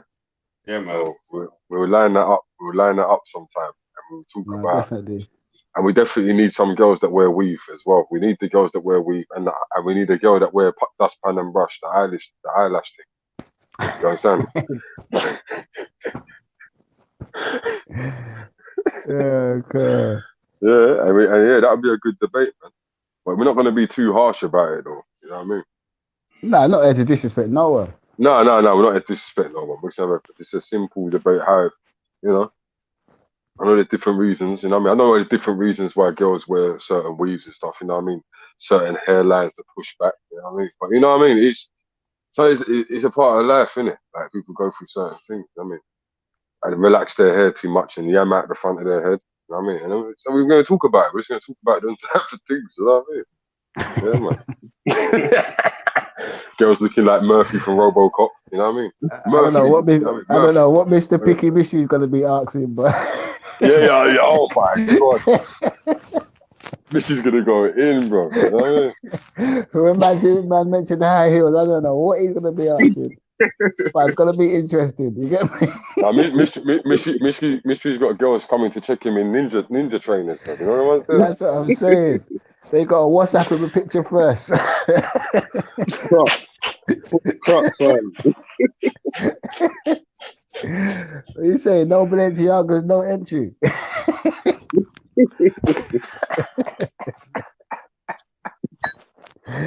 What's the real height? Huh? What's the real height? Oh no, what's your real height, you know? What's your real skin tone? You know what I mean? What's your real Yeah, there skin you tone? go, man. I hear you though. I hear you. It's mad out here. No, man's have told me though. I've talked to certain mans that said they went to link gal and it was just a completely different situation going on, man. Yeah, But man. what do you Around think about the women? You know girls though, man. They get so emotional, boy. Someone's gonna get cussed out, boy. Yeah, but I've heard the girls though doing it too. I've heard that girls like getting catfished as well, like going to link man and it's some little Indian market man, no disrespect, like waving at them from afar. Yeah, I've heard some stories, man. So it works both ways, man. That catfishing thing can go both ways, bro. Yeah, of course. Yes. They might think that a lot of guys that they met were fake niggas. Yeah, it works what I'm both saying? ways. That's what. Yeah, That's so what. Hopefully, that's what. Hopefully, I want to hear from some of the girls, though, innit? From their point of view, like man as well. Yeah. That's why You it'd see what I be mean? interesting. It'd be interesting conversation. But enough, man. The thing about it is, with me anyway, the way I see it, enough men lie to women, and women know guys lie to them. You know, and it's frowned upon. And everybody's lied to a woman. Women get they away. ain't getting that one wrong. You get me? Women get away with the things that they do. It's just women seen are as devious, man. They think they get away with it. No, but you know, well, they do, man. Like they get away with a bag of things that we're not even really checking proper.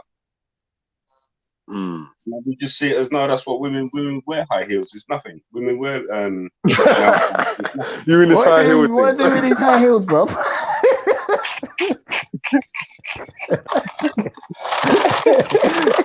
High heels is a no with you or something. They sound so innocent, but it's deep. They can't wait to take them off when they get home.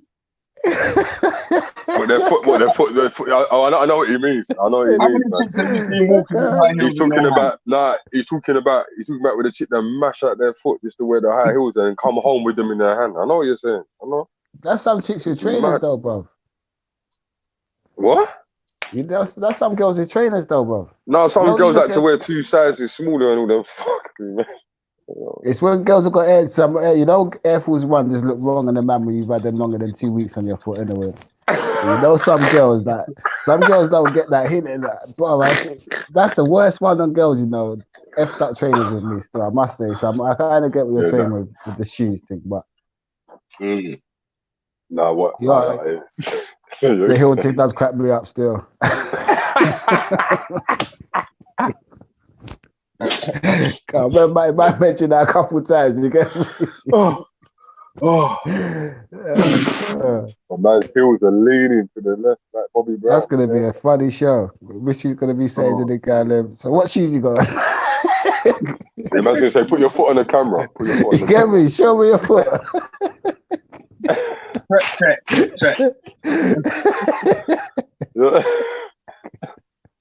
I think that mystery's really got a foot fetish and he's just trying to style it out. I was thinking that, but I didn't want to say it still. Yeah, foot fetish. Bro. A bit of a foot fetish. I know a couple of men out there that's got foot fetish. Look at the foot before you look at the bumper and anything, at the face, anything. That's one thing I don't think I've really checked out at the time. I probably should have checked it out. You get me? I always noticed that afterwards. That feet might be a bit mash up. Nah, you got to look at the foot at some point, bro. Like before that. That's what I'm saying. But my point's always at the point where used to be at the point where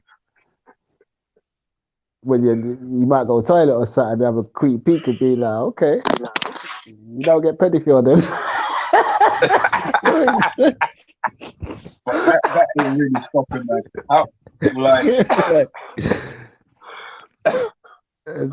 Oh man, nah. There's a lot of things to talk about though when it comes to it. I know.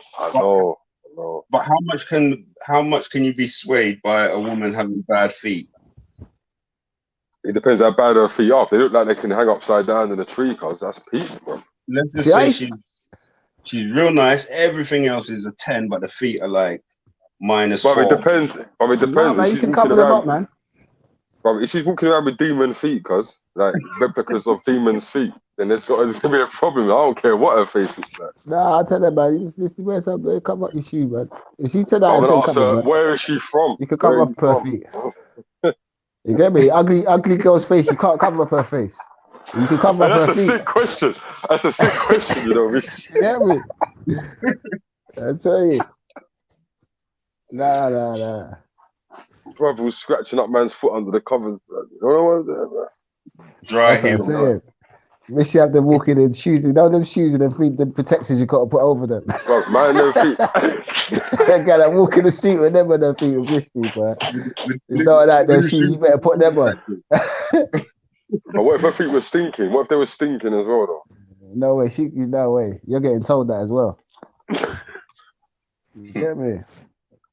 All right, here's a quick question while we're talking about feet. Yeah, go on. I'm changing the subject. When was the last time your bare feet touched the natural earth, the natural ground? I'm gonna be honest with you. Probably the end of last summer. Yeah.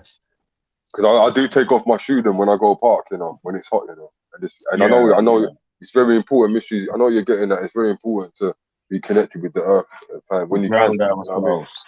Yeah. Yeah. But we don't do that enough. Even though yes, it can give you hammer times, like if it, like them yard man. But it's important to, you know, put your feet down on terra firma. Yeah, no, definitely. If you was a man that grew up walking around on concrete, yeah, your feet would be very different. It would adapt to that. You know what I mean? It would adapt to that. You know, it would adapt to the environment. Yeah. Do you remember that sound man, JNR P? Huh? Remember that Rasta man, JNR, that used to run Deptford in no shoes? You remember him? Oh yes. Yeah, man never wore shoes, bro. Big sound man, never. But that's disgusting. How's man not wearing no shoes in the streets of Deptford? No, because that's what I'm saying. Like where he grew up in Jamaica, that's how he walked around, innit? Them man have always been Deptford streets are, bro. Deptford streets are far from Jamaica, blood. But them streets are you ain't gotta tell me that. Bro. You ain't gotta tell me that. I ain't walking barefoot. You get me? But I'm just saying. That nigga's. Like when I actually see him, I just like, rah. Yeah, he must have a bucket of water outside his house. See what I mean? He must have a bucket of water and bleach. Muta Baruka. Who? Is she had the Baruka? Muta Baruka. Say that again? Have you heard of that Rasta man? Muta Baruka. I don't know, but it said that his feet's messed up as well, bro, with that name. I thought man said, what if she had the Baruka? Why is he called Baruka? I mean, you've not heard of Muta Baruka? Come on. Hey, but Mystery, what did you do? What did you do if she did have a Baruka? It doesn't ring a bell, bro. No, you don't wear shoes. He's a next Rasta man. Don't wear shoes at all. But I don't really know a lot of people but I don't really know a lot of people that walk around London with no shoes. I don't know what sort of circles you've been hanging about with, but I don't really know. This Rasta man wore no shoes, bro. No, Baruka's a famous man. He ain't no like Londoner. I don't even know where he is. Everyone knows this brother, bro. He's a big sound man. You get me? I don't know. Yeah. He walks around with no shoes. Yeah, he walk up Deptford with no shoes, bro. You get me? Crazy stuff. I hope he's all right, man. There's glass on the floor, man. I hope he's all right. But if you know him and you understand his ways, like you wouldn't think he was mad. You just say that's his way. That's his thing, isn't it? Yeah, that's the worst thing that they ever done to us was put rubber between our foot and the earth. You know that's what that man would tell you, bro. Yeah, man. You know it. You get me? I know what you're saying. Every time I enter a park in the summertime and it's hot, I just take off my foot and then just walk through. And knife and fork. We shouldn't use knives and forks to eat. Yeah, you should use wood. You should use wood or a hand. You know what I'm saying? Yeah, sit there. Yeah. And even down to the bowls and them things there. Yeah, man. What's them bowls called again? I was trying to think because I see them some talking about the wooden tap. Yeah. I can't remember what they're called. With them. I went to a cinema one time at West London and I was living in the East. There's a vegan seminar and they had all them bowls, all eating out of them bowls. Yeah, that's what they say you should eat out of, though, isn't it? Yeah, definitely. And I was looking at them still. I'm going to look into them still. Well, you get some people that they eat off a leaf, innit? Some countries. Yeah. Yes. You know what I'm saying? I see one video they cooked up a whole meal and served it on a banana leaf. I think it was. You know that guy we're talking about, God's gift, the guy that goes to different place. Yeah, that's hard in Jamaica. Yeah, I see him, man. Eating off a leaf and all them things in certain places. Yeah, man. Yeah, man. Remember I said I've done that with my cousin. I've done that with my cousin in Jamaica still. What, you ate the leaf? Yeah, because that's where it was. No, in Jamaica, not with the leaf. Like the same thing. Like he just went fishing with the spear type of thing, and just caught the fresh fish. You get me? But then he just not the black guy, the white dude, the other guy, Spanish looking guy, the Spanish looking guy. That's always he's always skinning teeth. Like when he eats the food, he looks like he's having a good time. Oh, the one who goes around traveling for food. Yeah. The Mark, what's his name? Mark something. Yeah. He's actually funny still. Yeah, he's funny, man. But man, I'd love to eat out of one of them giant leaves, man. You know what I mean? But you know, flavors. Before that gets over. My mum does that though, you know, P. Is it? My mum does that with fish though. Yeah, but she wrap it. I can't remember what leaves they are still because one of my mum's friends is Indonesian and that's where she got that from. Sorry. They wrap the whole fish in some leaf. You need to find out. The vegetables in. I remember. I tell you, I find the leaf and I tell you still because it's a leaf you just buy anywhere. But when you wrap it in that leaf and you just steam up that fish, bro, and you put all the vegetables, the onions. Bro, it's a different taste, man. It's a different taste, bro. Yeah, different taste. Yeah. When I went to the Fisherman Beach that morning and had that fish there, that was like in the morning, you know. I would never eat fish 10 times in the morning normally, bro. And even when he's cooking, I was thinking, really? But bro, have you ever tasted his fish them days there, that morning there? Serious. Where was that from? That's in Jamaica. Okay, yeah. It was just in Ochi, but it's like the guy used to be a helper. And he said to me to come to the Fisherman's Beach in the morning to have breakfast.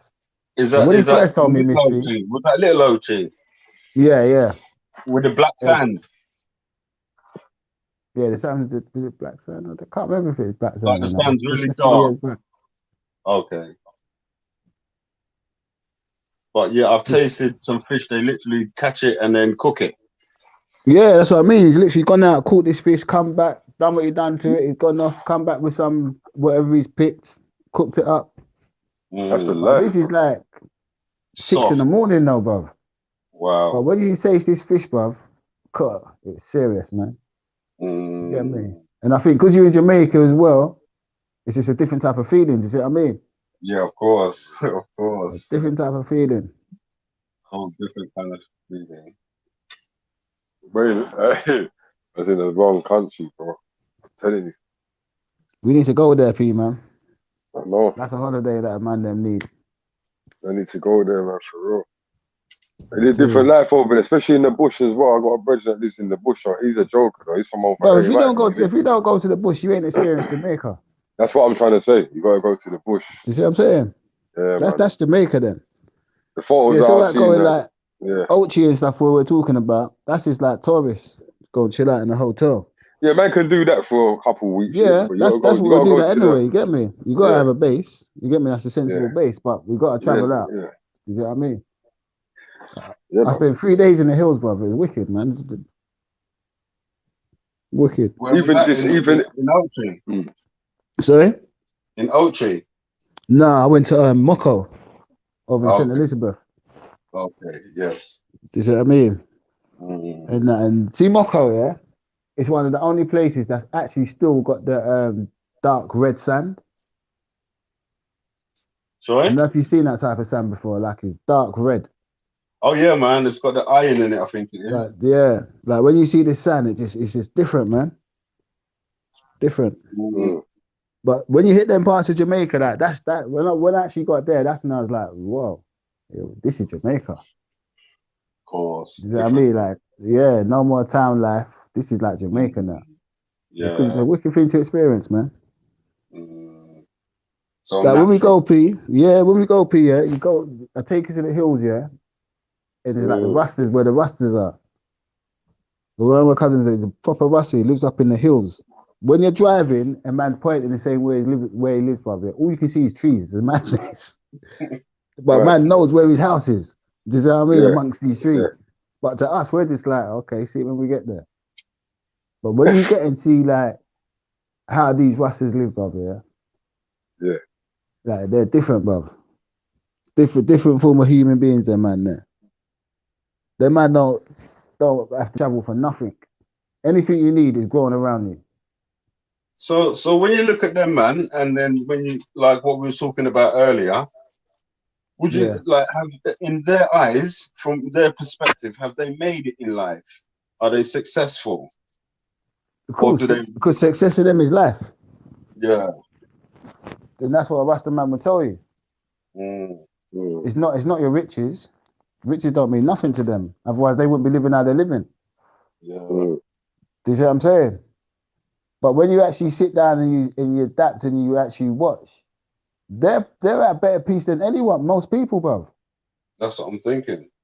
Do you see what I'm saying? Because they're doing what they're doing. They're not interfering in no politics. They're not trying to see this. But they do believe in Jesus and God. They're very godly. Yeah. You see what I mean? But they're very powerful with words. Like, you just got a group of people that they can just say stuff, and you think about it after, and you're just like, that was so powerful, Yes, of course. That's what Rastas are like, bro. You see what I mean? Hella load of weed. If you smoke, you definitely go to the right place. But the experience of them and how they live is peaceful, man. When you're amongst some people, man, you just feel peaceful, man. That's why I remember I said to you, P, like, experience that. I said, if I had to pick something, I'll become a Rasta because it's just a way of life. You don't hear Rastas involved with no one. You know what I'm saying? They just do what they do, what they're doing. Some might say, oh, they smoke weed and rah, rah, rah, but you don't hear them interfering with no one. You don't trouble them either. You see what I'm saying? You lead them to it. Yeah, man. I'm telling you, but when we go there, P, you got to experience that. I'm telling you, man. My earpiece went off.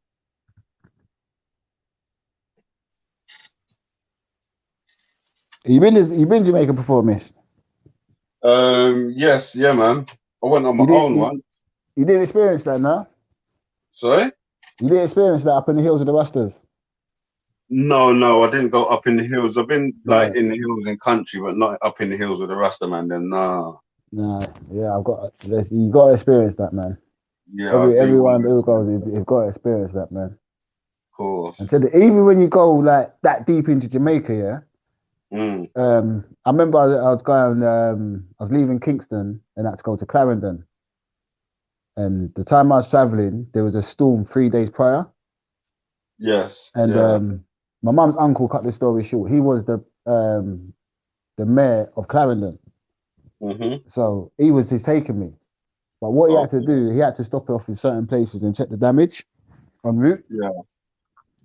And see that day, that's when I witnessed stuff, man. And I was like, when I get back to London, even if I've got £1, I've got to appreciate that. Yeah.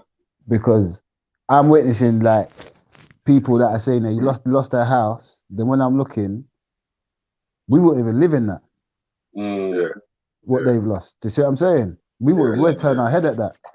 But that's their house, and it's not just one person. That's more time. You sit down and you talk to them. Yeah, normally I was finding out it was the nan and the mum's out in Kingston working, and the mum's got her 3 kids or her 4 kids, and that's their home. Yeah. You see what I mean? And it makes you think like, right, in London you're moaning that you ain't got this and you ain't got that, but if you ain't got no money, all you do is go into the benefit and get your whatever they give you. Yeah. These people can't do that. Everything that's been blown away is their living. Everything, all that crop that's just blown away, that's all their living. Do you see what I mean? I'm telling you, man, it's just like, that's why it's important to like look for the right things to give back to. Do you see what I mean? And if you can't find the right thing and you're talking about it, just set something up. You don't just go and give money to these funny charities. Yeah, that's why you can just set your own thing up, because you ain't got to give a lot. Do you see what I mean? But in the back of your mind, who wants to go and give money to a charity, and in the back of your mind you're thinking, oh, I hope they got their money. You might as well do it yourself. Yeah, man. You know what I mean? When you go places like that and you witness that, yeah, you actually say to yourself, how are people even living like that? Because like I said, we wouldn't even live like that. We wouldn't even live in what they're living in. Even you say, how you even got people living like that? That's madness, man. You That's know, madness. the thing is, because similar thing. I see, people living really rough when I was out there, and I thought the exact same thing. And when I come back, I'm not spending a penny. Like, I'm just gonna save up all my money and go back. But it's so hard not to. Once you're back here and you're living your normal life is so hard to not when you take take what this, we have for granted. yeah, I'm telling you, definitely that mystery. It's hard not to. Yeah, it's just like Because they make it so easy. up in it. Yeah, like it's a madness. Like when I realized people like didn't have internet or electric and just the basic stuff. Like, oh, this is Jamaica, and the thing is, so much comes out of Jamaica, music-wise and food, culture, and whatever else. Dancing. Like you take that storm away on a normal day, and they're just back to normal how they should be. They're happy, bro, with what they've got. Yeah. You see what I'm saying? But we'd go into them and just turn our nose up to them. But that's them. They're happy with that. You see what I mean? But yeah, man, definitely have to kind of you definitely have to go there, P, and see that. Well, you know me, man. I'm a man. I love the wilderness anyway. So Yeah, you know what I mean? definitely love that. For those that watch the channel know, I've done a lot of videos in the park, man. I even got filmed the parks. I've even got video where I filmed a few parks in London. So yeah, man. And also the growing of the food, the growing of your own food. You can't. That's something that. Do you know what I mean? Like that's levels to me. Yeah, You know what I that's mean? important, man. When you can live in a place where you're surrounded by where you can actually grow, you know, grow food and know what pesticides are on there because you're dealing with. You know what I mean? It's a different situation. Now we just go to the shop and we buy these veggies in the shop.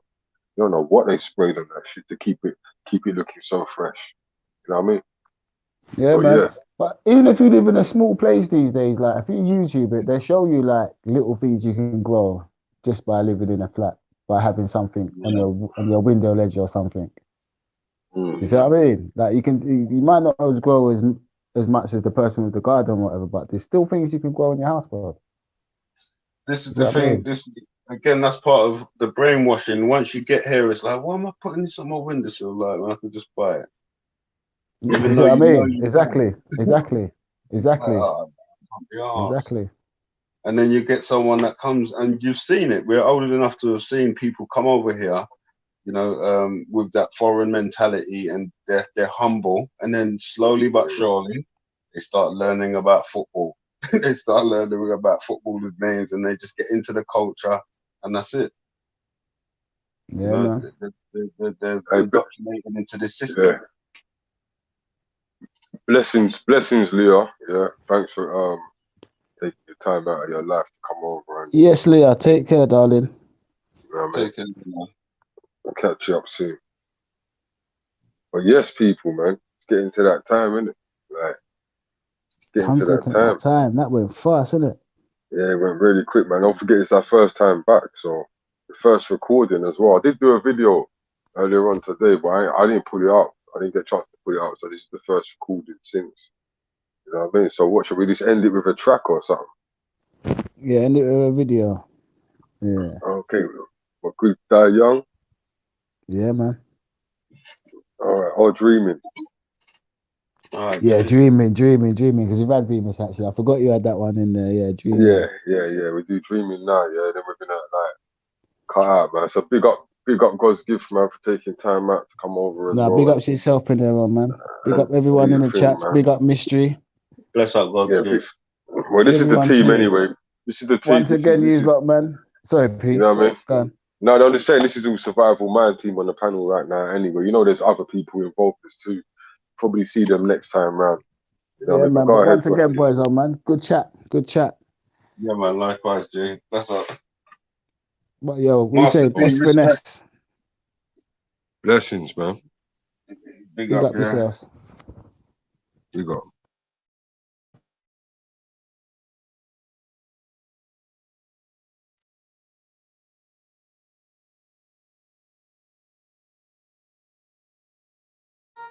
Dreaming, believe me, I've been dreaming. How you think that Rolex gleaming? I've been scheming, better watch that car, we scheming. Blood, I'm trying to bring my whole damn team in. Dreaming, believe me, I've been dreaming. How you think that Rolex gleaming?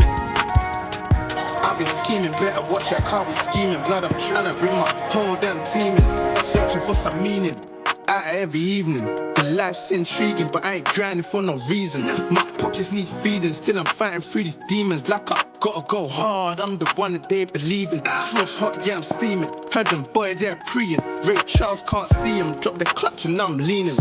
Go start the car, I ain't gotta put the key in. When I fuck with a star, gotta reaching for the ceiling. Well, you know about convoys, stars in the rain. Blowing money fast, cause I go hard in the paint.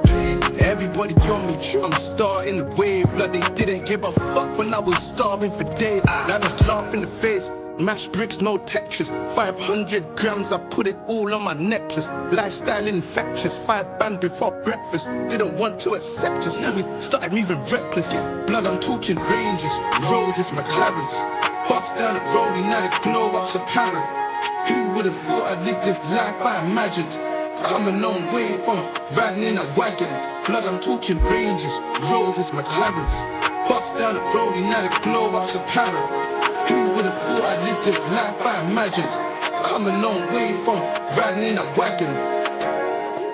Couple man been hating, they think I can't tell. Real one salute like S, bro, you're doing well. Come on, pray my brothers in the heavens, can't we been through hell? Believe I've come a long way from I was in them cells. Remember I couldn't put much food in my basket, now it's £500 for the glasses. Bad bees, fake tits, fat asses. Love of money, make him turn into brasses. 100 miles an hour down the M-way. Quick TGI Fridays on a Wednesday. You see them doors, we lift them up. Red lights, give a fuck. We got some different kind of stuff. This is men's play. Fell down, but I got up. Work for this is not luck. There's no debating, can't underrate this. My work rate's been so nuts. Sleeping on me, now they woken up. They were showboating, not showing love. It's nothing though, we just show them up. Diamonds on me, now we glowing up. Ranges, Roses, McLarens. Bust down the rollie, now the glow up's apparent. Who would've thought I'd live this life I imagined? Come a long way from riding in a wagon. Blood, I'm talking ranges, Roses, McLarens. Bust down the rollie, now the glow up's apparent. Who would've thought I'd live this life I imagined? Come a long way from riding in a wagon. Dreaming, believe me, I've been dreaming. How you think that Rolex gleaming? I've been scheming, better watch that car, we scheming. Blood, I'm trying to bring my whole damn team in.